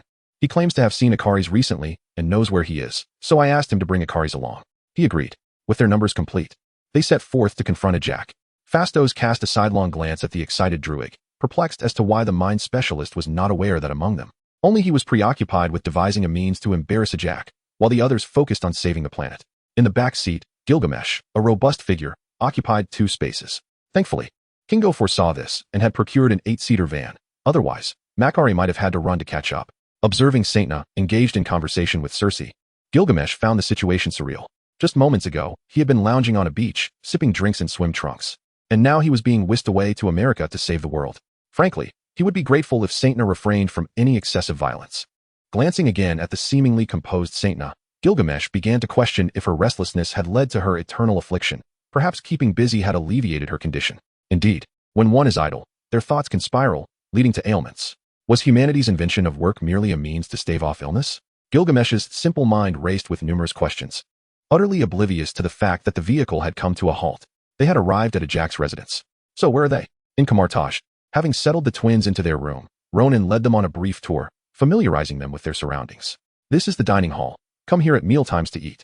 A full stomach gives you the strength to train, understood? Glancing back at the twins, who trailed closely behind him, Ronan recognized their instinctive need for a guardian after losing their parents, so he refrained from further comment. He was aware that this reliance would be temporary, as he had left a note in Banner's room, asking him to look after the twins. Compared to his own hectic lifestyle, Banner was evidently more suited to be their support.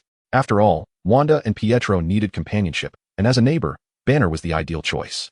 After ushering the twins to their meal, Ronan seized the opportunity to head to the central palace, intending to alert the elders to remain vigilant, as he was about to rendezvous with the Eternals to seize the power of the Celestials. Uncertain of what might transpire, and knowing that the Ancient One, using the Time Stone, adhered to the principle of what is spoken will not occur, Ronan felt compelled to ensure she remained cautious. Master Hammer. May I inquire as to the whereabouts of Master Ancient One? Entering the palace, Ronan scanned the surroundings, his gaze landing on Master Hammer, who sat serenely in a wooden chair, peering over his reading glasses at a tome of magic. Upon hearing Ronan's query, Hammer lowered his gaze, letting his glasses slide down his nose, before meeting Ronan's eyes with clarity. Master Ancient One has been quite busy, though I am unaware of the specifics. She has merely indicated that her workload is substantial and requested not to be disturbed.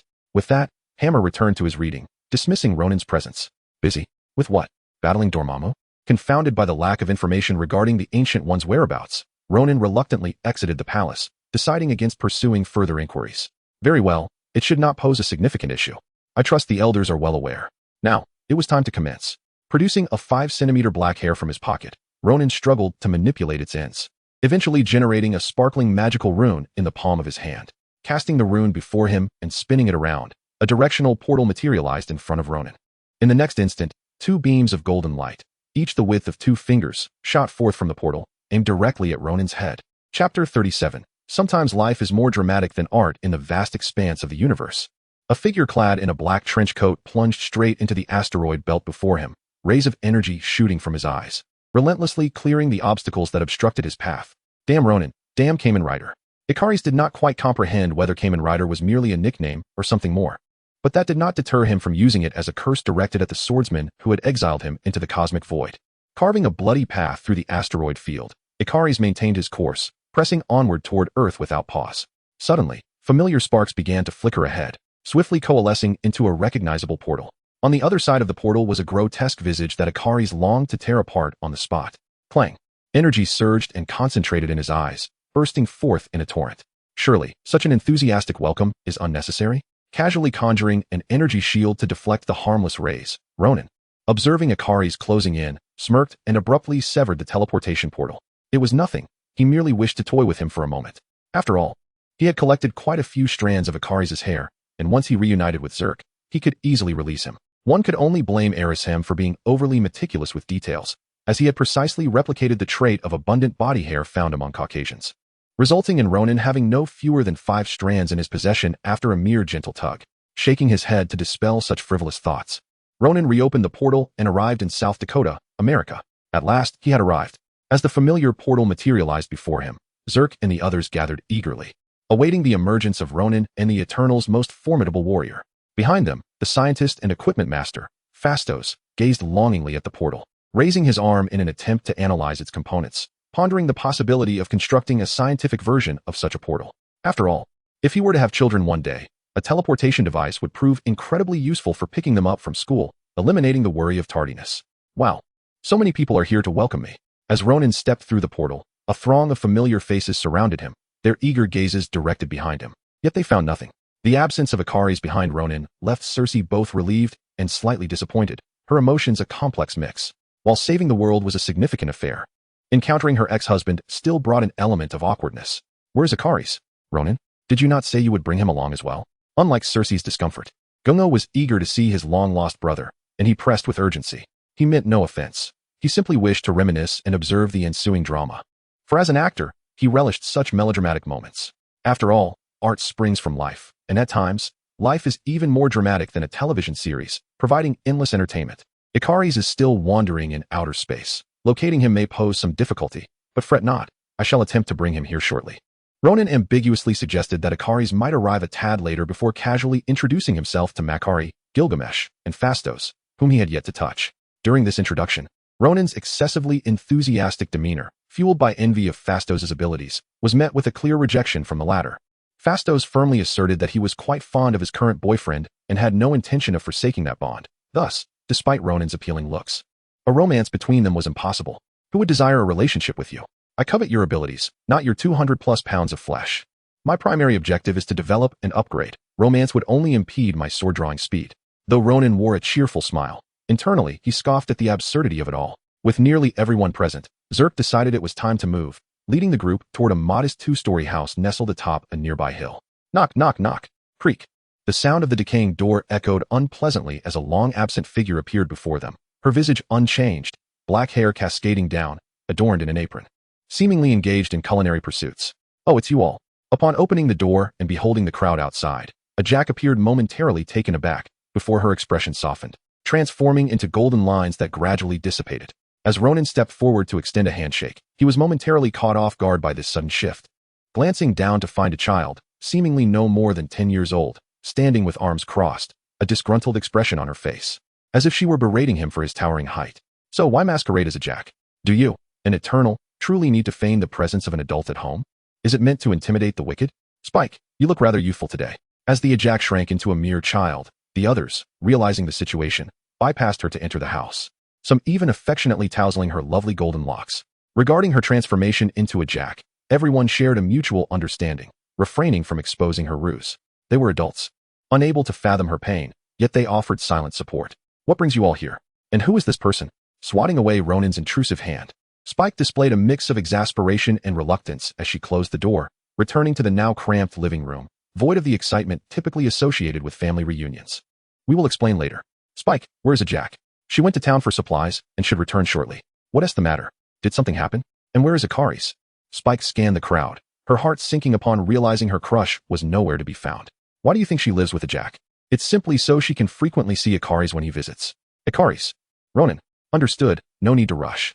Estimating that everyone had gathered, Ronan waved dismissively, turning to exit the house, preparing to retrieve Akari's from the cosmos, intent on engaging him in yet another battle. At this juncture, he felt it unnecessary to conceal his abilities any longer. Revealing them would only bolster their confidence in him. Chapter 38. Ajak inside Ajak's modest dwelling. What should have been a raucous gathering was surprisingly subdued. So, have you come with news of a new mission? Or can we finally return home to Olympus? Spike inquired, pouring herself a glass of water and observing the distracted crowd. Aside from the occasional murmur, most of them were gazing out the window, showing little inclination to converse with her. Clearly, they were not seeking her out.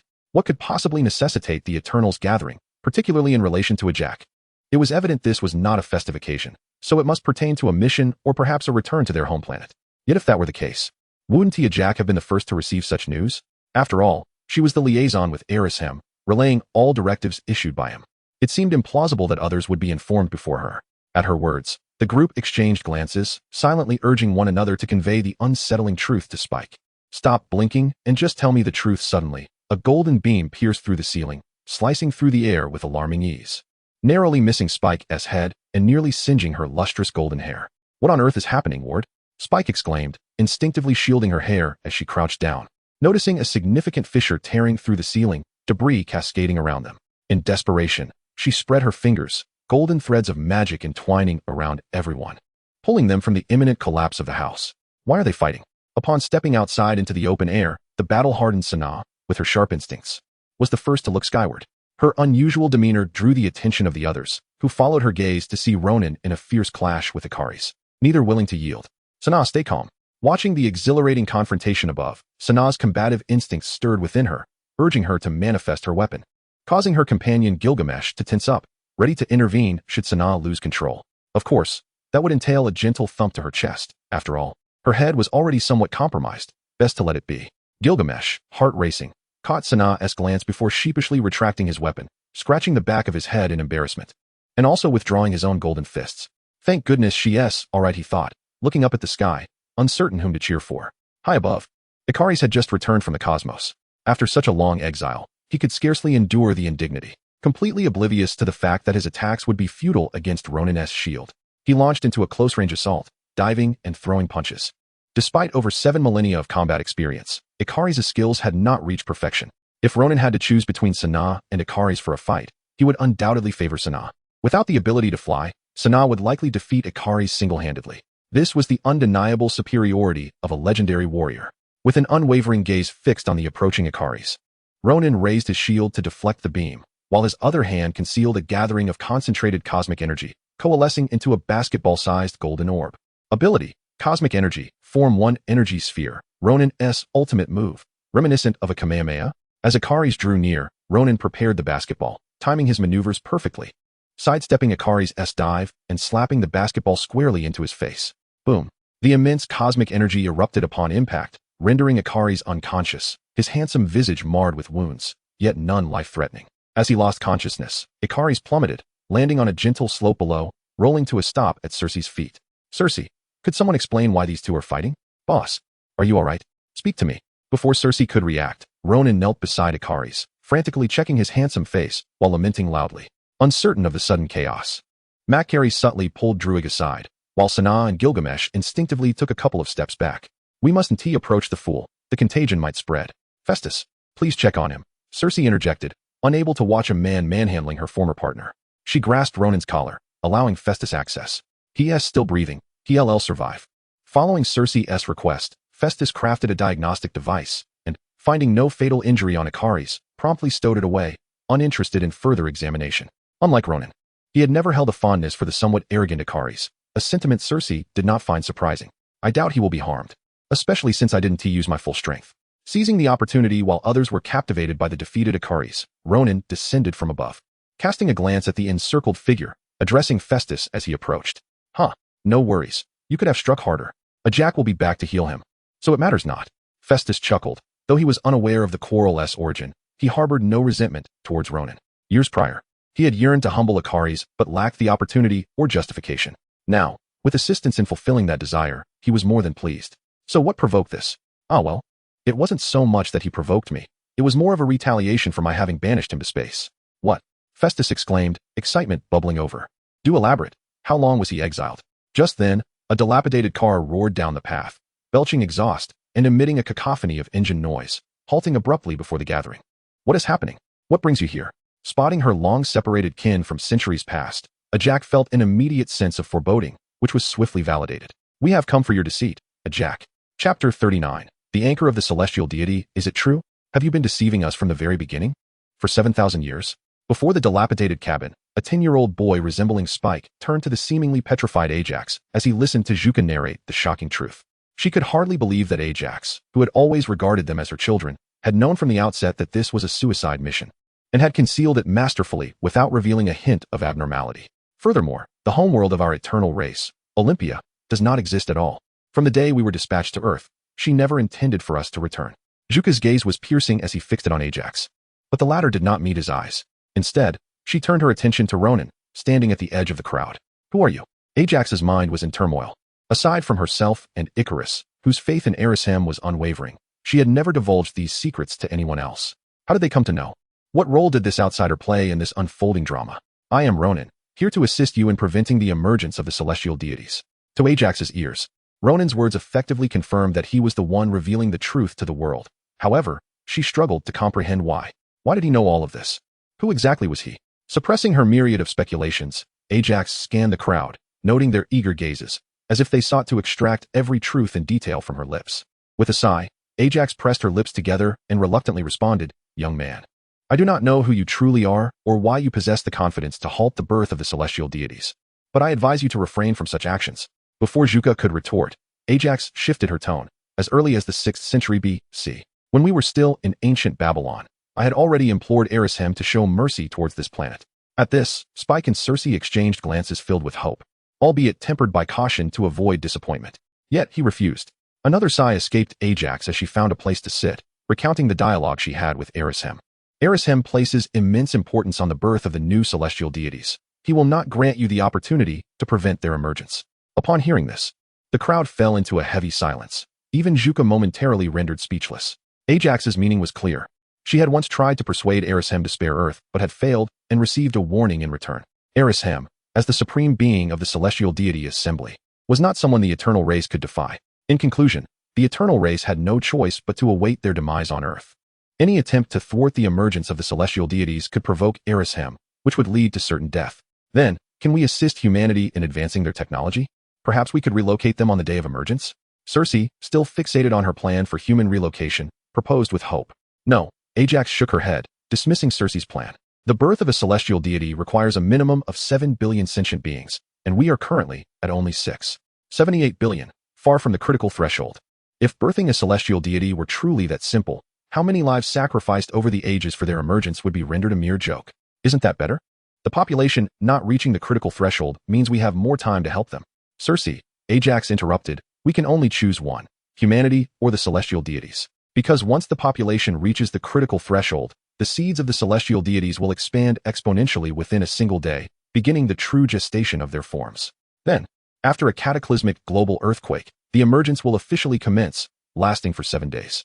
For the first 6 days, the planet's surface will remain unaffected, as the new celestial deity's form has not yet grown to the point of breaking through the planet.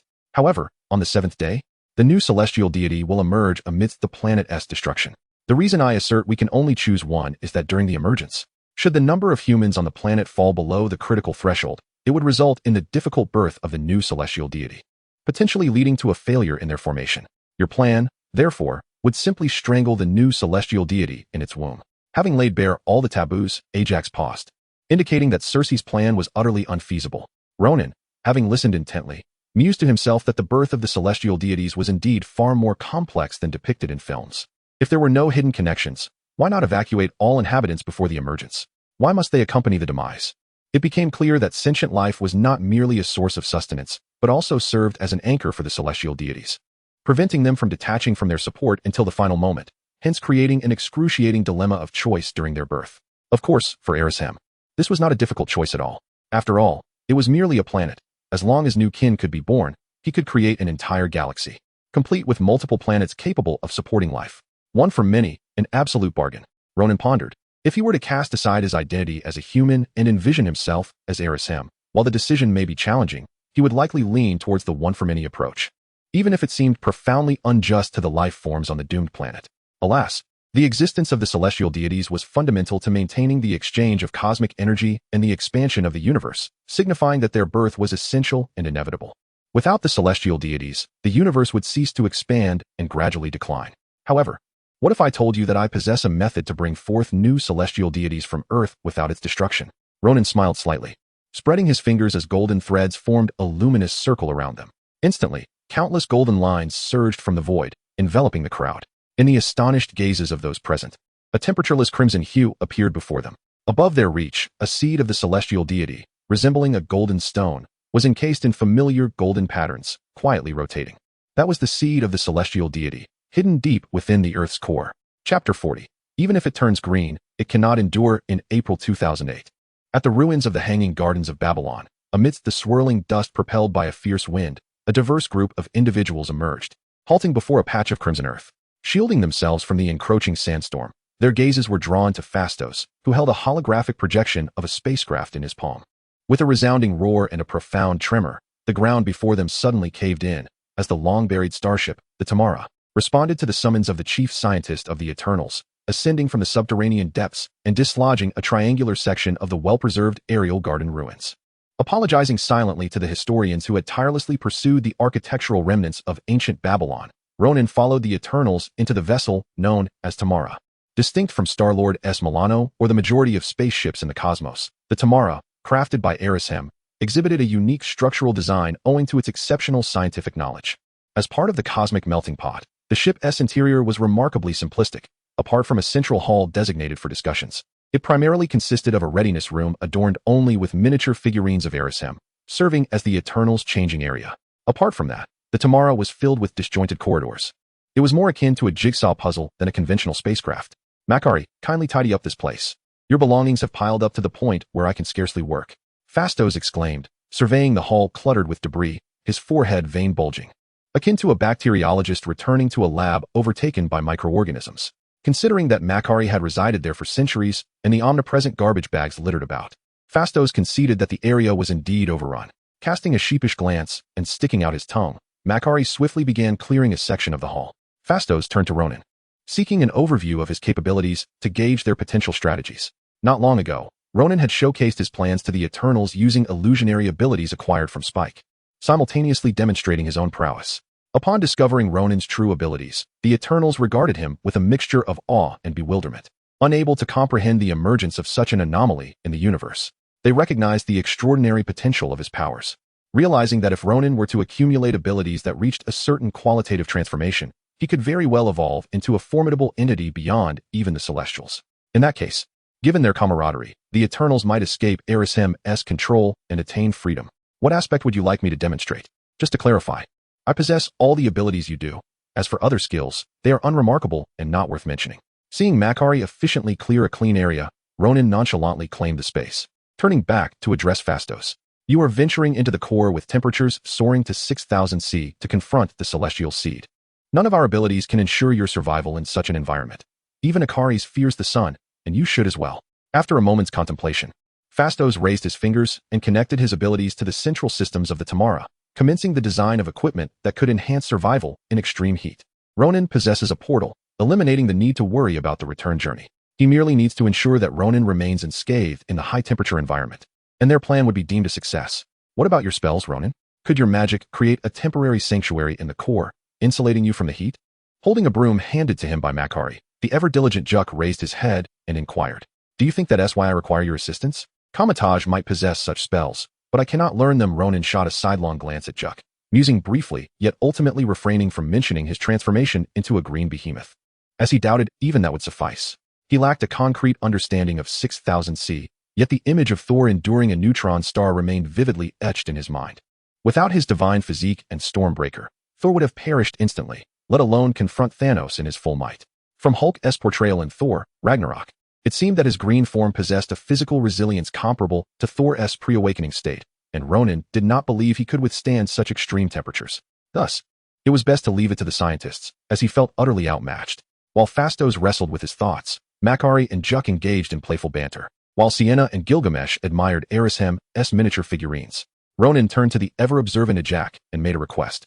Do you wish for me to acquire the orb used for communication with Erishem?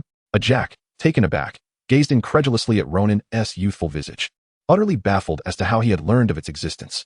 However, she refrained from probing further and retrieved the communication orb from within her being, placing it into Ronan's hands. Thank you. Accepting the orb, Ronan expressed his gratitude, intending to see if he could negotiate with Erishem to withdraw the celestial seed in exchange for periodic assistance in the cosmos. Oh, and don't forget to request a cosmic energy usage permit from Kamar-Taj, allowing these mages to work for me. Reflecting on the matter, Ronan cast a wary glance around, speculating whether the Great One was observing him from the hidden mirror dimension. At Kamar-Taj, within the central palace, crack, the solid space shattered like a mirror, refracting brilliant and distorted colors, as a yellow figure strode forth to stand before the seated Master Hammer, who was engrossed in his reading. Master Hammer, kindly assist in returning these spellbooks to the library, thank you. With a swift motion, the figure opened a portal, depositing the meticulously revised tomes at his feet before re-entering the mirror dimension, the fractured mirror swiftly restoring its tranquility. Apart from the spells directed toward the Vishanti, the white magic-s components had been successfully amended, leaving only the black magic to address. Naturally, the spells from Dormammu's dark dimension required immediate attention, as someone had been eagerly awaiting the opportunity for quite some time. Chapter 41. Journey to the Earth's core. Ikaris entered the Tamara. Upon entering the central hall, he observed Ronan, who greeted him with a wave and a smile. Ikaris quietly stepped aside, turning his head to gaze at his ex-wife. Not long before, after regaining consciousness, Cersei had explained everything to him, detailing Ronan's seemingly insane plan, asserting that Ronan was one of their own. He had no opinions to offer regarding the plan endorsed by the Eternals, for he doubted they would heed his words even if he did voice them. Although Ronan's powers could elucidate his possession of eternal abilities, the Eternals and the Celestials were vastly different entities. The Eternals were products of the Celestials, and being able to replicate their powers did not equate to replicating the Celestials' capabilities. Nevertheless, as everyone harbored confidence in the plan, he felt no obligation to be the spoilsport, thus refraining from any dissent. Admittedly, he conceded that, given his inability to contend with Ronan, he dared not voice any opposition, merely observing as they busily prepared. To enter the Earth's core, considerations extended beyond mere temperature. Pressure was equally paramount. At the opposite end of the hall, Phastos manipulated Tamara's central system to project a familiar blue suit, causing Ikaris' eyes to widen in astonishment. He intended to use Ikaris' battle suit as a prototype, modifying it into a heat-resistant protective suit.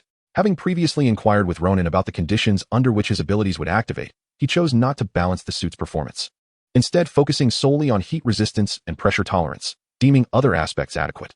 Ikaris was aware that the pressure at the Earth's core was predicted by geologists to reach 3.7 million standard atmospheres, a level that even diamonds could not withstand. Ronan nodded, acknowledging the necessity for Eternals' assistance. Humanity, having only recently embarked on the technological era, could not compare to the Eternals, who had descended upon this planet over 7,000 years ago. Moreover, a significant portion of human technology was imparted by Phastos himself, leading Ronan to dismiss the option of human technological prowess, even if Iron Man existed among them, capable of making time travel a reality. You understand, Phastos affirmed, his hands ceaselessly working to integrate various materials into the protective suit to enhance its heat and pressure resistance. Beside him, Ronan watched as Ikaris' battle suit transformed into something increasingly unwieldy and grotesque, casting doubt on the suit's efficacy. You mentioned your abilities could be triggered actively or passively. However, considering the temperature and pressure of the Earth's core, I recommend allowing your abilities to trigger passively, remaining near the celestial seed long enough. This way, you need not remove your protective gloves to interact with the seed. Simply wait patiently, and once the time is right, return the same way, minimizing risk. As Phastos' movements gradually slowed, a somewhat elongated, full-coverage blue protective suit materialized before him, resembling Tony's Iron Man armor, albeit with fewer gaps and an overall appearance akin to a bulky jumpsuit, prompting skepticism regarding its pressure resistance. What's wrong? Do you not like it? Noticing Ronan's perplexed expression, Phastos scrutinized his creation, believing that despite its hasty design, it remained a commendable piece. For a one-time use protective suit, he deemed it quite satisfactory. Nothing, as long as it works. I have no preference for its appearance, Ronan replied, shaking his head. His primary goal was to reconstruct the Celestial's powers, not to embark on a leisurely journey to the Earth's core. The suit's appearance was inconsequential. Now that you have designed it, when can it be produced? Right now, Ronan responded. Before he finished speaking, Phastos clapped his hands toward the projection in the hall, and the protective suit, initially a mere projection, solidified and fell heavily to the ground. It's truly handcrafted. Ronan caught the protective suit that Makari snatched before it hit the ground, feeling its soft texture and growing increasingly doubtful of its effectiveness. Oh, by the way, Ronan, this suit requires infusion with cosmic energy to function properly. I've added a charging port to the left glove, allowing you to maintain its efficacy while utilizing the portal. Perhaps sensing Ronan's skepticism, Phastos finally remembered to provide the usage instructions. If it requires energy to operate, you should have clarified that sooner. Ronan cautiously donned the protective suit and attempted to channel energy into the charging port on his left hand. As energy flowed in, the surface of the suit flickered with countless irregular patterns, and Ronan felt the suit, once pliable, become rigid, acquiring a certain degree of hardness. Okay, ready. He struck his left palm with Gilgamesh's golden fist, feeling no vibrations, speculating that the patterns on the suit formed some kind of force field.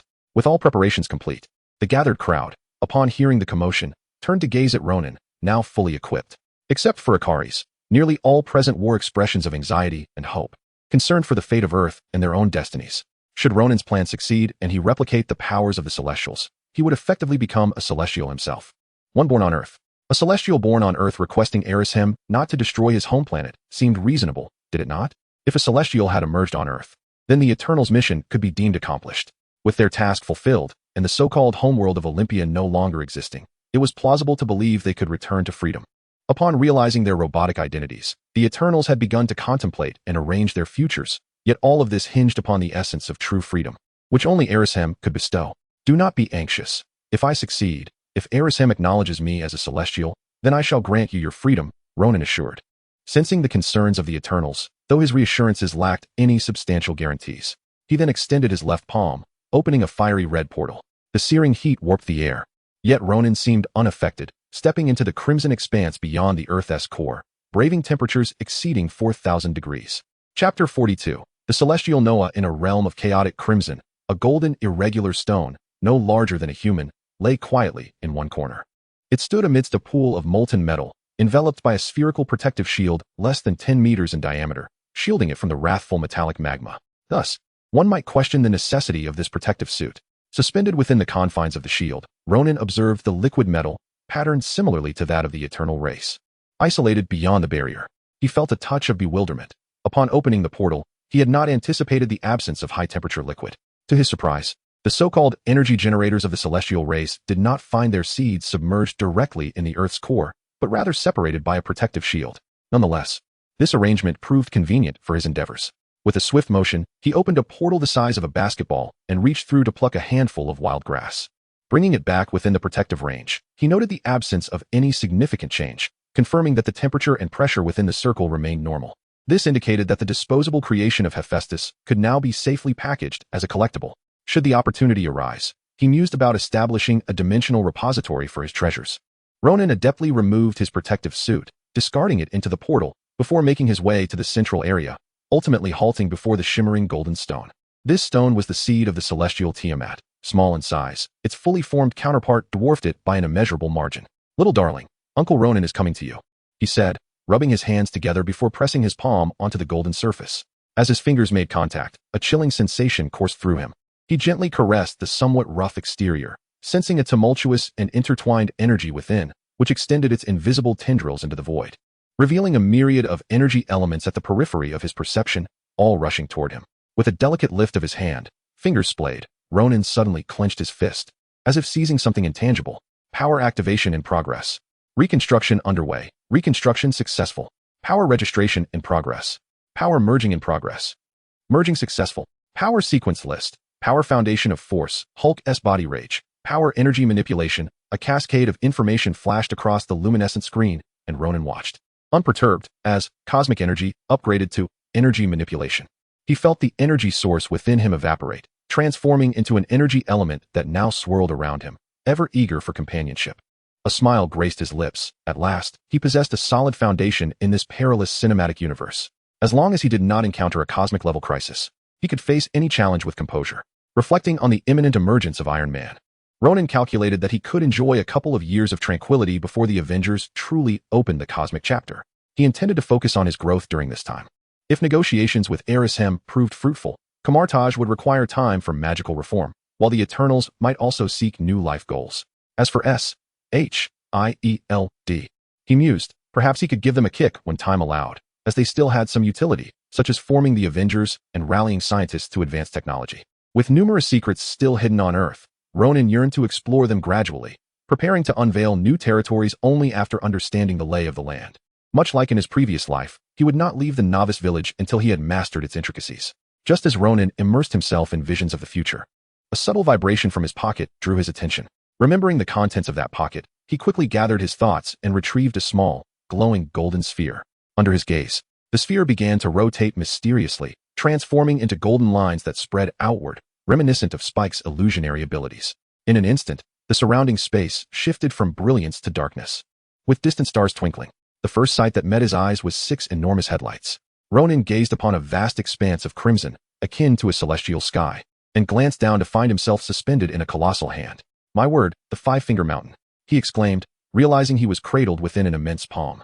Swallowing hard, he looked up to behold the fully manifested Erishem. Having been awestruck by this scene in the film, he now found himself breathless before the being whose size rivaled that of a planet. Erishem, he called out, unable to withstand the oppressive silence under the glare of the 6 headlights. Human, I sense that you possess abilities akin to ours. Erishem's voice resonated not in Ronan's ears, but echoing within the depths of his mind, like an inner whisper. In Erishem's perception, countless energy elements swirled around this carbon-based life form, infinitesimal in comparison, creating layers of energy auras akin to their own. This was a kindred spirit, albeit diminutive, insufficient even to fill a gap between teeth. Since you possess our abilities, you are now a member of the Celestial Order. As Ronan pondered how to assuage Erishem's curiosity about his human nature, Erishem nonchalantly bypassed the inquiry regarding how a human could wield celestial powers, acknowledging his divine status instead. This is somewhat different from what I envisioned. Ronan stared, dumbfounded, as Erishem conjured a familiar golden form in his palm, leaving him momentarily bewildered. You require a celestial body to fully harness your abilities. I shall modify the seed of Tiamat to reflect your essence. If you have preferences regarding color or appearance, you may express them now. As Erishem spoke, the golden stone rapidly expanded, ultimately transforming into a handsome figure, not too unpleasing to the eye. Ronan was left speechless, overwhelmed by the plethora of absurdities. While the golden figure was indeed eye-catching, it did not align with his own temperament. He desired something more understated, something that set him apart. Thus, he voiced his request. May I not adopt your template? That is permissible, but it must retain a humanoid form. Erishem replied without nodding, his tone calm. Moreover, should you wish to avoid being referred to as Tiamat, you are free to select another name, provided it is not overly lengthy. Upon hearing this, Ronan fell into contemplation. After a lengthy pause, he raised his head once more and, utilizing Spike's abilities, conjured a silver giant with wings sprouting from his back. This is the celestial form I envision. Ronan gazed intently at the crimson letter emblazoned upon the chest of the silver giant and continued, as for my name, you may call me Noah. Chapter 43, A New Direction. Suddenly, a portal shimmering with sparks opened unexpectedly in the central hall of the Tamamo, which had been cloaked in low-altitude invisibility since being awakened by Phastos. This event captured the attention of all present. Amidst the eager gazes of the onlookers, Ronan, unencumbered by protective gear, stepped gracefully through the portal, re-entering the terrestrial realm. Surveying the faces of the Eternals, each etched with anxiety, Ronan smiled softly, extending his fingers to activate his illusionary powers. Golden lines enveloped the Tamamo, drawing all the Eternals into a void reminiscent of the cosmos, where they beheld a crimson letter V. As their focus converged on the sole vibrant hue in that space, countless golden lights began to coalesce frantically around the V, gradually revealing a silver giant, adorned with headlights on its visage and wings sprouting from its back, emerging from the brilliance before them. It was unmistakably a new deity.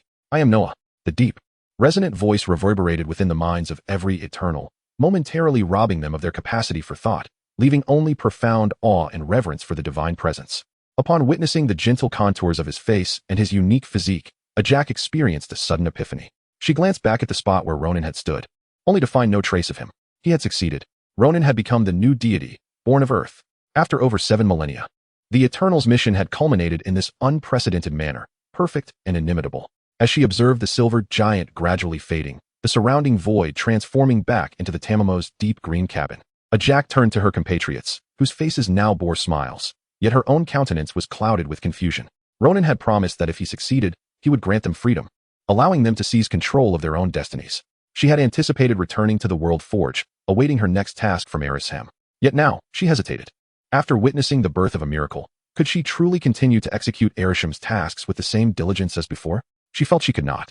Eternals, I bring forth Erishem's will. Ronan held aloft a radiant golden sphere, surveying the crowd before ultimately returning it to a still dreaming Ajak. I hereby declare, you are free. Bestowing the promise of liberation upon the Eternals, Ronan observed the mixture of confusion and excitement among them, and then dropped a bombshell. Moreover, should any of you find yourselves bewildered by the concept of immortality, I can withdraw the cosmic energy within you, permanently halting the infinite cycle of energy, allowing you to become truly human, mortal, aging, and devoid of any powers. This proclamation was directed pointedly at Spike. He understood her dissatisfaction with her youthful appearance, which had confined her to friendships with immature peers. With over 7,000 years of experience and memory, she found them insufferable, leaving her feeling isolated. Save for her eternal kin. Really? I can become human? I can grow up and experience love like a human? Spike's eyes sparkled with hope as she surreptitiously glanced at Icarus, who was whispering with Circe, her excitement dimming slightly. Indeed, Ronan affirmed with a nod, shifting his tone. Furthermore, you may choose to remain on Earth or depart. I will not interfere with your choices. However, I must be candid. Once you leave Earth, should you encounter any difficulties requiring my aid, I will be unable to assist you. The birth of a deity necessitates intelligent life, and Arisham's gift of a divine form to Ronan was no exception. To prevent the rapidly expanding form from rupturing the planet, Ronan cast his deity seed into Jupiter's atmosphere through the portal, hoping that the immense gaseous planet, 300 times the size of Earth, would mask the manifestations accompanying the deity's birth. In exchange, Ronan would bear the responsibility of absorbing the energy from intelligent life, and, from this day forth, would be bound to Earth until the form was fully realized. Essentially, he would remain on Earth until the global population reached a critical threshold in 2018. Only able to project his spirit elsewhere while his corporeal self remained. I wish to become human. Please transform me, Spike implored. Her focus solely on growing up and experiencing a sweet romance, ignoring thoughts of leaving Earth. After all, there were billions of human males, surely. She could find someone better than Icarus. As you desire. Ronan lowered his gaze to Spike, bringing 2 fingers together and gently touching her forehead. A warm current flowed from his fingertips, and Spike was transformed into an ordinary human. Ronan retained the extracted energy momentarily in his palm before addressing Thena. Thena, I can resolve your memory issues, freeing you from the chaos of fragmented recollections. At this, Gilgamesh's face lit up with joy, and without delay, he pulled Thena forward to Ronan, pushing her ahead, oblivious to the fact that once Thena regained stability, she would no longer require him as her stabilizer. Casting a glance at the elated Gilgamesh, Thena wore a complex expression before nodding at Ronan. Amplifying the energy extracted from Spike severalfold, Ronan forcefully infused it into Thena, solidifying her current memories and liberating her from the residual influences of her past life. Having completed these tasks, Ronan received affirmations from the remaining Eternals. Kingo intended to remain on Earth, recognizing the contributions he could make. Circe had come to regard Earth as her home and chose not to leave, wishing to care for the newly human Spike. Icarus was reluctant to part from his former wife, ever ready to pursue her. With her memories stabilized, Thena's combat instincts began to stir, and alongside Gilgamesh, the exceedingly bored Makari and Druig, they resolved to board the Tamamo and venture to other worlds, seeking to assist where they could.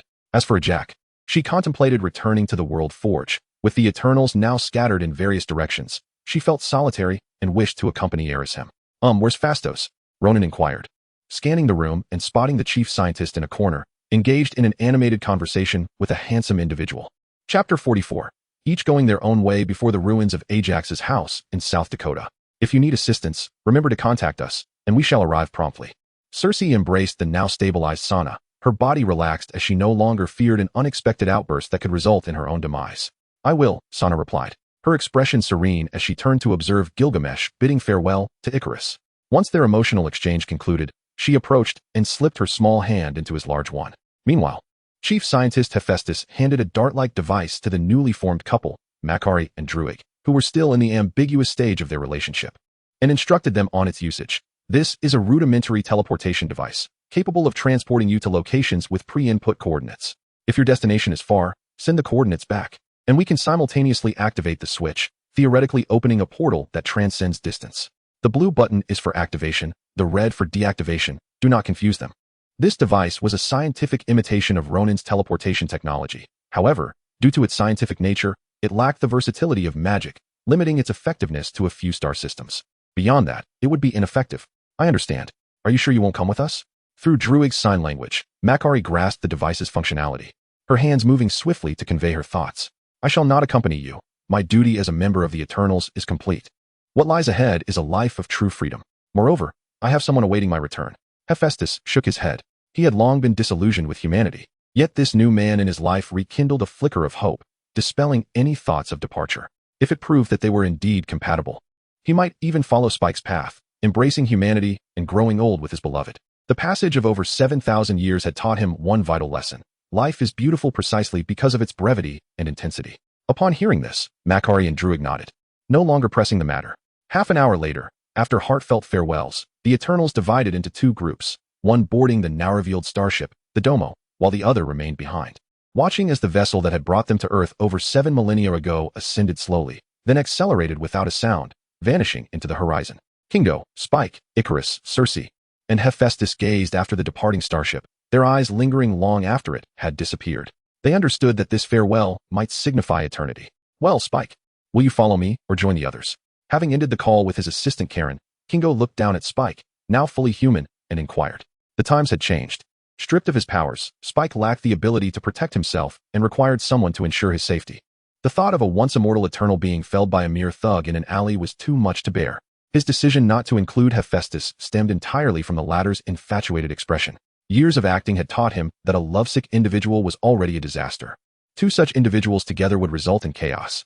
No, Spike could only choose between him and the others. Truth be told, Kingo considered himself a splendid choice. His assistant Karen was aware of the Eternal's existence and was only in her 30s, making her an ideal mentor for Spike. As for Ronan, being close to a celestial being was a daunting prospect. Furthermore, he had not expressed any willingness to take Spike in, so it was best to resolve the matter internally. I want to follow you. Casting a glance at the couple entwined in their affection, Spike, with an impassive face, made his choice. Did he want to watch them flaunt their love daily? Not a chance. All right, then let us proceed. I will have Karen prepare the necessary identification for you and assist with your enrollment. Kingo extracted the teleportation device that Hephaestus had just given him, pressing buttons as he spoke. Wait, enrollment? You want me to attend school? After bidding farewell to Circe, Spike had just joined Kingo when he heard this. Abruptly halting and feeling as though he had chosen the wrong guardian. Yes, you have always wanted to integrate into human society, haven't you? School is an excellent environment to hone your social skills, perfectly aligning with your needs. Kingo continued explaining while ushering Spike through the swirling portal, his words trailing off as they crossed to the other side. Until we meet again, Hephaestus, Ronan. Circe smiled as she bid farewell to the remaining two, then pulled the stoic Icarus through the portal, returning to their home in London. Should you ever find yourself in Chicago, do remember to inform me so I can host you. As family members departed in sequence, Hephaestus prepared to return to Chicago. Since it was merely one state away, he chose not to use the teleportation device, but instead planned to spend a night in the city before driving home the following morning. Kingo had left behind the 8 newly acquired business vehicles, and Hephaestus intended to boast about his good fortune to his boyfriend. If the opportunity arises, I will. Ronan, who had been observing, nodded in agreement. Assuming all went as planned, his activities in the coming years would span North and South America, as well as Europe. While Chicago might not be in dire need of salvation, the city's reputation alone warranted a visit. In a past life, he rarely ventured beyond provincial borders. In this lifetime, he intended to embrace the experience fully. Watching Hephaestus expertly drive away in the business vehicle, Ronan lifted his left hand and gently removed the pendant that symbolized his identity as a mage. After scanning the surroundings, he stepped forward and picked up a stone. Golden lines spread from his palm to the stone's surface, transforming it into a silver chain. Using the silver chain to string the pendant, Ronan willed the energy elements to coalesce, opening a golden portal. Mages, your creditor has returned. Chapter 45. A one chance of survival Camartage. Banner's life over the past few days has been exhilarating, a roller coaster of emotions that nearly gave the Hulk a heart attack. After obtaining the original data from that fateful experiment from his ex-girlfriend, Banner hurriedly contacted Mr. Blue, whom he had previously discarded after use. In exchange for permission to retain a blood sample, they engaged in a clandestine meeting to confirm the subsequent treatment plan. He then returned to Camartage, anticipating that this treatment might require several days, and thus sought a brief leave from Master Ancient One. However, he was utterly unprepared for the surprise awaiting him upon his return. Not only had 2 mischievous children moved in next door, but Ronan had also left him a note, requesting that he babysit the little ones whenever he had time. Banner, as Ronan deemed me fit to provide paternal affection to children? Shaking his head, Banner, who initially intended to confront Ronan, suddenly noticed the last line on the note. If Wanda's magical training reaches its pinnacle, she might permanently cure you. Could such fortune exist? Gently tucking the note into his pocket, Banner mused that yet another option had presented itself, illuminating a promising future. What I say, little babysitting? I can handle it. He dashed next door, employing his remarkable comedic talents to amuse the 2 children. After establishing an initial rapport, he sought a brief leave from Master Ancient One and eagerly plunged into the portal, returning to Mr. Blue's laboratory. With the blood sample and original data in hand, Mr. Blue, a.k.a. Dr. Samuel Stearns, swiftly formulated the antidote serum and injected it into Banner's body. Success. Under Mr. Blue's expert handling, Banner experienced the oscillation between green and white hues, ultimately settling back to a normal state. Overwhelmed with joy upon observing the cells under the microscope displaying the colors of a typical human, Banner wept tears of happiness, embracing his ex-girlfriend tightly. Finally, he would no longer turn green.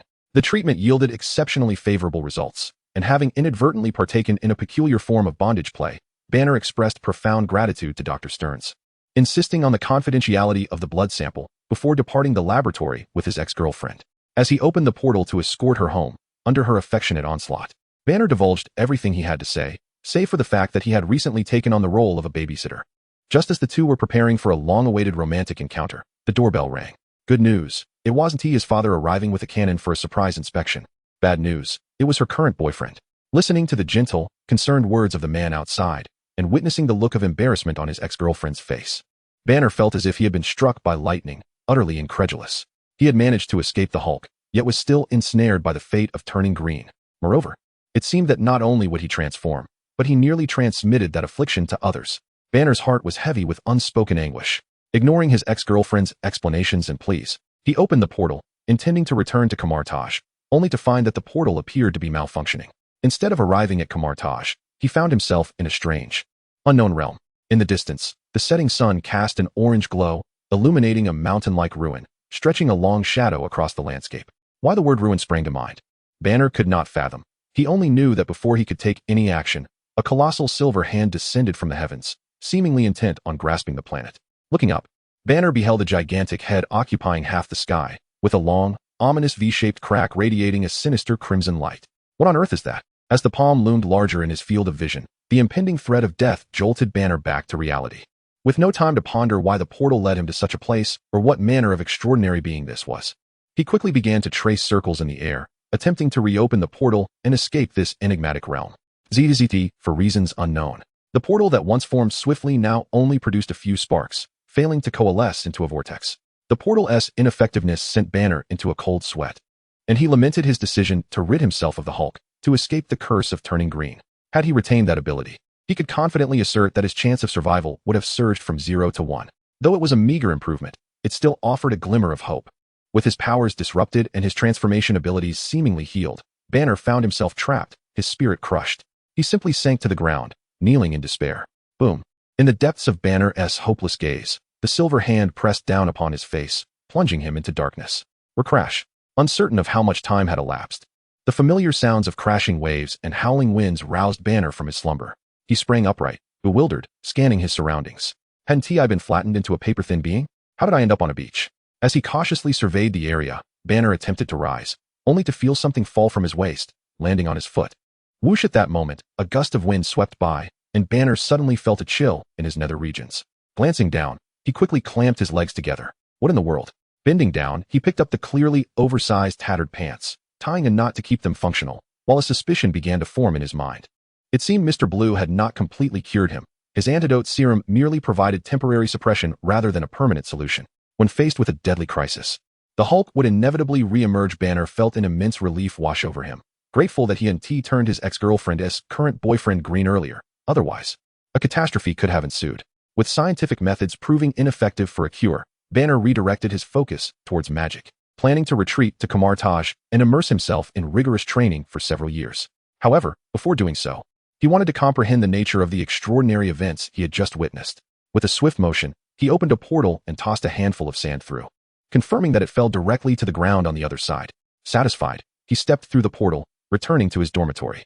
What are you sneaking around for? Upon his return, Banner was startled by an unexpected voice while changing clothes, causing his boxers to fly from his hands and land squarely on Ronin's face. Ronin, with an expressionless demeanor, Ronin lifted the boxers with 2 fingers. In response to Banner's eager gaze, he activated his powers, transforming the fabric into a mound of sand, which promptly merged with the sand Banner had just thrown in. Banner, my boxers. Chapter 46. The so-called sorcerer is actually a warrior Ronin. What are you sneaking around in my room for? Banner exclaimed, noticing his shorts were in tatters. He hastily retrieved a pair of triangular ones from the nearby wardrobe, putting them on as he spoke. I came to see if you've developed any psychological trauma from that slap, Ronin replied with a smirk, successfully witnessing the change in Banner's expression. Was that you behind it? Banner asked, the question sounding somewhat disjointed. However, having just experienced a brush with death, he quickly grasped Ronin's implication, realizing he was the puppet master. Indeed, it was a grand illusion. I wanted to confirm whether you are genuinely healed and truly safe, Ronin explained.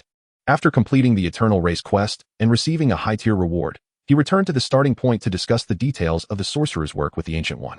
He then observed Banner's treatment process, subtly planting a psychological suggestion in Samuel's mind to make good use of the blood samples Banner had left behind and not misuse them. Watching Banner successfully heal, Ronan, eager and impatient, dashed into the room with his ex-girlfriend. He deliberately rifled through his memories, confirming that Banner had not fully healed. He had merely suppressed his condition temporarily. In the storyline of the Invincible Hulk, Banner could still transform successfully less than half an hour after receiving the serum, indicating the serum's effect was minimal and lacked the power to provide a cure. To prevent Banner from inadvertently losing control, Ronan had no intentions of concealing the truth. He orchestrated a scene that evoked great terror, reawakening the Hulk within Banner, forcing him to face reality. Sighing, Banner plopped onto the bed, understanding Ronan's intentions and feeling no anger towards his alarming methods. He simply felt deflated, having hoped for clear skies, only to find the sun had barely peeked out before being thrust back into the storm. After a long silence, he looked up at Ronan. "Do you think Wanda can truly heal me because of her magical gift?" The two youngsters held no distrust towards others. Banner had already discerned from their first meeting that his sister was highly gifted, while her brother was an empath. "It's not merely her gift, but her magic," Ronan replied, aware that discussing the Scarlet Witch and chaos magic would be too complex for Banner, a novice sorcerer. He vaguely added, "You just need to know that once Wanda completes her training, she will have the ability to alter reality." Alter reality? The notion startled Banner, sounding grand, mysterious, and imbued with the essence of magic. In contrast, the spells he was currently learning, such as the magical shield and whip, seemed rather pedestrian, devoid of any true magical essence. Claiming to be a sorcerer, yet engaging in close combat with a magical shield and protractor was disheartening. Banner's expectations of magic had dwindled to the lowest point. As long as he could heal, he would not concern himself with world-ending powers. Saying he was a sorcerer was akin to calling himself a warrior, a flashy warrior at that. Regardless, take good care of those twins. In the future, whether in Kamar-Taj, on Earth, or even in the cosmos, you will be able to stride confidently. Healing will be a mere trifle, Ronan asserted, painting an extravagant picture for Banner. Forcing it upon him, Banner sipped from a water bottle to clear his throat and nodded. Science had failed him. Henceforth, he would have to rely on magic. Whether he resolved it himself or sought assistance, he needed to prepare for the worst. If, in the end, it remained unresolved, he would attempt to harness it. Banner clenched his fists, silently making a decision. Noticing Banner's agreement, Ronan turned to take his leave, planning to discuss the possibility of Banner merging with the Hulk at a later date. It was not the right moment. Banner still held some resistance towards the Hulk. After a few more falls, once he comprehended the situation, it would be easier to broach the subject. Time flew swiftly, days and nights passing in a blur. A month later, in Missouri, USA, Boom, driving a sleek, unbranded, evidently modified sports car. Ronan casually rested one hand on the steering wheel while the other adjusted the sunglasses perched on his nose, resembling a city lad visiting the countryside. Cruising down the highway at an incongruous slow pace. "Ego, where the hell did you hide that wretched flower?" Ronan muttered under his breath, passing yet another fast food restaurant without detecting any unusual energy signatures. Cursing softly, he suddenly accelerated, the sports car roaring to life as it propelled forward towards the next destination. More than a month ago, after visiting Dr. Banner and leaving Kamar-Taj, Ronan embarked on a global vacation. Morning tea in Guangdong, sunbathing in Hawaii during the afternoon, and watching the aurora in Norway at night. Such a lifestyle could be succinctly described in one word: delightful. This leisurely existence nearly lulled Ronan into a state of lethargy. Fortunately, the news of Tony Stark's disappearance recently seized his attention. Indeed, it was disheartening to see the pampered scion imprisoned for over 3 months, enduring meager meals. However, having been nearly killed by his own missile, escaping captivity with the Mark I, and facing betrayal from his beloved uncle, these were trials Tony was destined to endure. Thus, Ronan had no intention of intervening in a narrative that would facilitate Tony's rapid growth, opting instead to remain oblivious to external matters and focus on his own pursuits.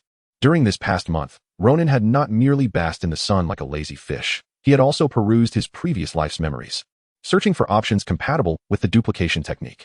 Loki's illusionary duplicates? No, Loki's duplicates were fundamentally similar to Spike's illusions, mere phantasmal projections without substance, failing to meet Ronan's requirements. The spells in Kamar-Taj, such as the Ekin's form, also unsuitable. He needed a second body that could endure, one with flesh and blood, to serve as a substitute for his cosmic journeys. Reflecting on the Marvel films he had watched in his past life, Ronan stumbled upon a potential option in the Guardians of the Galaxy series he had once adored. Ego, the living planet, the final boss in Volume 2, Star-Lord's father, whose essence was a powerful exposed brain capable of creating human bodies. Moreover, these bodies could reproduce with various races, making it an ideal choice. However, given that Ego resided deep in the cosmos, Ronan could only gaze in vain. unable to see or access it. Fortunately, Ego harbored grand ambitions, wishing to assimilate all life planets in the universe. To achieve this, he planted his conduits on every planet, enabling him to realize his ideals when the time was ripe. Now, this conduit would serve as an excellent bridge for Ronin's journey into the cosmos. Chapter 47. The Snake Shield Bureau in Action. Commander. We have a lead on that mysterious figure, Coulson announced breathlessly as he entered the director's office at Trident headquarters in Washington. Upon hearing this, Fury promptly set down his beeper, straightened his posture, and prepared to receive a brief report from Coulson. After more than a month, fresh clues had finally emerged. The ability to manipulate the mind posed a significant challenge. It was silent, invisible, and could easily conceal its traces, even if the individual brazenly mingled within a crowd. A mere thought could render them unrecognizable. No one would recall their presence. If they deliberately evaded cameras and utilized the internet, they could become a veritable phantom, existing in the mundane world, yet lingering beyond its confines. It was indeed a formidable task. After thorough investigation, we identified 2 potential subjects. The first was soon ruled out as an ordinary individual. We meticulously traced his life from birth to the present and found nothing amiss, his only irregularity being an extramarital affair. Thus, he was dismissed from our inquiries.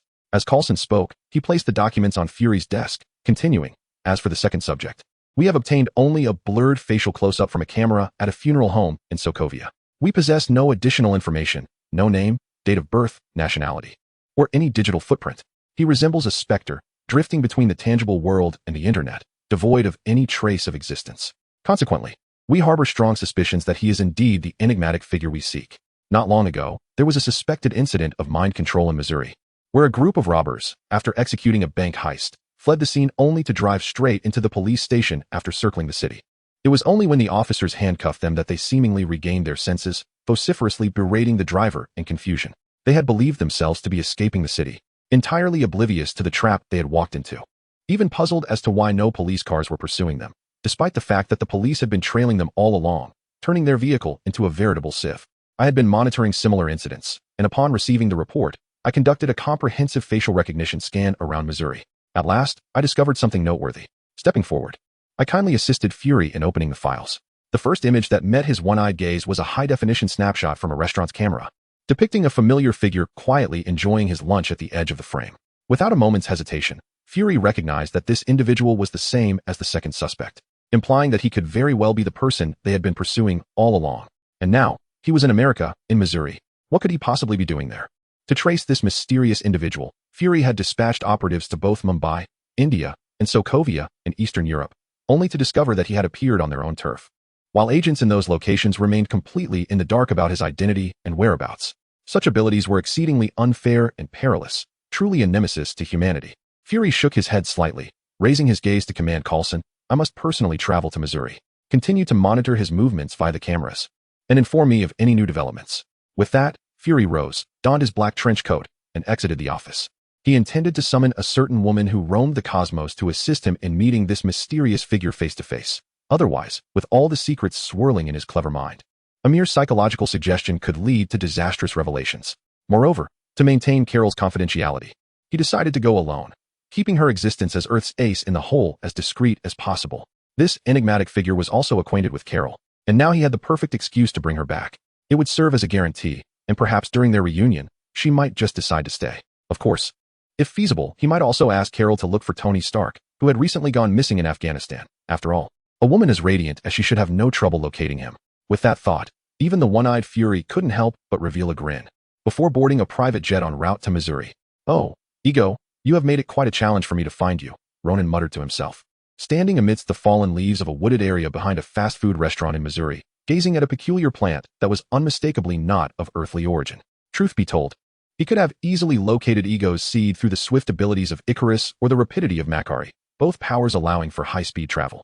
In mere minutes, one could circle the globe, and a small place like Missouri would pose no obstacle. However, upon reflection, Ronin decided that a journey through the stars could wait. After all, the narrative surrounding Iron Man was just beginning. Bored and seeking adventure, he opted instead for a classic road trip while simultaneously searching for Ego's seed.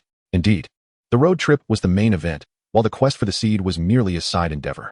Yet, it now appeared that this journey might be coming to an abrupt end. Should he uproot this alien invasive species? Rubbing his chin, Ronin furrowed his brow, contemplating how best to deal with this extraterrestrial intrusion. Perhaps it would be wiser to leave it be. Uprooting it might inadvertently draw Ego's attention. While he was confident that as long as he didn't engage in combat on Ego's home planet, he would be safe, it was prudent to focus on his own development for the time being. Of course, refraining from direct action did not preclude the possibility of using others to achieve his aims. Perhaps when Thor was unceremoniously ousted by his father, he could manipulate the situation and have Thor bring the plant back to Asgard. Imagine the scenario. Thor, the Prince of Asgard, visiting Earth, stumbles upon this exquisite alien flora. In an attempt to please his mother, he decides to pluck this singular specimen from Earth to present as a gift. What a touching gesture it would be to travel such distances for a flower. No one could accuse him of deliberately thwarting Ego's plans, especially considering that everyone knows Thor is a well-meaning but simple-minded warrior, oblivious to the intricacies of such schemes. Moreover, even if there were malicious intent, with Odin as his backing, how could Ego dare to strike against Thor? Surely, Odin would swiftly intervene to protect his son. The more Ronan pondered this, the more feasible the plan appeared. He resolved to deceive Thor into retrieving the plant, leaving Ego at a loss for words. After all, while Odin would remain until the twilight of the gods, Ego had met his demise at the hands of his own son and adoptive father, leaving him without a proper resting place. Thus, it seemed that enlisting Thor's assistance was indeed a most astute choice. If Ego had the audacity to resurrect himself, he could very well confront Odin about it. Chapter 48. Another name for genius is madness. In an obscure cave in Afghanistan, it did not resemble a Jericho missile. Dr. Ethan, the savior and mentor of Iron Man, with thinning gray hair and round glasses perched on his nose, gazed down at an unknown object emitting a faint blue glow on the table. His intuition informed him that this was not a component of a missile. Indeed, it was not. It was a miniature arc reactor. My company possesses a larger one for power supply, and this should prevent shrapnel from piercing my heart. Tony Stark beheld the successfully miniaturized arc reactor and sighed, realizing that dire circumstances truly unleash human potential. Had he been comfortably at home, he wondered how long it would have taken to achieve such miniaturization. Indeed, without pushing oneself, one remains oblivious to their own capabilities. Of course, mathematics was an exception. If one could not grasp it, there was no discussion. Just as well, I was concerned you would cling to that battery forever. Upon hearing this, Ethan instantly understood the glowing object was a lifesaver. Individuals of high intelligence possess the uncanny ability to overturn their perceived optimal solutions, their minds filled with sophisticated ideas. It was not merely a matter of battery. With this device, they had a chance to escape. Casting a discreet glance at the camera in the corner, Tony laid out the schematics he had devised over the past few days on the table, sharing his plan with Ethan. To successfully flee under the firepower of dozens, he first needed to enhance his protective capabilities, which inspired his creation of the armor. Secondly, given the rudimentary conditions and limited materials available, the durability of the armor would not be high. Thus, he conceived a secondary plan to equip the armor with propulsion devices, allowing for a swift escape once durability waned. Among this series of plans, the miniature arc reactor was the core element. Without it, all would merely be idle talk. Conventional energy sources could not provide the power required for the armor. Only the arc reactor could generate such immense energy, and it had to be miniature for portability. Fortunately, he had succeeded. Now, it was time to begin forging the armor. Observing Tony's vibrant spirit and determination surpassing anyone else's, Ethan silently mourned for the terrorists outside for a minute before assisting in the preparation of materials. After all, why provoke a genius like Tony? It is well known that the line between genius and madness is perilously thin. When a genius alters their mindset, they possess the capacity to drag everyone into the abyss. In a Chinese fast food restaurant in Missouri, seated at a table by the window, sunlight streamed in. Ronan switched off the sequence list appearing in his view and looked across the table. What's wrong? Before him, Ronan too was ravenously devouring fried rice and noodles, seemingly oblivious. Noticing his original gaze, he looked up in confusion, his mouth still full, a noodle dangling precariously, swaying and making Ronan slightly dizzy. Could you eat a little slower? You resemble a starving ghost. With a slight twitch of his lips, Ronan observed this avatar he had created with life's light. Feeling a mix of emotions, this avatar's relationship with him was not akin to Ego and his artificial shell. If Ego projected his consciousness into a shell, Ronan's situation was more akin to fragmentation, no need for divided focus. The avatar could act autonomously, loyal to him in the subconscious, possessing its own memories. Aside from not inheriting his abilities, they were indistinguishable, akin to twins. Actually, we are more like gluttons reincarnated. Don't you remember your last dinner? It was precisely because you overindulged that you became a pancake under that construction truck. Ronan too looked up at his original with a clear, yet foolish gaze, continuing to stuff his face with food. Ronan, I remember how I met my end. Thank you for the reminder. I'm full. Can't eat anymore.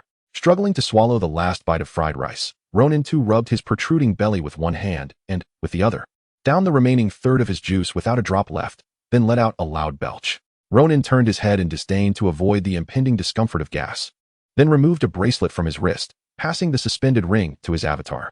Although it lacked his abilities, he was fortunate to retain his memories, allowing him to bypass the rudiments of spell theory. With the suspended ring, he could instantly become a mage. Moreover, having recently become a debtor to some spells from Kamar-Taj, his repertoire had expanded considerably. Even if he ventured into the cosmos, as long as he avoided significant trouble, it should suffice. Furthermore, if his offensive capabilities fell short, with a portal at hand, the avatar could summon him for remote assistance. Although he could not leave the Earth's surface, he could strike from afar. Letting the avatar open a portal, he could conjure a Kamehameha or some technological equipment, even a cosmic ray, ready to provide support. Worst case, he could trick the enemy through the portal and impart a lesson in humility. Ronan watched as the avatar donned the suspended ring, suddenly feeling as though he had become a larger version of himself. This sensation was invigorating. At last, he could proclaim himself a mid-level mage. Ronan too admired the unfamiliar yet familiar suspended ring, exclaiming in awe. Then he shifted the topic. When do you plan to confront Dormammu? With white magic combined with dark dimension spells, I could then call myself a senior mage. Do you think I am capable of defeating Dormammu now? At the very least, I must await the birth of my larger self. Ronan gazed incredulously at his avatar. Despite possessing the abilities of the Celestials, the energy he could muster was but a fraction compared to what the larger self could command. He could not even conceive of creating a moon, let alone a planet. As a quasi-celestial, Ego had labored for years, yet his planetary form was still smaller than the moon. Did one truly expect a mere human to craft the sun? Such thoughts were absurd. It defied logic. Chapter 49, A Wish Granted Thus. I ponder whether I shall directly open a portal to outer space or follow the prescribed route aboard a free-ride vessel. Within the fast food establishment, Ronan too observes his original self leisurely savoring fried rice, and, licking his lips, finds himself suddenly ravenous. No, it is not hunger per se, it is merely a craving. Although his mind holds memories of such experiences, for him, this moment marks the first genuine encounter with sustenance, leaving him with a lingering aftertaste. As for this dilemma, Ronan finds himself at a loss for words. Judging by the cinematic narratives, Earth occupies an exceedingly precarious position. Numerous extraterrestrial civilizations possess records designating Earth, fully aware of this planet's existence. However, they have never accorded it any significant attention. It is rare for anyone to traverse near Earth, let alone embark on a journey from its surface. Moreover, terrestrial technology has yet to evolve to the point of facilitating interstellar travel. Among the countless films, the only vessel capable of such journeys from Earth belongs to Star-Lord, the Milano, which contains only a fraction of Earth's components, such as music players and tapes. Thus, it is highly probable that we shall simply open a portal. Absent unforeseen circumstances, we shall indeed proceed via a teleportation gateway. Alas, Earth is woefully impoverished, leading to a scarcity of extraterrestrial visitors. Finding someone willing to provide passage is a daunting task. After a moment of silence, Ronan resignedly responds. Of course, it is also plausible that Earth's affiliation with the 9 realms of the divine domain plays a role.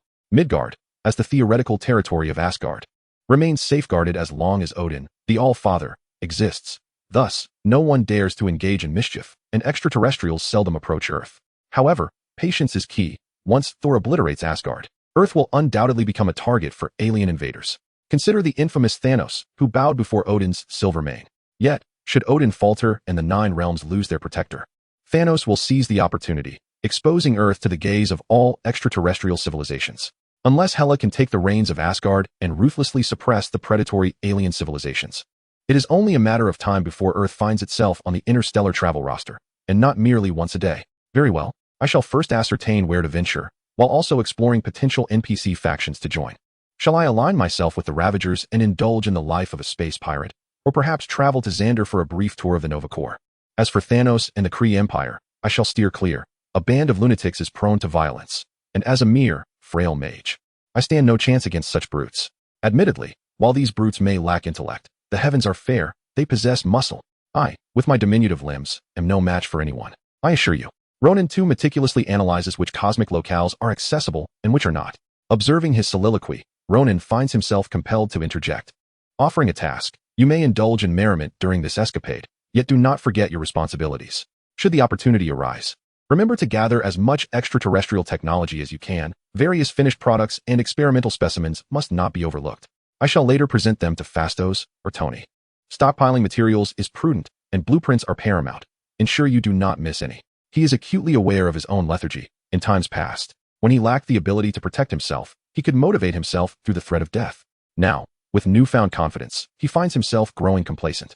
Ronan harbors grave doubts that, unless he assigns his avatar a task as a form of constraint, It may one day simply succumb to lethargy, beyond recall.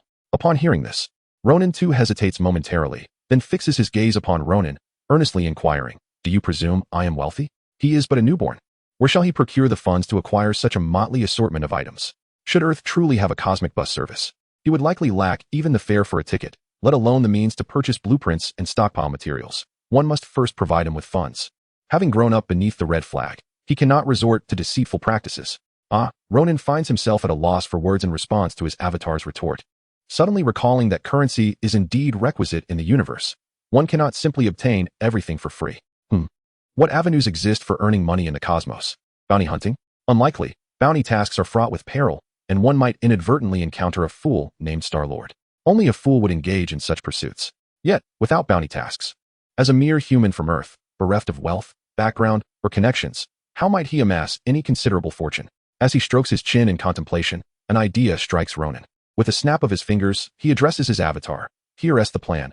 Upon reaching the cosmos, first seek out rare metals that are in high demand. Subsequently, locate a sizable meteorite or a smaller desolate planet. I shall then utilize the portal to transmute it into those precious metals, which you can sell for profit. Thus, wealth shall be yours. Ronan vividly illustrates this promising future to his avatar, witnessing the latter's eyes light up with excitement. Though I may lack funds, I can possess a mind. With Circe's abilities coupled with divine amplification, Ronan dares not claim he can fully transmute a planet the size of Earth.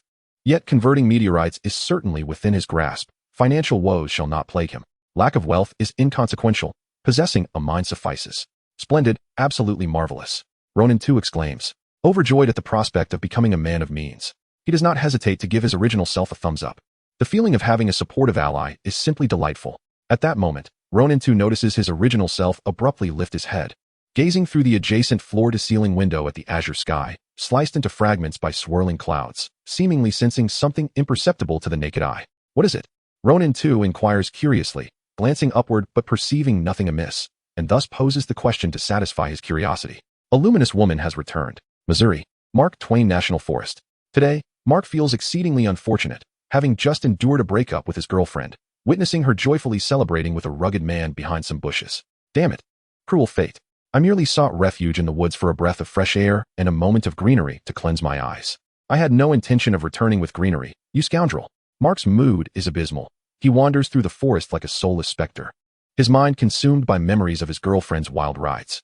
Upon returning to the rented woodland cabin, Mark hastily packs his belongings into his car, preparing to flee this sight of heartbreak. Thud, thud, thud, thud. Damn it. Even you conspire against me. The once reliable vehicle inexplicably refuses to start, and Mark, exasperated, strikes the steering wheel before retracting his hand with a grimace, desperately blowing on it. Damn it, cruel fate. What have I done to deserve this? This marks his third girlfriend lost to infidelity. Does he not deserve to meet a good woman? Heavens, if you truly exist, grant me a perfect partner. At that moment, a series of knocks resound upon the car window. Mark turns his head to discover a flamboyantly dressed woman outside. Has fate truly opened its eyes?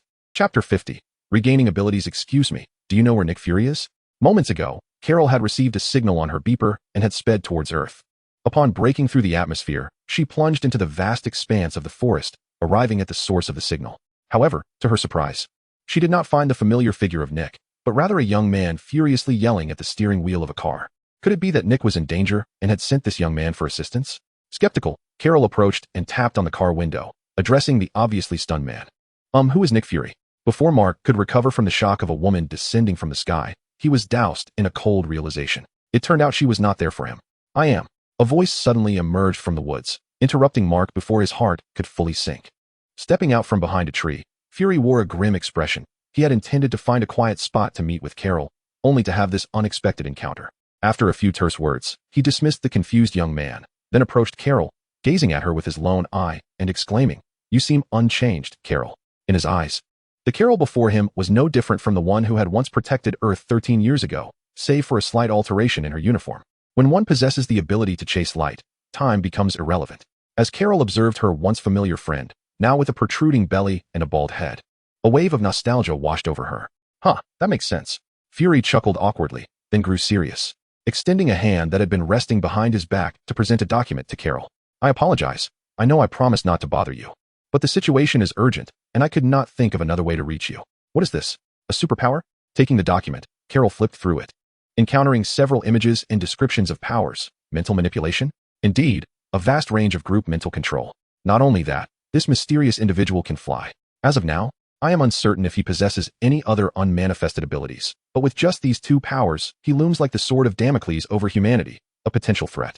As Fury spoke, he led the way to his vehicle parked nearby. So what do you want me to do? Kill him? Carol furrowed her brow. Based on the document, although this individual had the capacity to subdue intelligent beings, he had not committed any wrongdoing. In fact, he had aided many. She was reluctant to play the villain. Fury abruptly halted, astonished, and turned back with a look of horror. I never suggested you should kill him. Then why did you call me back? Carol asked, perplexed. Fighting was her forte. She was inept in other areas. Surely, he did not expect her to act as a negotiator. How would you persuade him? With your fists? Or should I dismantle a starship to intimidate him into submission? I merely wanted you to ensure my safety, as I wish to speak with this individual in person. Nothing more. Having held the position of director for so long had instilled a bit of impatience in Fury, prompting him to take a deep breath before explaining. Did you not once break free from mental restraints? Yes. Even the supreme intelligence of the Kree Empire could not bind my mind. With a flick of her wrist, Carol disintegrated the document with a photon blast. Exactly. You can resist mental control. I cannot. Therefore, I need you to monitor my state and subdue him at the first sign of trouble. Upon seeing the images earlier, she had not displayed any recognition of this person, suggesting he was not an old acquaintance. So how did he know of Carol? Fury, his hand still behind his back, couldn't help but rub it, pondering how well this enigmatic figure understood Carol. As the two reached the vehicle, just as Fury was about to enter and check for the latest updates on the mysterious individual from Coulson, a sudden sound pierced the air from above. Boom.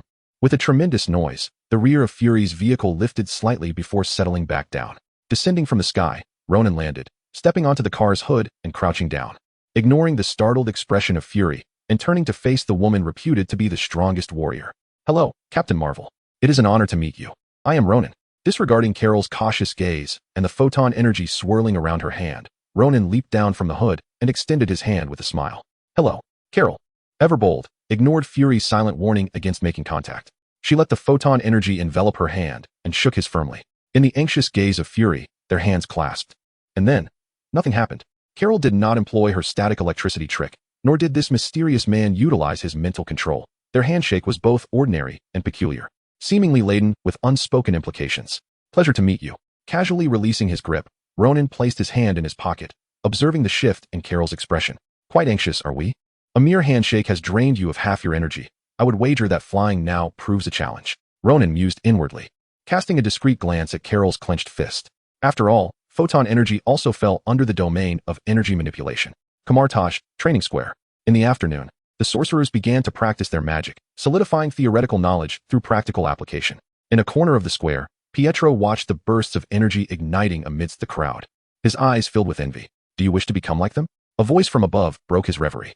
Pietro looked up to see the bald sorcerer who often instructed Wanda. After a moment of silence, Pietro replied sullenly, I just want to be strong enough to protect Wanda. Uncle Ronan had told him there were ways to attain extraordinary abilities, but he must exercise patience, as the time for him to acquire those powers was not yet ripe.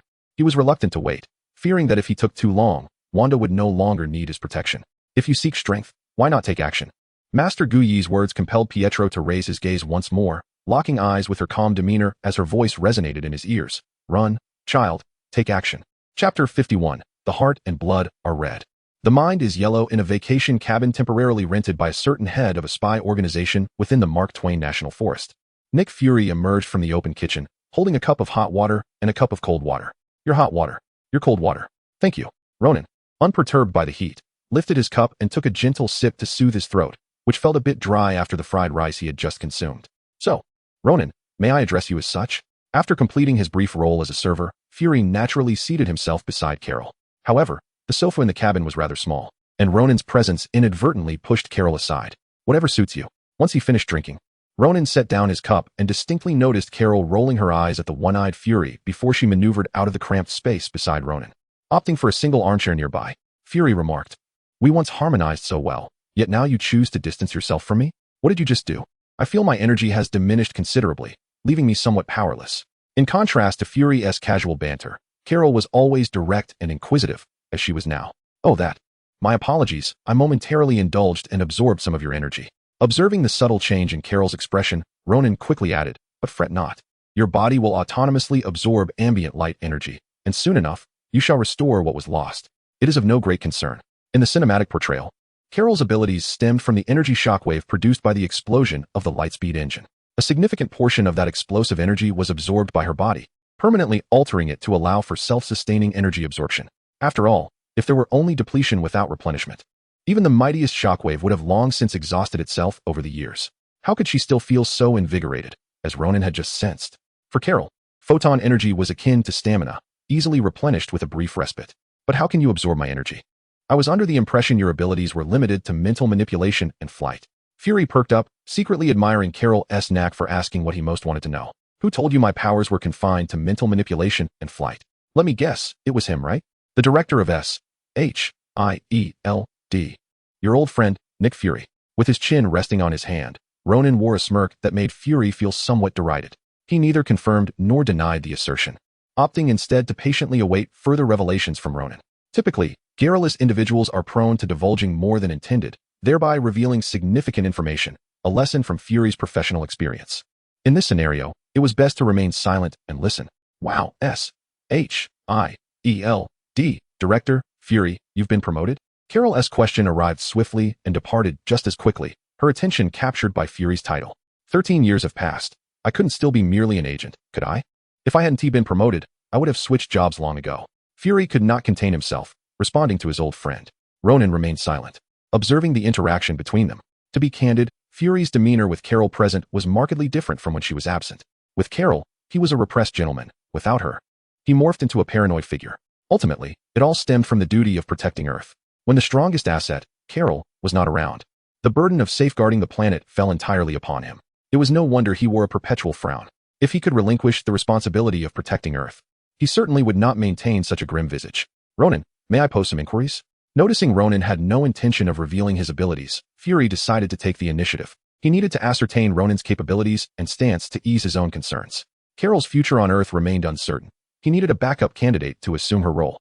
His Avengers initiative had potential candidates, yet none could match Carol's prowess, and individual personalities would pose significant challenges. Thus, if circumstances permitted, he wished to extend an invitation to Ronan for a special position. As for compensation, he could offer a substantial sum. Indeed, vast riches. Ask away. I shall respond based on my mood. In the absence of any threat to himself, Ronan was not overly concerned about his abilities being divulged, for even with such knowledge, they could do little to harm him.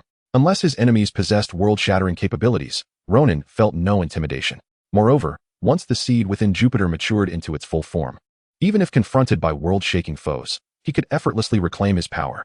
In summary, under the condition of no threat, he aimed to maintain an air of nonchalance. I wish to know, what exactly are your abilities? Fury interlocked his fingers, leaning slightly forward, visibly anxious as he inquired. His intuition whispered that Ronan's powers were far more intricate than he portrayed. My abilities? My abilities are. Ronan elongated his final syllable, savoring the suspense before continuing. You wouldn't comprehend even if I told you. Just know that what you believe I possess is indeed true, and what you think I lack, I may very well have. After a moment's contemplation, Ronan refrained from explicitly naming his abilities, not out of fear of exposure, but rather to avoid alienating potential allies should word get out. After an interminable pause, receiving such an ambiguous response was undeniably disappointing. Nonetheless, Fury remained undeterred, internally raising Ronan's threat level significantly, and continued his inquiries. Then, Mr. Ronan, might I inquire if you are an Earthling? Without a doubt, I am. My heart and blood are as red as yours, though my mind may be a tad yellow. It poses no significant issue. After all, red and yellow are the colors that compose the flag that flies high. Listening to Ronan's almost instantaneous affirmation, Fury could not help but exhale a sigh of relief. Thank goodness you are not an alien. What are your views on humanity? Are you inquiring whether I might one day wish to obliterate the world and eradicate humankind? Bored, Ronan shook his cup, translating Fury's underlying implication. Fury, that was merely your conjecture. It has no bearing on me. Fear not. I understand the nature of humanity and possess no interest in constructing a utopia. A utopia established by external forces is inherently a tragedy. However, this is my home, and should anyone overstep their bounds, I would not hesitate to teach them a lesson. Ronan articulated his stance, prompting Fury to relax. Overall, Ronan's character seemed relatively normal, allowing for potential collaboration in the future. With this in mind, Fury gently licked his upper lip and extended a long-considered invitation to Ronan. Ronan, since you are aware of S.H.I.E.L.D.'s existence, would you be interested in assuming a special position with us? At this, Ronan instantly recalled a position he had encountered in numerous fanfictions from his past life. Narrowing his eyes, security consultant?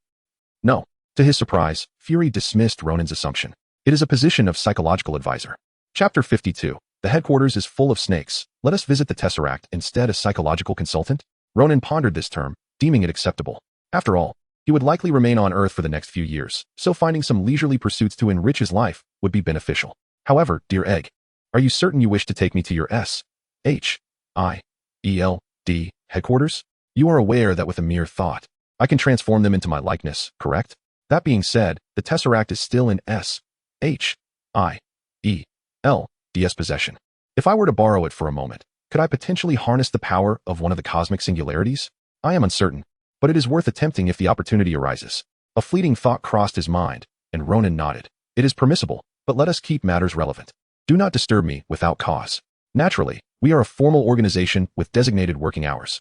Your consultation is scheduled for every other Monday, from 8 in the morning until 5 in the afternoon.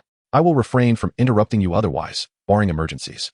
Having successfully enticed a formidable force into his ranks, Fury felt a great weight lift from his shoulders. Preparations for the Avengers Initiative could commence ahead of schedule. As for testing abilities, there would be ample opportunities for surveillance in the future. There was no rush. Looking around, Carol, who had been summoned from the cosmos to serve as a bodyguard, noticed the unexpectedly harmonious exchange and felt somewhat superfluous. Captain Marvel, did you return to Earth aboard a spacecraft, or did you traverse the stars solo? Having concurred with Fury's schedule, Ronan suddenly recalled something upon noticing Carol's gaze and turned to inquire, did you travel by spacecraft? The spatial nodes are efficient. After all, using a ship is far more practical. Carol replied with an air of certainty. While she could fly at light speed, it was still a physically demanding endeavor. Why fly when a ship is available? She was no fool. In that case, I have a small request. Speak. I have a twin brother who has always yearned for the stars. Would you be able to take him along on your next journey? Initially, I intended to open a portal, but since Captain Marvel is returning by ship, it would be better for him to join, as stepping through a portal feels rather mundane. Akin to moving from a bedroom to a living room without any sense of ceremony. It's like needing to warm a teacup for morning tea. Unnecessary, yet essential.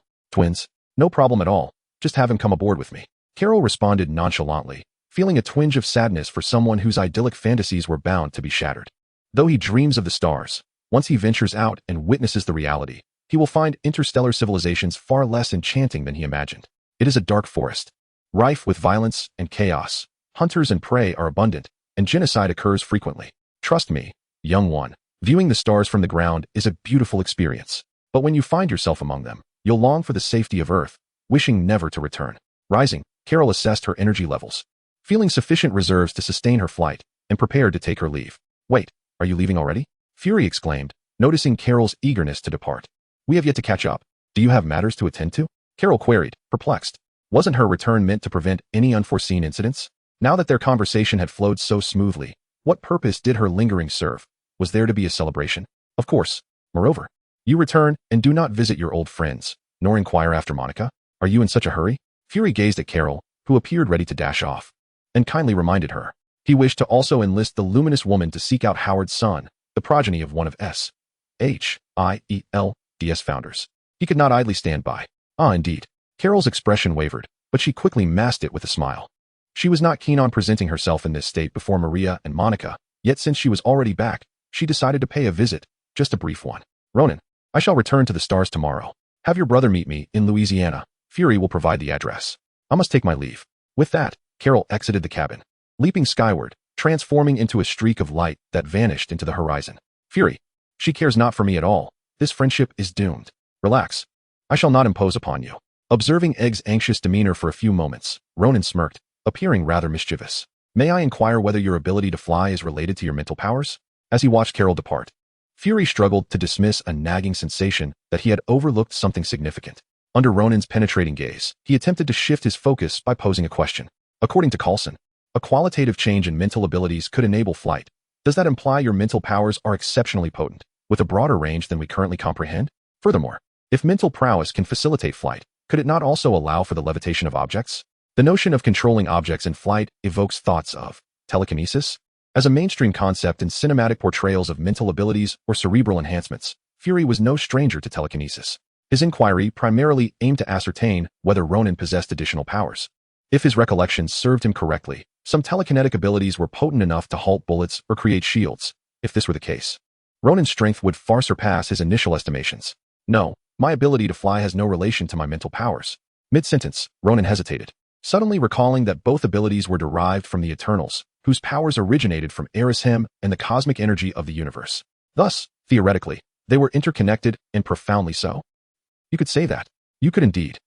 It appears to be a potential mutation of abilities stemming from cerebral enhancements, where the core capability is mental manipulation, with derivative abilities including flight and, possibly, telekinesis, unconfirmed. Fury scribbled a line of words on a nearby document, recording the information and conjectures he had gathered. He refrained from inquiring about the source of Ronin's powers, as they were still unfamiliar with one another. In due time, once a deeper rapport was established, there would be ample opportunity for such discussions. Do you have time? I would like to show you around our headquarters. Having organized his documents, Fury rose and stretched, extending the invitation. The headquarters is a no-go. Too many snakes abound. It pales in comparison to the Tesseract. Fury, where do you perceive snakes? Chapter 53. Either gain a hero or obtain fragments of one in a modest cabin they had temporarily rented. Two men stepped out in succession, making their way toward a parked vehicle. Fury paused as he opened the driver's door. His single eye fixated on the two indented footprints on the hood, silently adding a note to Ronin's dossier regarding potential physical enhancement.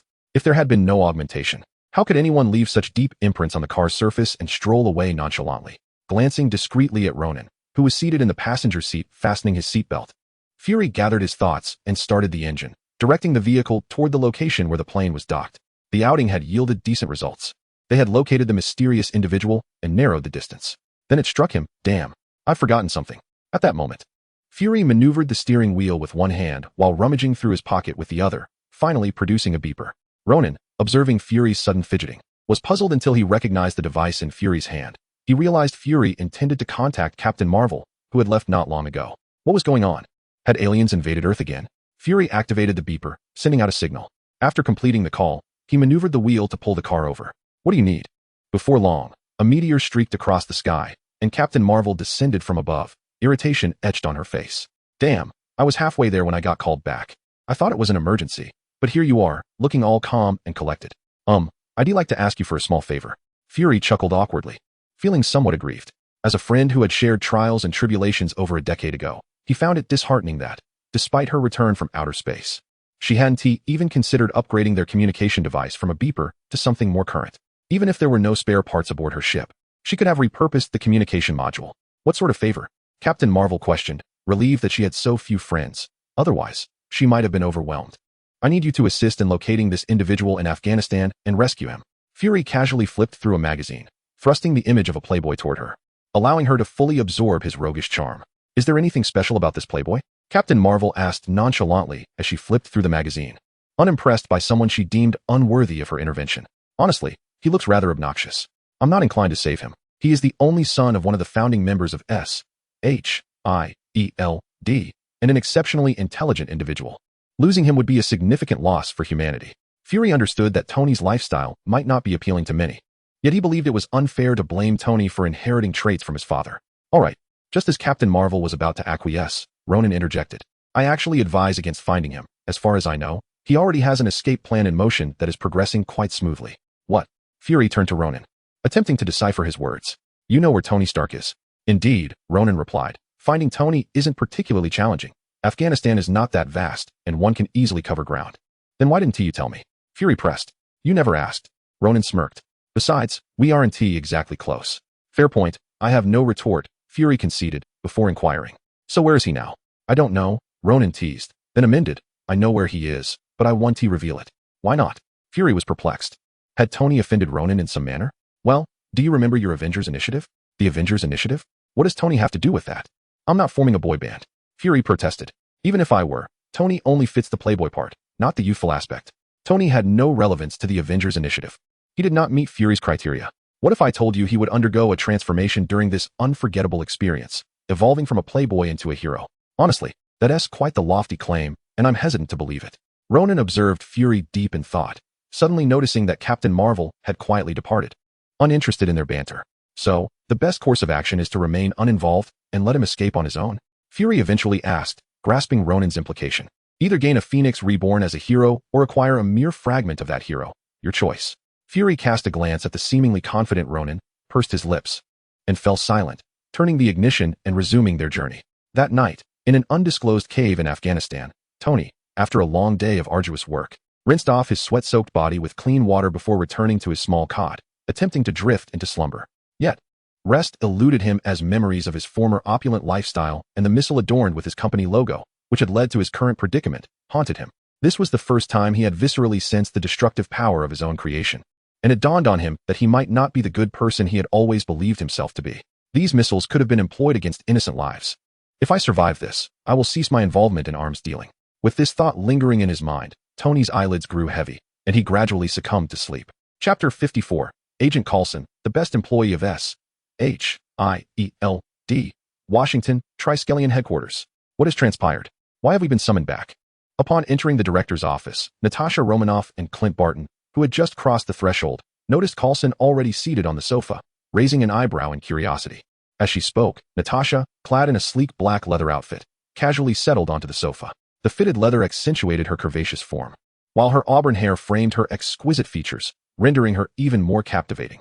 Agent Barton, preferring to stand, positioned himself by the floor-to-ceiling windows, surveying the scenery outside. It remains unclear for the moment, Coulson replied with a shake of his head, indicating he too was in the dark. However, he harbored a suspicion.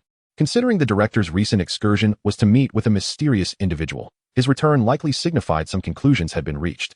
Although it was uncertain how the director had managed to locate that enigmatic figure without new intelligence, it was not far-fetched to assume he possessed certain privileged information. Nevertheless, one must remain vigilant, lest the director be compromised and act irrationally.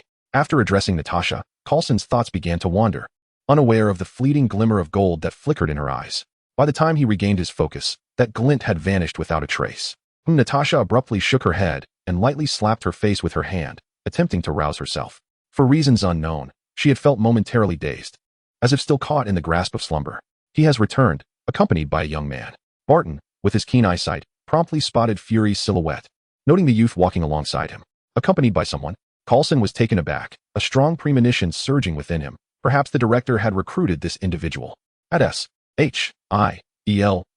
headquarters, Ronan took a keen interest in the bustling white edifice, marveling at the grandeur of S.H.I.E.L.D. filled with personnel clad in suits and uniforms. The question arose, why did S.H.I.E.L.D.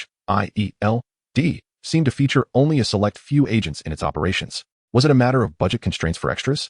Ronan sensed he had stumbled upon an insightful observation.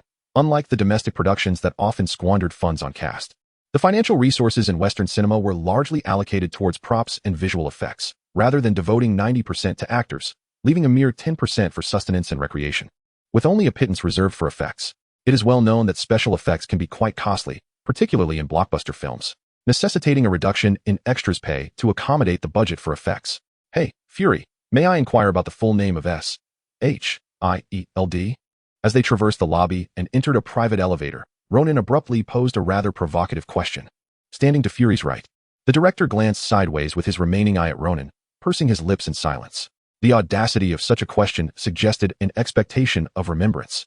With so many secrets occupying his mind, how could there be room for the trivialities of S.H.I.E.L.D.'s full title? Fury's silence did not quell Ronan's curiosity. He surveyed the expression of intense concentration on Fury's face and chuckled, extending his words. Oh, so even the illustrious director of S.H.I.E.L.D. fails to recall the full name of his organization. Have you not considered the implications of readability and memorability when you named it? As a renowned organization, shouldn't your title be succinct and memorable? After all, if the name is too lengthy, some might misremember or confuse it, like mistaking S.H.I.E.L.D. for S.N.A.K.E. Fury's expression darkened noticeably. Who claimed they had not considered such matters? S.H.I.E.L.D. was indeed quite memorable. Why bother with its lengthy full name? Ding.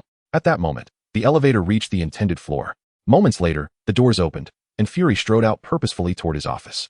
During his return journey from Missouri, Fury had discerned the personality of this superpowered individual. He knew Ronan delighted in watching others squirm, but if he refrained from engaging, Ronan would soon lose interest and refrain from further pestering. Secretly noting this character trait, Fury began to question his decision to recruit Ronan as a psychological advisor. For shouldn't a counselor heal the mind rather than exacerbate its turmoil? Creak. As the door swung open, the three individuals within the office immediately tensed, directing their attention to the entrance, where the one-eyed director strode in with fervor, as if pursued by an unseen threat. Director. Fury nodded in acknowledgement. Initially intending to bypass Coulson, he suddenly paused, recalling something. He pivoted, standing shoulder to shoulder with Coulson, both gazing toward the entrance. At that moment, Ronan, arriving a beat late, stepped through the doorway. Before he could fully ascertain the number of occupants within, he heard his superior pose a rather unsettling inquiry. Coulson, what is the full name of our organization? Natasha, Agent Barton. What is happening? Is this a new method of employee termination? Is the World Council reducing our funding? Are we facing layoffs? Why else would you suddenly ask this? No, we could accept a pay cut. Just don't dismiss us. Our organization's full name is the Strategic Homeland Intervention, Enforcement, and Logistics Division, abbreviated as SHIELD. After merely a second's hesitation, the exceptionally composed Agent Coulson articulated the full name of SHIELD with remarkable fluency, devoid of any stutter, prompting one to wonder if he had just indulged in a delectable treat. Excellent. Fury beamed with pride, patting Coulson on the shoulder, casting a disdainful glance at the now stupefied Ronan. As he turned to approach his desk, he leaned in to whisper something to Coulson, before returning to his desk with an expression of nonchalance. That phrase, if Ronan heard correctly, suggested he would be receiving a raise. Oh, you fortunate one with your expressive features. In a room filled with my beloved subordinates, you choose to favor Coulson? What will Natasha and Agent Barton think of you? What will they think of our organization? Ronan felt a pang of injustice for Natasha and Agent Barton, who were subjected to such favoritism. He resolved to discreetly ensure they received a greater pay increase than Coulson, to soothe their wounded spirits. Increase. It must be doubled. Within the minister's office at SHIELD, a weathered official, boasting a head of hair that would evoke envy and fury, was deeply engrossed in reviewing documents recently delivered by his assistant. Tick-tock. As the rhythmic ticking resonated from a desk ornament, Alexander Pierce's pen, poised to touch the paper, abruptly halted midair, refusing to advance even a fraction. A golden hue quietly enveloped his pupils, transforming the whites of his eyes until they were entirely cloaked in gold. Moments later, the golden light receded, vanishing without a trace. The pen then fell heavily, leaving a dark mark upon the page. Chapter 55. From today on, SHIELD will bear the name Ronan Triskelion Tower. Beneath the infinite brilliance of the sun, indistinct rays of golden light flickered through the eyes of the bustling crowd, spreading like a virulent plague. Each individual whose pupils were tinged with gold experienced a barely perceptible pause in their movements for half a second, only to resume as if nothing had transpired. No one would know that from this day forth, SHIELD would adopt the name Ronan. In the director's office, Ronan casually sank into a single armchair, surveying the unusually spacious room, contemplating its layout, the floor-to-ceiling windows, and the ceiling itself. Feigning ignorance of the transformation he had wrought upon SHIELD. No, he had not truly reshaped SHIELD in his image. He had merely reconfigured Hydra to align with his vision. Once he confirmed the identity of all Hydra members through the serpent-headed Pierce, he would naturally revoke the mental markings placed upon the true SHIELD agents, retaining control solely over Hydra's members. After all, if the original narrative were to unfold, it would not be long before SHIELD and Hydra met their mutual demise.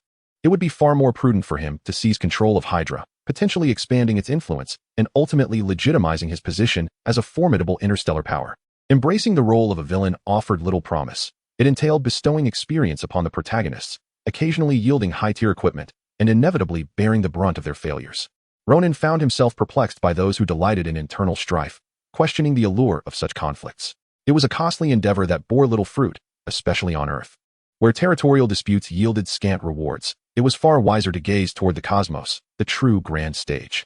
Nevertheless, Earth must be safeguarded, as it served as the nucleus of the universe, teeming with talent and significant events that could be harnessed for considerable advantage. Contemplating the myriad possibilities that lay ahead upon seizing control of Hydra ignited a fervor within Ronan, reminiscent of the joy he experienced in his previous life while engaging in simulation games. He resolved that during the interval preceding the birth of the celestial being, he would indulge in a game titled Hydra Farming Diary. Romanoff, Agent Barton, Coulson, allow me to introduce Ronan, our newly appointed psychological consultant, who will oversee the Avengers Initiative. With a glance at the surveillance screens revealing no anomalies within the headquarters, Fury lowered his guard slightly as he introduced Ronan to his trusted aides, succinctly summarizing his abilities. Indeed, it is he. That squad in Sokovia performed admirably. I shall commend them later. Coulson beamed his signature warm smile, enthusiastically grasping Ronan's hand. It is a pleasure to meet you, Mr. Ronan. Please, call me Ronan, he replied, a glimmer of recognition sparking within him as he encountered Coulson's familiar demeanor, reminiscent of a seasoned player encountering a novice village chief. Mr. Ronan, I have a query. Please, proceed. May I ask why you insisted we return to the aircraft in such a manner? Coulson inquired, demonstrating the precise march as he spoke. Ronan had not anticipated Coulson would dwell on such trivialities. After a brief moment of contemplation, he opted for honesty, because it was entertaining. Natasha and Agent Barton exchanged glances, their silent communication unmistakably conveying a shared concern. Are we certain about appointing him as the psychological consultant for the future Avengers? Encountering the scrutinizing gazes of his subordinates, Fury's lips twitched as he endeavored to maintain his composure, engaging in a silent contest of wills until, ultimately, Hawkeye blinked first, succumbing to the intensity of their shared gaze. Do not misconstrue. It is not that Hawkeye faltered, but rather that he had been fixated on Natasha for too long and found the sudden switch to Ronan disorienting. Had Ronan been replaced by a striking woman, he would have remained steadfast in his gaze. With a casual shift of focus, Natasha stepped forward, occupying the space vacated by Coulson, extending her hand toward the seemingly youthful psychological consultant. Hello, I am Natasha Romanoff. Welcome to our team. As a trusted operative of Fury, Natasha was well aware of the Avengers' initiative and her position on the candidate list, implying that her path would frequently intersect with Ronan's. Understanding the importance of fostering goodwill for a brighter future, she resolved to present a friendly demeanor. Agent Romanoff, may I offer you a piece of advice? Grasping Natasha's hand, Ronan spoke with an air of mystery, piquing the interest of the three men present. What is it? Never dye your hair white. Why? Natasha gasped internally, realizing the extent of Ronan's mental acuity, capable of discerning her desire to change her hair color. It was indeed a terrifying revelation. She had long contemplated this change, but refrained due to professional constraints. Because, in all sincerity, a white-haired version of you would be rather unappealing, Ronan replied, his tone strikingly earnest. Natasha. She comprehended the underlying truth. This psychological consultant was not summoned to address their mental dilemmas, but rather to ignite their indomitable spirit through his words. Kamar-Taj, the library. Uncle Wong. We have returned. Two figures, one clad in blue and the other in red, burst through the open door, clutching several tomes of magic, their faces alight with joy. Oh, it is you two again, Wanda. Have you already finished these books? Wong's head emerged from behind a row of bookshelves upon hearing their voices. Recognizing the twins who often visited to engage with the dog, Ross. Indeed, I merely skimmed them. There was no need for practice, Wanda replied, casting a glance at her brother, who had already raced off to play with Ross. For reasons unknown, both the Sorcerer Supreme, Ancient One, and Uncle Ronan had instructed her to limit her studies to theoretical knowledge, forbidding her from practicing spells. They seemed to suggest that her training would involve a different kind of magic. What could this different kind of magic entail? Chapter 56, The Enigmatic Ant Takes Me Flying. Into the rubbish heap thus, my duty is to administer psychological assessments for candidates of that wretched Avengers initiative, to ascertain their eligibility. In the director's office, Ronan, comfortably stretching on the sofa, cast a warm gaze upon two of the original 6 Avengers, their discomfort evident under his scrutinizing stare.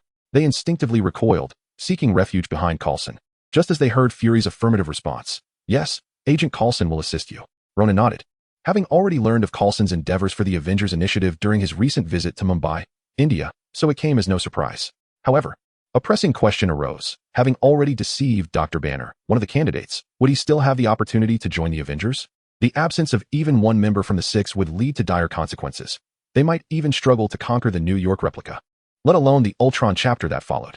Of course, this was all under the assumption that he would not intervene. With his presence, should the Chitauri dare to invade, he would not hesitate to shut the door on them, unleashing a multi-headed menace. Alternatively, a direct portal confrontation might suffice, send them back once they came. Yet, perhaps it was wiser to lay traps. A portal seemed too ostentatious for his understated demeanor. Ronan silently resolved to commence modifications on Hydra upon his return, planning to deliver a small shock to the Chitauri. The thought itself was exhilarating. The following morning, at Alexander Pierce's opulent residence. My master, here is the Chinese breakfast you requested. Dressed impeccably, exuding an air of authority, Pierce gently placed a tray laden with soy milk, fried dough sticks, and steamed buns on the bedside table, bowing respectfully to the newly awakened Ronan. Due to the late hour after his visit to S.H.I.E.L.D. headquarters yesterday, and feeling embarrassed for his esteemed guest with nowhere to rest, the S.H.I.E.L.D. director had graciously invited Ronan to stay the night in his home, assuring him that the bed was large and comfortable. Initially intending to decline the minister's generous offer with righteous indignation, Ronan found it difficult to refuse such hospitality, ultimately agreeing to stay in the freshly renovated master suite. Feeling somewhat sheepish about it, this was not the end. Upon emerging from his shower, the minister insisted on knowing Ronan's dietary preferences to prepare breakfast for the following morning. Thus, the tender scene unfolded. Just leave it there. You may return to your mundane duties. Ronan nestled under the covers, dismissively waved him off. In truth, labeling himself as a corporate drone was inaccurate. He was merely returning to his studies, reading, and sipping tea, far from being a mere cog in the machine. He was undoubtedly a winner in life. Yes, master. Please, do not call me master. It is quite embarrassing. Just looking at your old face makes it even more so. Understood, sir. Now, that is more like it. As he watched Pierce's figure vanish through the door, Ronan struggled for some time on the bed before finally mustering enough energy to break free from the covers, leaping out before the soy milk could cool completely. Moments later, after freshening up, Ronan returned to bed, curling his feet into the still warm covers. He picked up the breakfast and shifted his perspective to Ronan too, preparing to experience interstellar travel through his eyes. On the other side, Ronan's twin brother? How shall I address you? As the concealed spacecraft descended to the ground, Carol inquired, encountering a young man who bore an uncanny resemblance to Ronan. Her curiosity piqued. Having lost her memories on Earth and spent her time training and acquiring knowledge on Hala, this was likely her first encounter with two identical individuals, which she found utterly fascinating. A name? Ronan too pondered. Since the original had taken the name Ronan, he clearly could not refer to himself as such, at least not publicly, lest he arouse suspicion. In that case, I shall choose a name for myself. Russell. After a brief silence, the former Ronan too swiftly responded, quietly etching this name into his mind. Ronan. Russell, your parents certainly had a knack for naming. Do they not fear confusion? Carol smirked, leading Russell into the spacecraft. Meanwhile, Ronan, through Russell's perspective, observed the interior of the unfamiliar vessel, realizing it was slightly larger than the Milano, albeit only marginally so. As it was solely occupied by Carol, unlike the Guardians of the Galaxy who lived en masse aboard their ship. Come, take a seat. We are about to depart. Noticing Russell's wide-eyed exploration, Carol chose to let him indulge for a few moments before urging him toward the cockpit. Remarkably, despite piloting the craft alone, she had prepared 3 seats in the cockpit, leaving one to ponder for whom they were intended. Are you familiar with space civilizations? Are you aware of the places one can and cannot visit? If not, I have a star map here. I can provide you with a copy to mark planets deemed safe for visitation, where the inhabitants are relatively welcoming to outsiders and pose no significant danger. As the spacecraft gradually powered up, Carol began scanning for nearby jump nodes while addressing Russell, who sat slightly behind her. Well, I have a general understanding of the powers within the universe, but I am not particularly well versed. Russell reflected on the known cosmic forces within the Marvel Cinematic Universe, realizing the list was not overly extensive. This was due to the cinematic universe merely having its framework established, with deeper lore yet to be filled in. Beyond the frequently encountered Kree Empire and the Skrull civilization, Russell was only aware of the Purple Potato Creatures Reproductive Committee and Asgard. Oh, I almost forgot. There's also Sakaar and the Void. Am I forgetting anything? Never mind. Here, take a look at this star map. Let me know if there's a location you wish to explore, and I shall take you there. Accepting the circular holographic projector from Carol, Russell swiped through several star systems before confirming his destination. Then take me to Skrullos. I shall acclimate to the alien environment before venturing elsewhere. Very well. Without further ado, Carol locked in the coordinates for Skrullos and prepared for a spatial jump. Given the considerable distance, the journey would involve approximately 42 nodes, well within the bounds of normal endurance. Thud, thud, thud. The rhythmic sound of consecutive jumps was intoxicating. Russell gazed out the window as the scenery shifted rapidly, his mind filled with fantasies of what he might do upon arriving at Skrullos. Should he indulge in local delicacies first? Or perhaps sample some local cuisine? Ah yes, local delicacies it shall be. Beep, beep, beep. Just then, an alarming siren blared throughout the cabin, and before Carol could comprehend the situation, a blinding light streaked like a meteor, colliding directly with the vessel that had just traversed the jump point, which was in the process of decelerating. The brilliance was fleeting, and when Carol regained her senses, Russell had vanished from sight. In truth, everything in the path of that radiant beam had disappeared, including Russell and her uniform. Chapter 57. The frantic multiverse in the boundless expanse of the universe. A sleek, white spacecraft with a sci-fi design gradually halted before a jump node. Its left side was marred by a gaping breach, a passage that nearly cleaved the vessel in twain, from which occasional sparks erupted. What on earth was that ominous phenomenon? Casting a glance at the circular openings at both the bow and stern, Carol did not linger on her thoughts. She swiftly activated her abilities, transforming into a being of pure light, and darted through the mysterious breach, seeking the vanished Russell and her uniform. Since she was piloting the spacecraft back to the stars, she had not donned her uniform, opting instead for casual attire, leaving her uniform hanging nearby. Unfortunately, both her uniform and Russell lay directly in the path of that blinding light, and, like other objects it had touched, they vanished without a trace. What am I going to tell Ronan? That I lost his twin brother? That he simply went missing? Carol traversed between the two jump nodes several times. Yet Russell remained elusive. Not just him. Even the remnants of other components whisked away by the eerie light were nowhere to be found. as if they had been devoured whole. Was that light alive? Had it consumed Russell? Or was it merely a teleportation beam? I have heard that the Bifrost of Asgard possesses such capabilities, combining destruction and transportation. A myriad of hypotheses flitted through her mind. Resolving to cease her futile efforts, Carol turned back to the spacecraft docked at the node.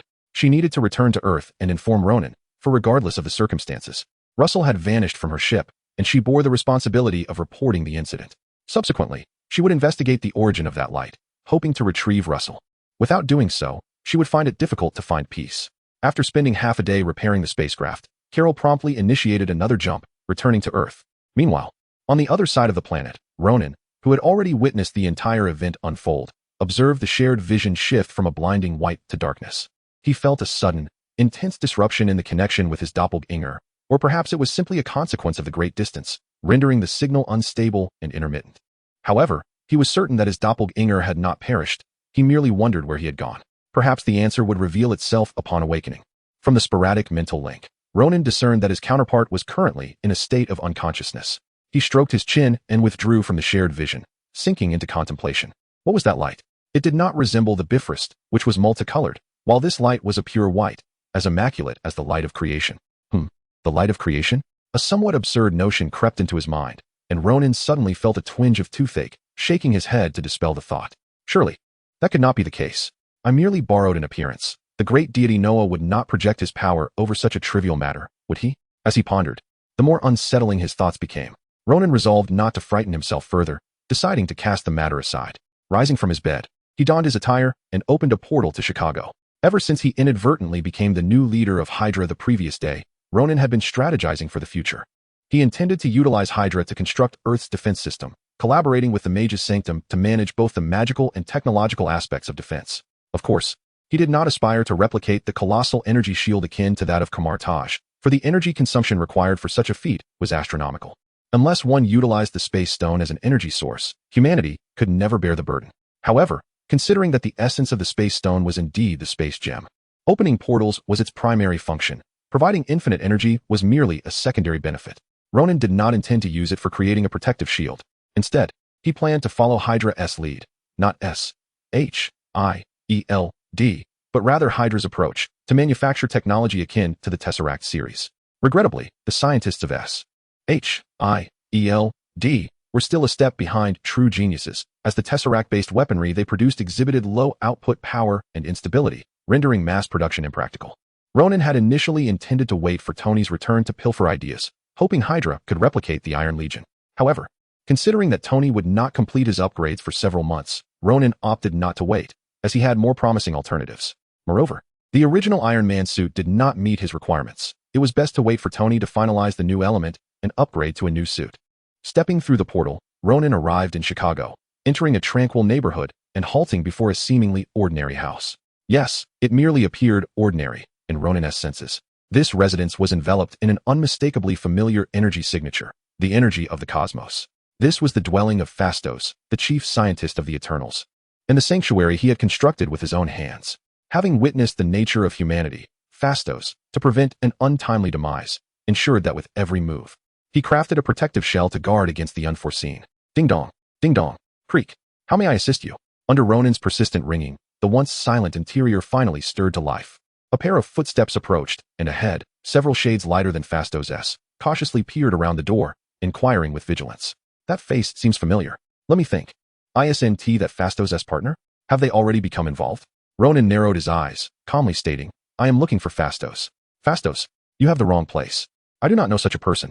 Apologies. To Ronan's surprise, Phastos' future partner claimed ignorance of Phastos' identity and turned to shut the door. Just as the door began to close, a loud voice echoed from within. Ben? Who's that? A stranger claiming to be looking for someone named Phastos. I told him I did not know, and sent him away. What? What is going on? Inside, having just stretched, Phastos froze mid-motion upon hearing his partner's words, causing his partner to think he had pulled a muscle and rushed to assist him. With little time for explanation, Phastos waved his hand, signaling that he was fine, then dashed to the door, flinging it open. My apologies, Ronan. Ben didn't know my true name.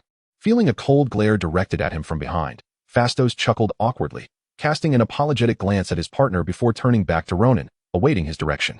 Sensing that he had intruded upon their intimate moment, Ronan could not help but scratch his jaw. Just as he was about to extend an offer for Ben to join Hydra, when the intermittent connection with his doppelganger suddenly surged, flooding him with vivid images from his counterpart's memories, leaving Ronan momentarily dazed. After a brief pause, having absorbed the memories of his doppelganger, Ronan sighed in exasperation. This frantic multiverse. Chapter 58, suddenly transformed from a crossing channel into an infinite flow cold. Trembling. These were the first two words that sprang to mind as Russell regained consciousness, vividly encapsulating his current sensations. Boom. Beep. Beep. Struggling to rise from the frigid floor. Russell, still not fully awake, felt his legs give way under the violent tremors and collapsed back onto the ground. Though he had never stayed in such a place, he recognized the layout. Clearly, he was inside a camper van. Regaining his footing, Russell dashed to the window and was met with chaos outside as a blizzard wreaked havoc. The cacophony of explosions, blaring car horns, and terrified screams assaulted his ears with a multitude of high-decibel sounds, attempting to pierce through his eardrums. Staring blankly at the tumultuous world outside, Russell felt utterly bewildered. Who am I? Where am I? What am I doing? After this philosophical trifecta, he recalled the scenes just before he lost consciousness and surmised why he found himself in such a bizarre place. That light brought me here. Having been inexplicably abducted and exiled to an unfamiliar location, Russell instinctively checked himself, confirming he had not lost anything, nor gained anything. Wait, why does this feel so strange? Noticing an unusual texture to his clothing, he looked down and was immediately horrified, jumping up in shock. What the hell? Why am I wearing Carol's uniform? The familiar red, yellow, and blue colors, the recognizable star emblem, the half-finger gloves. This is Carol's uniform. Why am I wearing it? Russell was thoroughly disoriented. Waking up in an unfamiliar place while donning someone else's attire created an overwhelming sense of surrealism. However, he had to admit, the uniform was quite comfortable, albeit a bit snug, not quite suiting my physique. Comfort aside, it had to be removed. Captain Marvel's uniform was too constricting for practical use. He rummaged through the camper and found an ensemble of middle-aged man-esque jeans, a plaid shirt, and a white dress shirt. Swiftly, he dressed and stuffed the uniform into a backpack. What is this? When did I acquire this? After shedding Captain Marvel's uniform, Russell discovered an object on his left wrist that did not belong to him. It was a silver bracelet adorned with 3 diamond-shaped crystals, resembling the one Rabbit used to procure equipment from Noah. Of course, it wasn't that exact one. As Russell tried various methods to conjure a pair of glasses from it, but ultimately gave up, deciding to find a pair of shoes first and address other matters later. Creak. Just as he prepared to locate some footwear, an excruciating sound resonated above him, and the howling winds that had been trapped outside suddenly became piercingly clear. Roar. The growl of a beast echoed above, and Russell looked up to see a gigantic, perhaps 2-story high, bear with glowing red eyes and a body as ethereal as smoke. That bear looked familiar. He must have seen it in some terrible movie. The bear, afflicted with red-eye disease, effortlessly tore the roof off the camper, looming over Russell with an intense gaze, as if poised to pounce and devour him at any moment. Roar. Just as Russell discreetly donned the bracelet, ready to make his escape, the red-eyed bear let out a thunderous roar, then fixed its gaze on a particular direction, charging away as if something was irresistibly drawing it in. Is this bear a demon bear? With the threat momentarily averted, Russell hastily found a pair of shoes, slung his backpack over his shoulder, and exited the camper. Watching the bear depart, Russell finally remembered why it looked so familiar. He had indeed seen it before. Although his impression of it was not profound, as it belonged to a film so forgettable that one would forget they had watched it, it did have its highlights. Despite the lackluster villains and protagonists, the appearance of Miss Secret saved the day, motivating viewers to endure the film. What to do when a flower blooms amidst cow dung? One must overlook the dung and focus solely on the flower. So, is this the world of the New Mutants? Have I traversed yet again?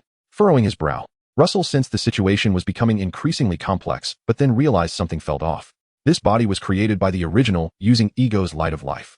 Although he was unsure why he possessed self-awareness, that did not alter the fact that this body had limitations. If the connection to the original had been entirely severed, he would have perished long ago, unable to remain alive and vibrant. Mutants are also part of the Marvel Universe. So I have not merely crossed over, but been transported to another universe?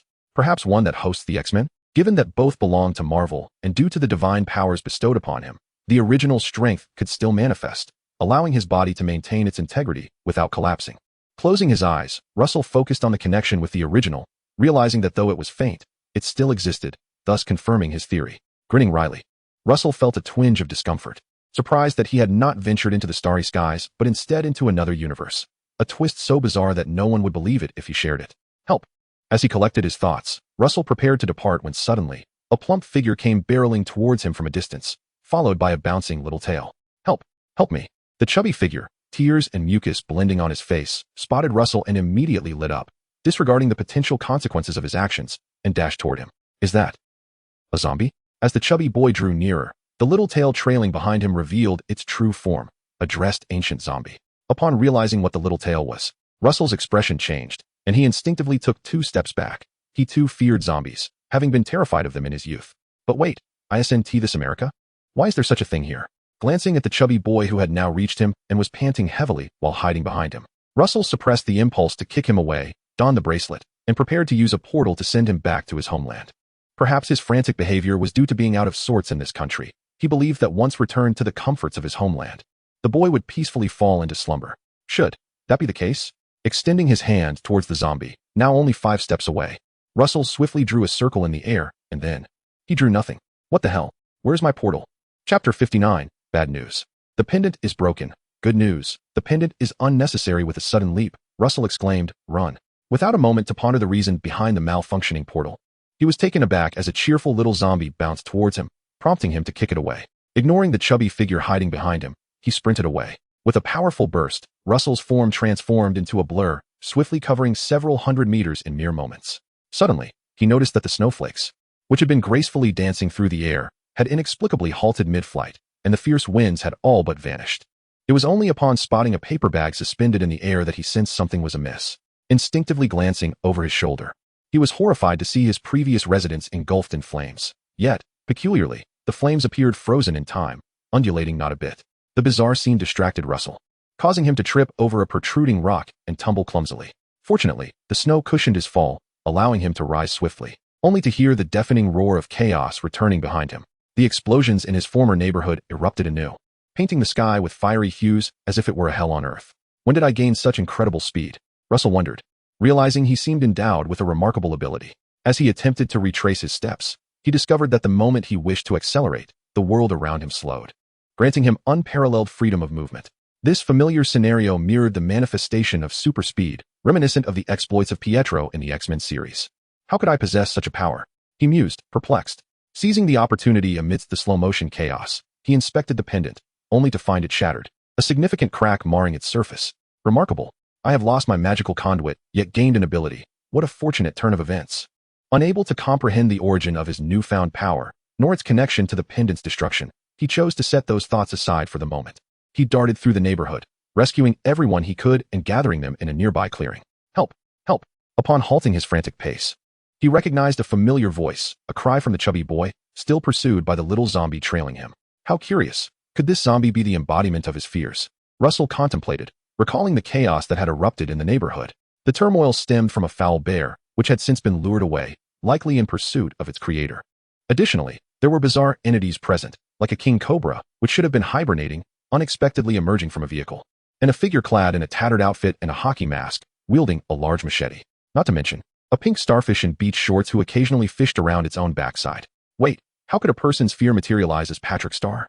SpongeBob would be more plausible, but Patrick? Russell shook his head in confusion.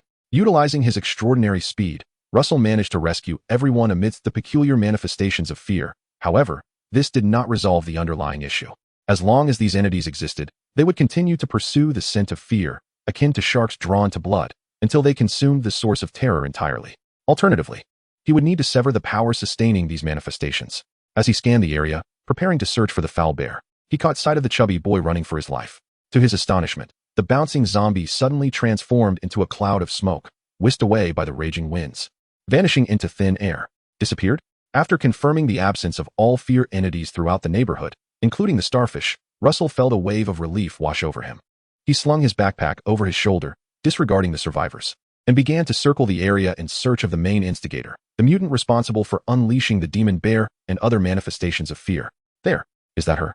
After 2.5 laps around the outer edge of the neighborhood, Russell followed the enormous footprints left by the bear, leading him to a girl lying in the snow, seemingly in a state of unconsciousness. Her face sparked no recollection, lacking the striking features of the mysterious Miss Secret.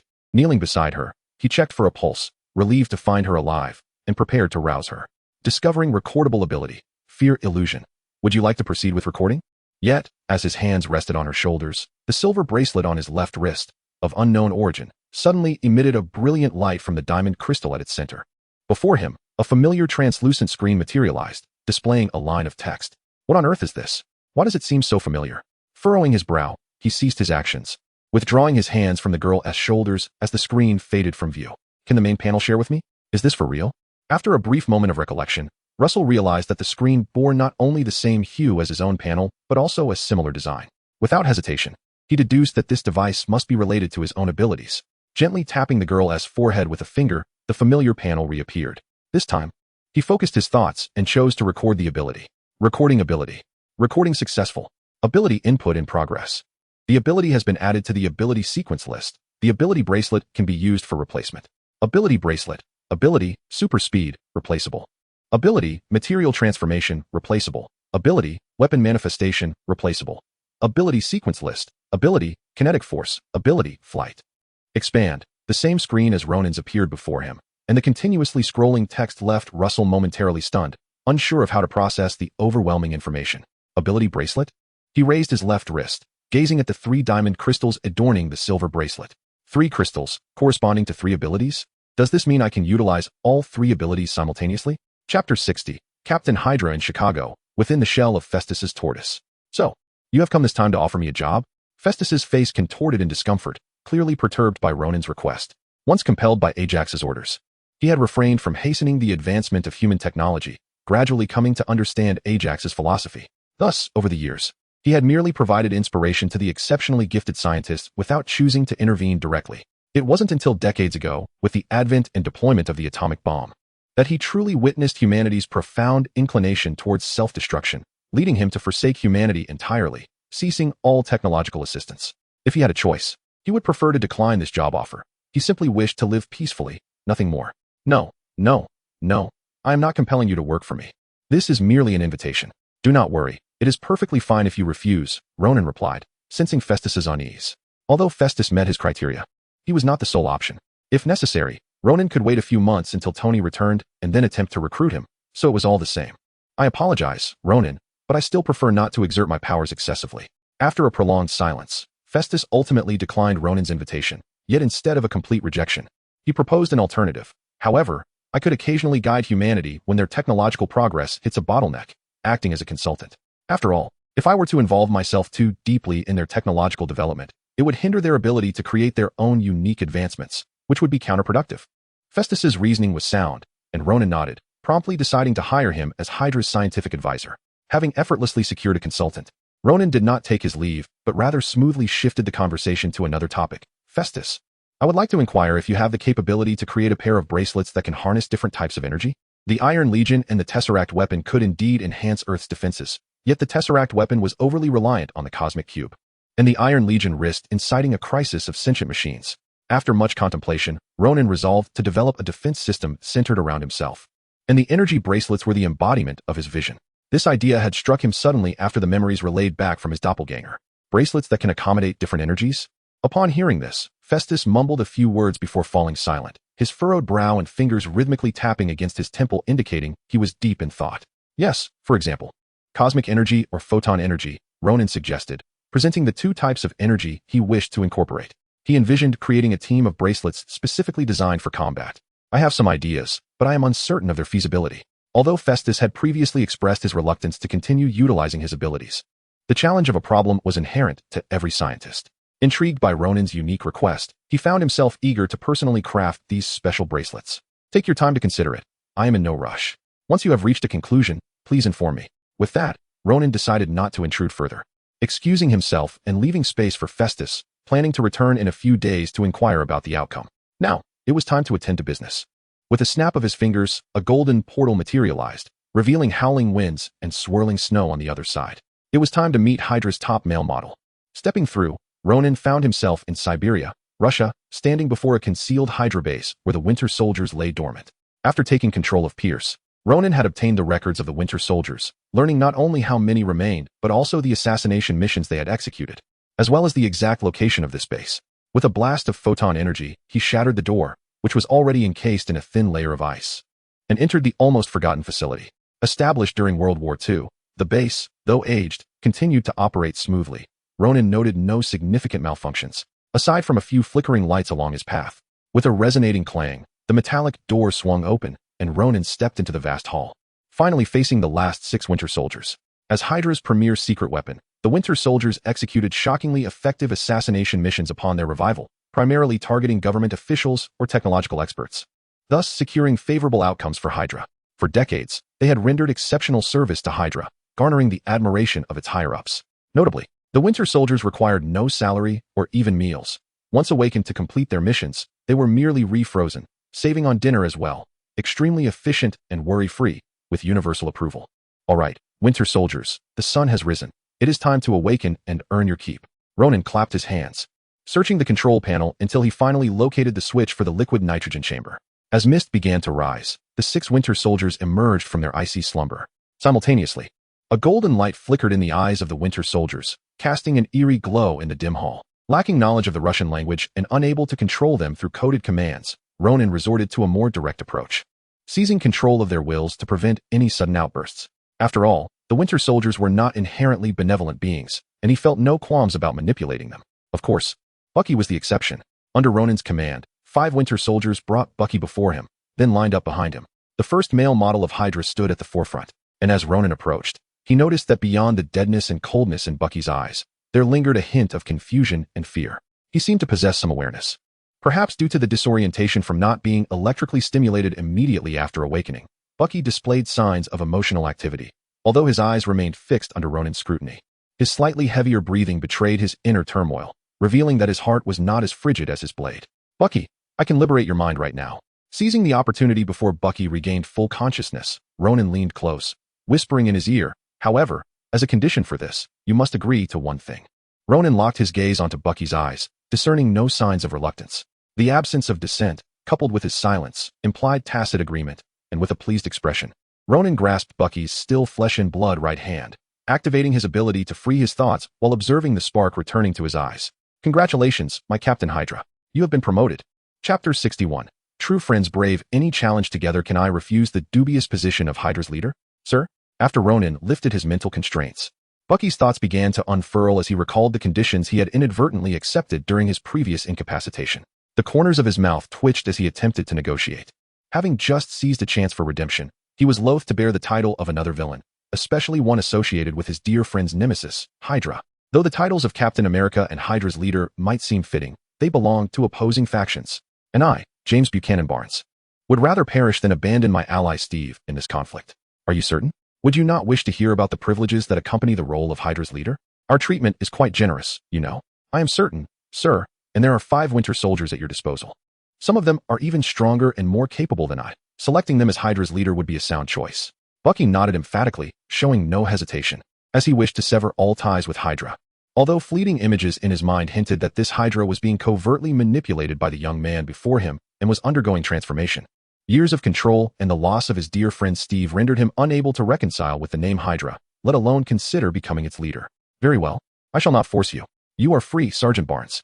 Henceforth, you shall have no further dealings with Hydra. Ronan sighed softly, then commanded the 5 Winter Soldiers to follow him as he turned toward the exit, lamenting, alas, I had intended to wait until you became Hydra's leader to lead the Winter Soldiers to the Arctic ice to retrieve Steve, but now, with insufficient personnel, it seems best to let him continue his slumber.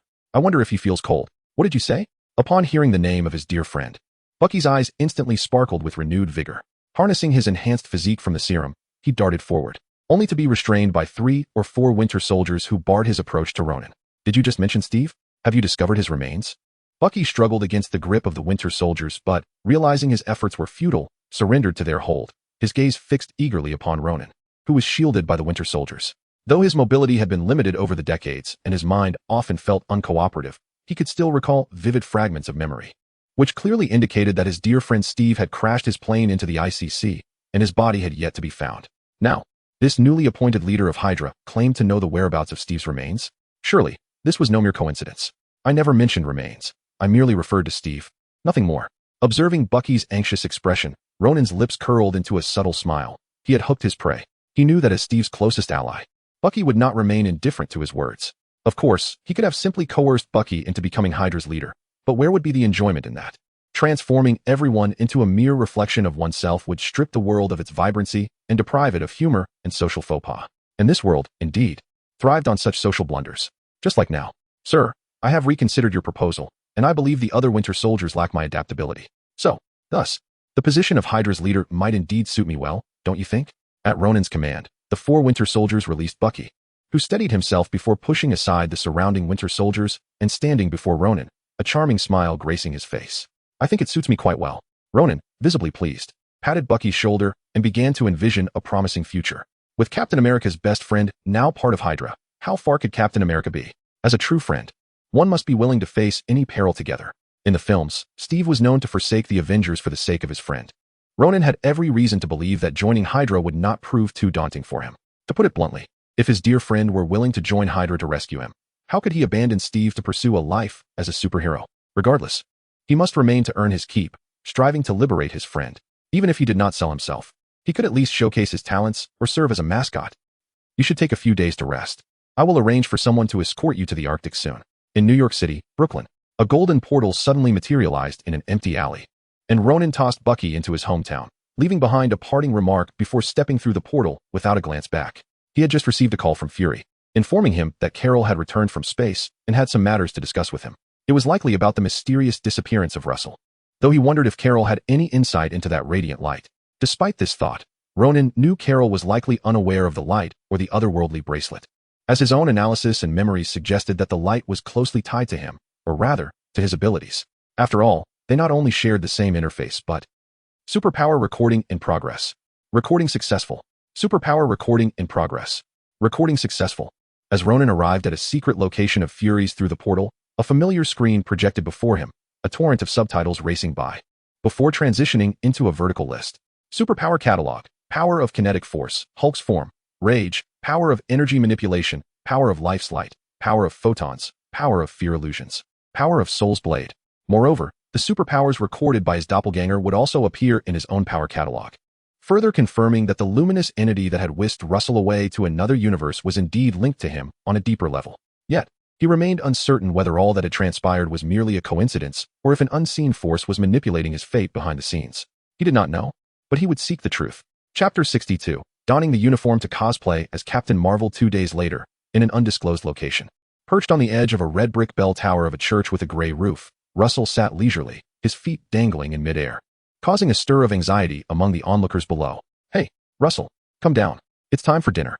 A voice called from below. Russell leaned out slightly to see a girl with short brown hair, accompanied by a familiar figure with long, smooth black hair, the protagonist he had encountered in the woods. Danielle Moonstar. The short-haired girl was named Lane Sinclair, one of the 6 mutants in this hospital for mutants, possessing the ability to transform into a werewolf or a true wolf without the need for a full moon. Initially uninterested in her animal transformation ability, Russell hesitated about cataloging her power. However, recalling the numerous empty slots in his ability list, he decided to include her after a brief contemplation. After all, while he might not need it, it was wise to have it. Russell, I'm coming. The girl's urging broke his reverie, prompting Russell to leap down effortlessly. Boom. Bathed in the fading sunlight, a hint of photon energy radiated from him as he executed a perfect arc in midair, landing flawlessly, albeit with a slight jolt to his knees. He looked cool, but it stung a bit. Feigning nonchalance, Russell joined the 2 girls as they made their way to the dining area. Just 2 days prior, upon discovering that the silver bracelet could absorb mutant powers, Russell devised a plan to feign unconsciousness alongside Danielle, subsequently being captured and taken to this secret facility housing numerous mutants. This approach would allow him to access additional mutant abilities without the need for laborious searching. Before this, Russell had reviewed his ability list and methodically adjusted the 3 powers available on his bracelet, striving for a balanced combination of offense and defense. He ultimately selected Mind Control, Photon, and Weapon Manifestation as his primary abilities. Mind Control would grant immunity against psychic powers. Photon Energy would enable him to don a uniform and instantly cosplay as Captain Marvel, while Weapon Manifestation would provide him with melee weapons, adding flair to his combat style. As he pondered whether to stage a breakout tonight or wait for the troublesome bear to emerge for a brief interlude before everyone escaped together, Russell entered the dining area and casually surveyed the scene, noting that everyone was present, including the rebellious girl, Mystique. Hey, Russell, come sit. Upon entering, Liana Rasputin, aka Mystique, raised her hand holding a doll, beckoning him to join her. As the most seasoned and temperamental member of the hospital, her voice garnered everyone's attention, including Roberto, the son of a Brazilian tycoon, who was washing dishes, a future sunspot. Liana, what's up? Why did you call me over? Under the scrutiny of the entire room, Russell approached Mystique with an air of indifference, taking a seat across from her. He was aware of her reason for summoning him, which dated back to an hour prior. Curiosity had been piqued by the description of an ability listed as breach teleportation. He had replaced it on the list and activated it through the bracelet. Only to be astonished as he was transported from the energy-encased secret hospital to a wondrous crimson realm, where he found Mystique conversing with an adorably foolish magical dragon. Naturally, they had noticed each other. How did you enter my secret space with Lockheed? Once Russell settled in, Mystique leaned closer, elbows propped on the table. Her striking face mere inches from his, her voice a conspiratorial whisper. He. Russell chuckled softly, mimicking her posture and leaning in. Guess. Liana. Damn it. I wish I could cleave you in half with my soul sword for that. Guess? What the hell do you mean by guess? Just kidding, come here. I need to tell you something. In exchange, you must share the details of that secret space with me. Noticing the change in Mystique's demeanor, Russell hastily shifted the topic, revealing his plan for the breakout that night. You intend to escape? Mystique regarded him with a perplexed expression, repeating his words to ensure she had not misheard. Yes. The energy field surrounding this hospital is impenetrable. I've tried before, and my soul sword couldn't even scratch it. I don't know where you derive your confidence to think you can destroy it, but until you can genuinely breach that barrier, I won't join you. Mystique twirled a strand of golden hair around her finger, reclining with her feet on the table, a smirk playing on her lips as if amused by his naivety. She had long desired to leave this wretched place, but the indomitable energy field not only thwarted her escape, but also seemed to anchor her teleportation. Each time she attempted to open a portal from her secret space, she found herself within the energy field's confines, unable to flee. Of course, there was another method she had yet to explore, eliminating Dr. Reyes, the one responsible for managing and treating them, whose mutant powers mirrored the energy field enveloping the hospital. In her early days there, due to her rebellious nature, she had often coerced Dr. Reyes to use his abilities to restrain her from causing further chaos. It was then that she realized the hospital was, in essence, a prison designed to contain their kind. Dr. Reyes was the lock, yet also the key. With only Dr. Reyes present and several mutants at their disposal, if Mystique gathered everyone, victory would be assured. The reason she had refrained from action was simply that she wished to avoid further bloodshed. Destroy? Who said anything about destroying this barrier? Why not just open it? Russell mirrored Mystique's posture, placing his feet on the table, golden light glimmering in his eyes. Soon, the familiar sound of high heels clicking on the tiled floor echoed from the corridor outside. Children, I declare, from this moment on, you are free. As Russell spoke, each word echoed eerily from Dr. Reyes, who stood at the entrance, motionless, as if a marionette under Russell's control, sending a chill down the spines of those present. Chapter 63. The existence of breaking the fourth wall in a restaurant so quiet that the sound of a mosquito could be heard. Liana glanced at Dr. Reyes by the entrance before shifting her gaze back to Russell's face, her mouth slightly agape in disbelief. This was telepathy, the same telepathic ability as the legendary Professor X. But Russell's powers were supposed to be flight and energy projection. Wasn't he capable of more than one ability? That sly fellow had been concealing the truth all along. Seizing the moment while the others were stunned by their sudden liberation, Liana abruptly stood, pushing her chair back with a loud noise, and strode towards Dr. Reyes at the door. As she approached, Liana noticed the golden light in Dr. Reyes's eyes, confirming that she had indeed been manipulated. Just as she thought to give her a shove, the doctor unexpectedly raised her hand, fingers clenched, aiming directly at her own face. One punch, two punches. Liana, what's this exhilarating feeling? Don't stop, throw a couple more punches. I am Cecilia Reyes, an employee of X's Corporation, primarily tasked with analyzing and evaluating your potential, as well as neutralizing high-risk abilities. Under Russell's influence, Dr. Reyes pounded on herself while divulging her true intentions and the organization behind her, leaving everyone present astounded, feeling as though their worldview had shattered. They had always believed this hospital was funded by Professor X, given his wealth. Little did they know, it was established by an obscure company, and the doctor's true goal was not to help them control their powers for the chance to join the X-Men, but to train them into human weapons. Now that the barrier has been disabled, you are free to leave, Dr. Reyes proclaimed, her eyes emanating a golden glow as she walked straight towards the kitchen. Let us go. Let us depart this cursed place. I know you have long awaited this moment. Casting a glance at Russell, who still sat at the table, Liana urged the other four, who were still in a daze, to follow suit. She then turned back to Russell and called out, Hey, Russell, aren't you coming along? Just a moment, he replied, as he manipulated Dr. Reyes to open the gas line before leaving the restaurant alongside Liana. The barrier has truly vanished. Look, at the hospital's entrance, Sam, who bore a striking resemblance to Hawkins' female warrior's boyfriend, tossed a stone far ahead, only to find that the familiar barrier was no longer present. We are finally free. But I still have not learned how to control my powers. Roberto, the sunspot, initially smiled before his expression soured, revealing his distress. Unlike the others, he had been sent here by his parents after losing control of his abilities and causing his ex-girlfriend's death. He feared returning home if he could not manage his powers, worried he might harm them. Control of one's abilities cannot be achieved through mere meditation. Fools. You must practice diligently. refining your skills through repeated exercises until you can release and suppress your powers at will. Only then can you claim success. I've only been here 2 days. Yet I already sense something amiss about that Dr. S methods. Haven't any of you noticed even a hint after being here for so long? Russell shook his head, considering that most of the mutants here were minors, likely enchanted by the allure of the X-Men, which made it understandable they could be deceived by Reyes's veiled words. So, where do you plan to go next? Russell had come to this dismal place solely to gather their abilities, and now that he had them, with everyone liberated, it was time to depart. However, he was uncertain about the worldview of this universe. While there had been mentions of the X-Men in films, they had never truly appeared, leaving the precise background unknown, requiring Russell to explore on his own. At his words, the other 4 exchanged glances. Some were already homeless, while others dared not return home, leaving them at a loss for where to go.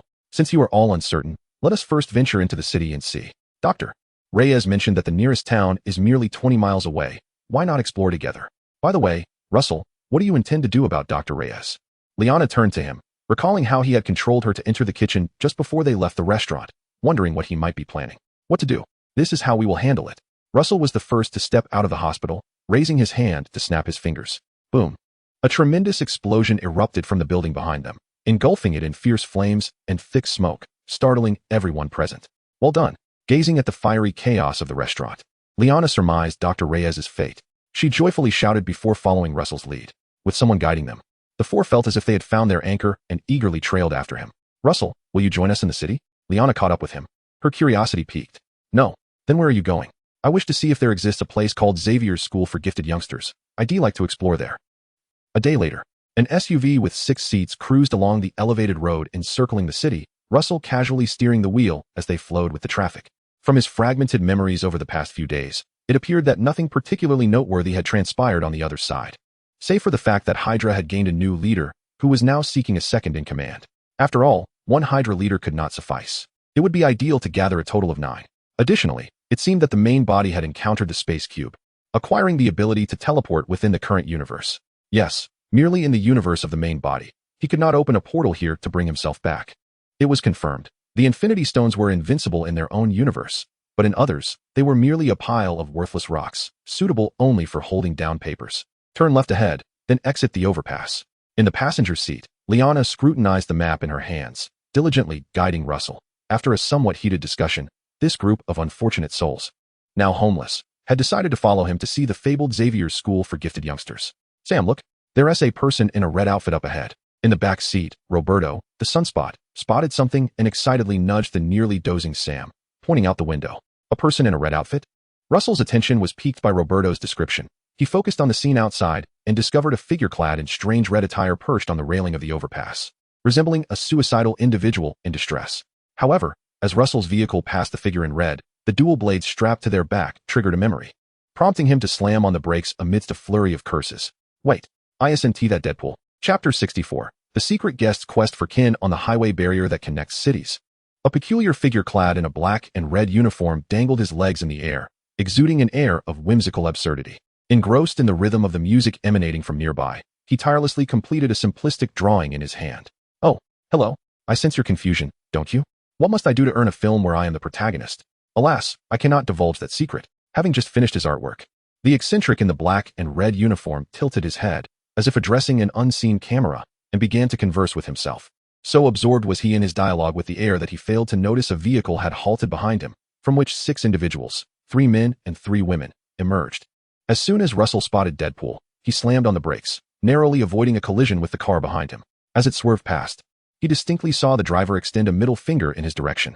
Disregarding the rude gesture, Russell promptly exited his vehicle and approached the now upright Deadpool at the barrier. Hey, wait, give it your all. Before Russell could finish his sentence, he witnessed Deadpool leap without hesitation from the barrier. Did someone just call my name? As Wade Wilson, a.k.a. Deadpool, plummeted through the air, he suddenly felt as though he had heard something, yet could not quite place it. No matter, Francis. Deadpool was on his way. Bang. The black and red figure crash-landed, shattering the sunroof of a car below. The sound of breaking glass resonating perfectly as he took a seat in the back, positioning himself between 2 startled passengers. Behold, my soul-stirring presence. Upon settling down, Deadpool realized his posterior was embedded with shards of glass. Without a moment's pause, he unleashed a flurry of elbows, one to the head of the man to his right, sending him crashing through the window, and a swift kick to the lower body of the man on his left. followed by a powerful thrust that knocked the long-haired passenger in the front seat into disarray. Finally, he leaned out and produced the drawing he had just completed, a childlike depiction of a red-suited figure shooting a faceless man. A piece so artistic it seemed to embody the very essence of his soul. He thrust the paper towards the driver's face. "Have you seen this person?" As anticipated, the driver remained silent, opting instead to deliver an elbow strike in retaliation. Vroom. A roaring motorcycle approached, its helmeted rider obscuring his features. Without hesitation, he unleashed a barrage of gunfire upon Deadpool's companions, a relentless display of indiscriminate aggression. Relying on his remarkable regenerative abilities and the fortuitous presence of two unsuspecting Good Samaritans, Deadpool evaded the onslaught, then sprang from the back seat, delivering a powerful kick that sent the long-haired passenger tumbling out, inadvertently colliding with the motorcyclist. Screech. The tires screeched as the vehicle jolted, followed by a loud crash and a violent shudder. Bang! Ouch! The sudden inertia sent Deadpool careening into the front seat, nearly tumbling out through the open door onto the highway. Fortunately, he grasped the driver's waistband just in time, averting a calamitous fate. Wow. This isn't how the script goes. We haven't even reached our destination yet, and the car has stopped. Muttering curses at the meddling editor, Deadpool hopped out of the vehicle, only to find that the road was eerily devoid of ordinary cars, as though an unseen force had banished them elsewhere, sparing him the worry of harming innocent bystanders. At this juncture, collateral damage was no longer a concern, but without the vehicles purchased with several months' wages, what would serve as his cover? Bang! Bang! Bang! No sooner had he pondered this than a bewildered thug, regaining his senses, raised his rifle and fired at the unexpected intruder. Just in time, as the metallic storm bore down upon him, Deadpool's eyes gleamed with determination. Clad in his mask, his vision obscured by white, he unsheathed his twin swords, weaving a web of blades that deflected a portion of the incoming barrage. Clang! Clang! Clang! The cacophony of metal striking metal soon faded, replaced by the sickening sound of bullets piercing flesh, as crimson bursts erupted from his body. After the volley had ceased, he flicked the bloodless blades, gasping, "Phew! Wow! Within 7 paces, those bullets are indeed swift and true. Managing to block half of them is quite the feat." Having exchanged banter, Deadpool, eschewing his dual pistols intended for mopping up the minor threats, charged directly into the throng of reloaders, entering a state of unparalleled ferocity. While the bullets proved quick and precise within 7 paces, his blades were equally rapid. Swish! Swish! Swish! The carbon steel alloy blades glimmered as they sliced effortlessly through limbs, severing arms along with their accompanying bones. With a pirouette, Deadpool cleaved through 4 or 5 thugs, their blood splattering across him, momentarily enhancing the vibrancy of his black and red uniform. Thud! Amidst the flurry of steel, a dozen thugs soon lay motionless, some divided in twain upon the ground, others rolling towards the roadside, leaving a trail of crimson in their wake. It seems I shall save a dozen bullets today. I truly am a frugal soul.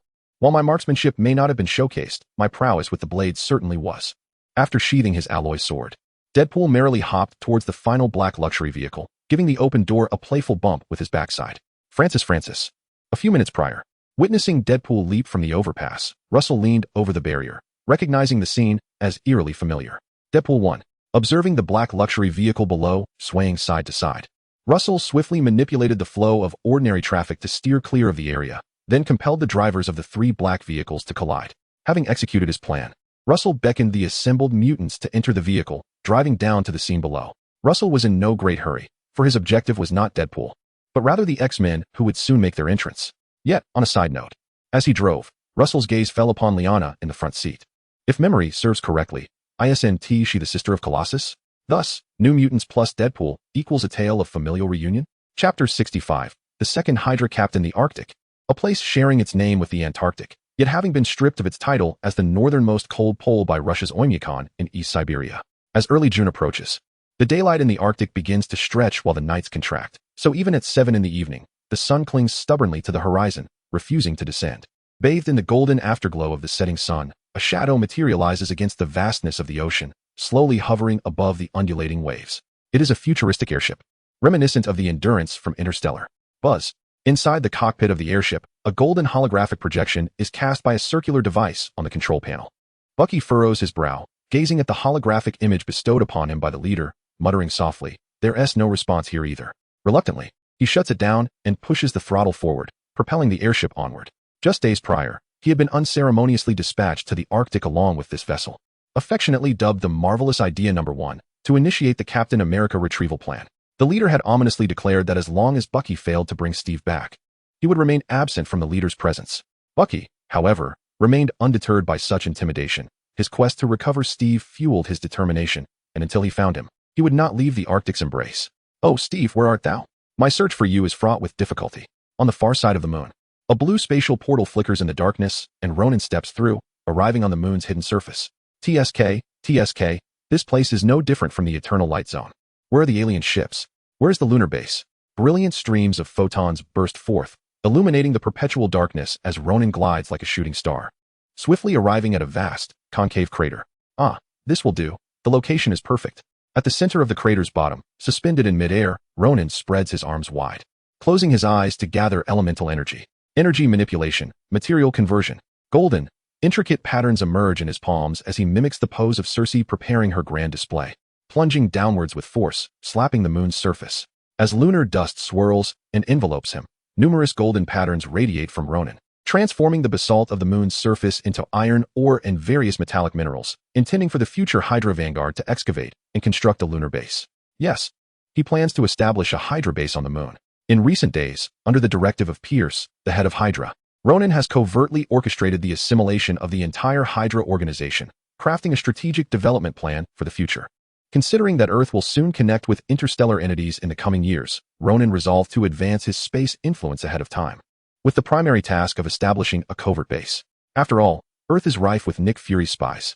Although the current agents are all loyal to him, one can never be too cautious regarding potential secret intelligence channels. To preclude any disruptions from Fury and to surprise extraterrestrial visitors who underestimate Earth's space defense capabilities, Ronan decisively designated the location of Hydra's space base on the moon's far side, where it would be less detectable by human eyes. Perhaps many years hence, when humanity finally ventures to the moon's hidden side, they will be astonished to discover a flag adorned with a skull and 6 curving tentacles, realizing that this territory has long been conquered by them. Cough, cough, I digress. With a glimmer in his eyes, Ronan senses that the basalt within 10 kilometers below the surface has been converted into metallic ore. He then lifts his hands off the ground, dusts them off, and settles down in place, closing his eyes. On Earth, within a secret Hydra stronghold, Ronan retracts his consciousness from the projection of his doppelganger and slowly opens his eyes. Since Russell had been taken to another universe, Ronan, feeling inconvenienced by his inability to leave the surface, has once again fabricated a corporeal form. Strangely, this time, the body exists merely as a vessel without consciousness, only capable of functioning through mental projection. Upon losing Ronan's spiritual projection, the doppelganger becomes akin to a lifeless automaton, awaiting the reconnection of its power source to regain motion. Naturally, drawing from the experience of Ego the Living Planet in the film, Ronan finds this scenario to be entirely normal, while Russell remains an anomaly, perhaps due to the nature of his spiritual descent. Ronan is capable of utilizing his powers through his doppelganger without any restrictions. This results in the remarkable scene of Ronan extracting minerals on the moon. Oh, speaking of which, it has been quite some time since I last visited Kamar-Taj. Perhaps I should return in a few days? As he ponders, a figure strides through the door and approaches the contemplative Ronan, clearing his throat respectfully, and says, "Hail Hydra? Sir, the minister mentioned you were looking for me." Brock Rumlow anxiously regards the youthful, yet striking man who has ascended to the role of Hydra's leader, his mind racing with questions. Have I committed an error? Does the new leader have a secret mission for me? Indeed. The distinctive, gravelly voice of Crossbones rouses Ronan from his reverie. He looks up to see a familiar face, one he has encountered in both Captain China and Captain America. Yet, what lingers most vividly in his memory is the film I Am Guanyin, where the masterful swordplay of the character left an indelible impression on him, akin to spiritual pollution. At your service, sir. Rumlow stands tall, speaking assertively. Ronan senses his trepidation, but offers no explanation. Instead, he produces a pair of black iron bracelets given to him by Fistos that morning. Though referred to as bracelets, they resemble more of gauntlets, intricately engraved with the Eternal's exclusive irregular patterns. Ronan tosses them lightly, noting their surprising lack of weight. These bracelets are for you. He hands them to Rumlow, rising to extend an invitation for promotion. Furthermore, I wish to appoint you to a position of great significance within Hydra. What is it? Suppressing his elation at the prospect of promotion, Rumlow dons the bracelets at Ronan's behest, then throws a powerful punch at the adjacent wall. Boom. A surge of energy erupts from the bracelets, manifesting as a shockwave that obliterates half the wall. Observing Rumlow, who stands in a state of shock before the collapsed wall, Ronan smirks and proclaims, "Congratulations. From this moment forth, you are the second captain of Hydra." Chapter 66, The God of Abilities. Boom. On the interstate, the roar of the engine erupted suddenly as a motorcyclist clad in a black jacket slammed the throttle to the floor, racing past the pile of wrecked business vehicles. Attempting to flee? Not a chance. Having searched 3 vehicles without success, the perplexed Deadpool immediately reacted upon hearing the engine's growl. He leaped into the air, drew one of the twin blades from his back, and tossed it carelessly. Bang! The alloy blade pierced the tire with remarkable precision, causing the motorcycle's rear to shoot up violently, flinging the rider into the air, where he landed on the wide asphalt in a rather undignified manner. As Wade W. Wilson, the rookie from Regina, Saskatchewan, prepared to take his shot. After incapacitating the last remaining member of the convoy, Deadpool confirmed that this motorcyclist was indeed the target he sought, Francis. He unleashed a brutal series of kicks upon him, ultimately pinning him against the guardrail. Damn Wade W. Wilson. Despite feeling no pain from the blows to his head, Francis was left dizzy and lightheaded. Upon seeing the masked figure who had him pinned to the wall, he finally recognized the persistent assailant who had been targeting his men.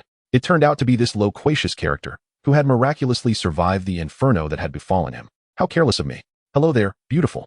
It's as if I've been bitten by a radioactive Shar-Pei. Whose fault is that? Yours, Francis? Deadpool half-squatted, flicking the hilt of the knife lodged in Francis's shoulder, watching it sway as he continued. It's time to restore my tragically handsome face. Sorry, I can't do that. What? You said you could. What is wrong with your eyes? Are you about to awaken laser vision? Are you Scott? But laser eyes are red, aren't they? As he spoke, Deadpool tilted his head uncertainly, wary of being zapped by Francis's suddenly glowing eyes. It wasn't that he feared death. With his regenerative abilities, he could piece himself back together even if he were shattered into countless fragments, let alone just a head. The primary concern was that if he were indeed decapitated, he would lose sight and allow the hard-earned capture of Francis to slip away, a scenario he absolutely refused to entertain. I lied when I said I could heal you. There's no way to eliminate this aftermath. A golden glimmer flickered in Francis's eyes as he spoke in a dazed tone. So what you're saying is, you can't cure me? Correct. Huh. I don't believe you. For over a year, he had yearned to locate Francis to restore his face, which resembled an overripe avocado, and then reconcile with his ultra-sexy ex-girlfriend. Now he was being told that his face was beyond repair, that nothing could return to how it once was. I refuse to accept this. Deadpool abruptly clenched his fist, preparing to unleash another assault on Francis. Perhaps he was simply being obstinate. Maybe a couple more punches would remind him that his face could indeed be healed. Just as his fist was drawn back, ready to descend upon Francis's deserving visage, it seemed to collide with something, producing a crisp sound akin to striking metal. Dad. Before Deadpool could comprehend what was happening, a large hand seized the nape of his neck and hurled him aside. With no obstacles to slow his descent, Deadpool rolled over 50 meters before finally coming to a halt. Steel Force. As he lifted his head, the first thing Deadpool saw was a very familiar iron figure, a hulking mass that had pursued him relentlessly over the past year, lecturing him down countless streets. A true antagonist. Shaking his head to clear the fog, Deadpool rose from the ground and shouted at the owner of the steel pipe he had touched. This is a personal matter. Stay out of it. I warned you long ago, Deadpool. Your reckless behavior is an affront to your abilities. Boom. Before Steel Force could finish his admonition, an SUV approached slowly from the distance, capturing the attention of everyone present. Hey, you over there, shiny one. Can you handle this group of youngsters? They are all mutants. A group of 6 emerged from the vehicle, with Russell leading the way, addressing Steel Force, whose facial expression was obscured by the glare. All mutants? Steel Force's face brightened with delight as he stepped forward, scrutinizing the 5 young individuals standing behind Russell. Liana gazed up at Steel Force, who towered over her, feeling an inexplicable familiarity, as if he were family. Hello, children. I am Steel Force, and this is Sonic Boom. We hail from Xavier's School for Gifted Youngsters. And we are members of the X-Men. Seizing the moment while Steel Force and his aide were distracted by the mutants, Russell approached Deadpool directly. Who are you? You look somewhat familiar. Did we have an appointment? Glancing at Francis, who stood still, having pulled the alloy knife from his shoulder, Deadpool regarded the unfamiliar man with suspicion. Sensing a connection. I'm Russell, not the Fire Fist from your second film, nor the director of the Avengers. It's merely a shared name. Russell? Not the chubby Fire Fist? Not the director? So who exactly are you? I feel like I know you. Deadpool circled Russell several times, struggling to pinpoint why this stranger seemed so familiar. You think you know me? Russell replied, slightly taken aback. He was not a character from a comic, so Deadpool had no logical reason to recognize him. Knowing Green Arrow did not mean he would know Russell. I think I know you. I just can't recall where from. Deadpool fixated on Russell's face, furrowing his brow in deep contemplation. His instincts told him that if he could remember where he had encountered this man, he could alter his fate. Do you have any other names? I feel like Russell doesn't quite suit your image. After a moment, Deadpool persisted with his inquiry. I have no other names. Hesitating to shake Deadpool's hand for fear of contracting a ridiculous virus, Russell opted to pat his shoulder instead, only to be startled by the sudden appearance of a holographic screen. In that moment, Deadpool seemed to receive a revelation, as if a piece of information had clicked into place. Simultaneously, 2 voices echoed. Whoa, the fourth wall. Russell gazed at the screen in astonishment, nearly speechless. Ability, fourth wall, thick crab. I remember who you are. Deadpool squished his hands against his face, puffing out his cheeks beneath the mask, his eyes widening like two white pearls. It's you, the god of abilities. Ronan, the creator of the perfect universe.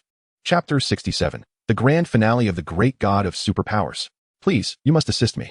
Help me restore my handsome visage so that I may reunite with my former lover and we can have a brood of little ones. On the urban expressway, Russell lowered his gaze to the Deadpool, who was clinging to his thigh and wailing in despair, feeling somewhat bewildered. What is this nonsense about a god of superpowers? He had never even heard of such a thing. In the realm of Marvel, he was only familiar with the god of stories, the one who turned the time stone green. Russell attempted to reclaim his calf from Deadpool's grasp, but was met with failure. Furrowing his brow, he regarded the stubborn figure who refused to release him, a flurry of speculations brewing in his mind. Although Deadpool was quite the absurd character, he possessed the unique ability to break the fourth wall, allowing him to interact with the audience and even the screenwriters. Under normal circumstances, he would not mistakenly identify someone. If he had not erred, did that not imply that Russell truly was the god of superpowers he spoke of? Reflecting upon the radiant light that had bestowed upon him his superpower bracelet, and considering the enigmatic force that had transported him to this world, Russell suddenly felt a profound realization. With a mere thought, he activated the superpower sequence list. Superpower sequence list. Superpower, Phoenix Force, inputting. Superpower, Odin's Power, inputting. Superpower, Talent Enhancement, inputting. Superpower, Magnetic Manipulation, inputting. Superpower classification in progress. Superpower classification successful. Superpower capability assessment. Omega, Alpha, Beta, Gamma. Similar superpowers merging. Merging successful. Superpower, speed has been upgraded. Superpower, divine speed, inputting. Superpower, fourth wall, superpower, time-space traversal, merging. Superpower, world traversal, inputting. On the Azure screen, a flurry of prompts scrolled rapidly, leaving Russell unable to discern the multitude of superpowers he had acquired. All he knew was that he was extraordinarily powerful. It turned out, I had long surpassed the cosmos. Through the shared visions from the main entity, Russell gradually comprehended everything, understanding why Deadpool clung so desperately to his leg. Indeed, he was the god of superpowers. Moments earlier, on the moon, overseeing Hydra's construction of a lunar base, Ronan felt an inexplicable summons. Before he could react, darkness enveloped him, and he was abruptly drawn into a realm of pure white. Then, accompanied by a rhythmic heartbeat, a crimson Y was etched into his sight. With a bemused expression, Ronan watched as a figure of light materialized, gazing at him from across the void. So, this is all you're doing. As the familiar contours of a face began to form on the luminous figure, Ronan finally grasped the truth. There was no such thing as an external aid. Even if there were, it would be a creation of his future self. Yet, that cannot be the entire truth. Had you not whimsically unveiled Noah's image in this universe, we would not have received Noah's gifts. Nor would we have been able to traverse time and space, let alone venture into other worlds. Ronan was acutely aware of his own psychological workings. After all, he had once been that very person. Thanks to Deadpool's fourth wall ability, I have been completely liberated from the Marvel Cinematic Universe, and so have you. As Ronan spoke, he suddenly raised his hand and snapped his fingers. With a crisp sound, Ronan acquired memories of the future, comprehending his intent. From this moment forth, you may leave your mark in any world you choose. Ronan smiled softly before dissolving like a fleeting bubble.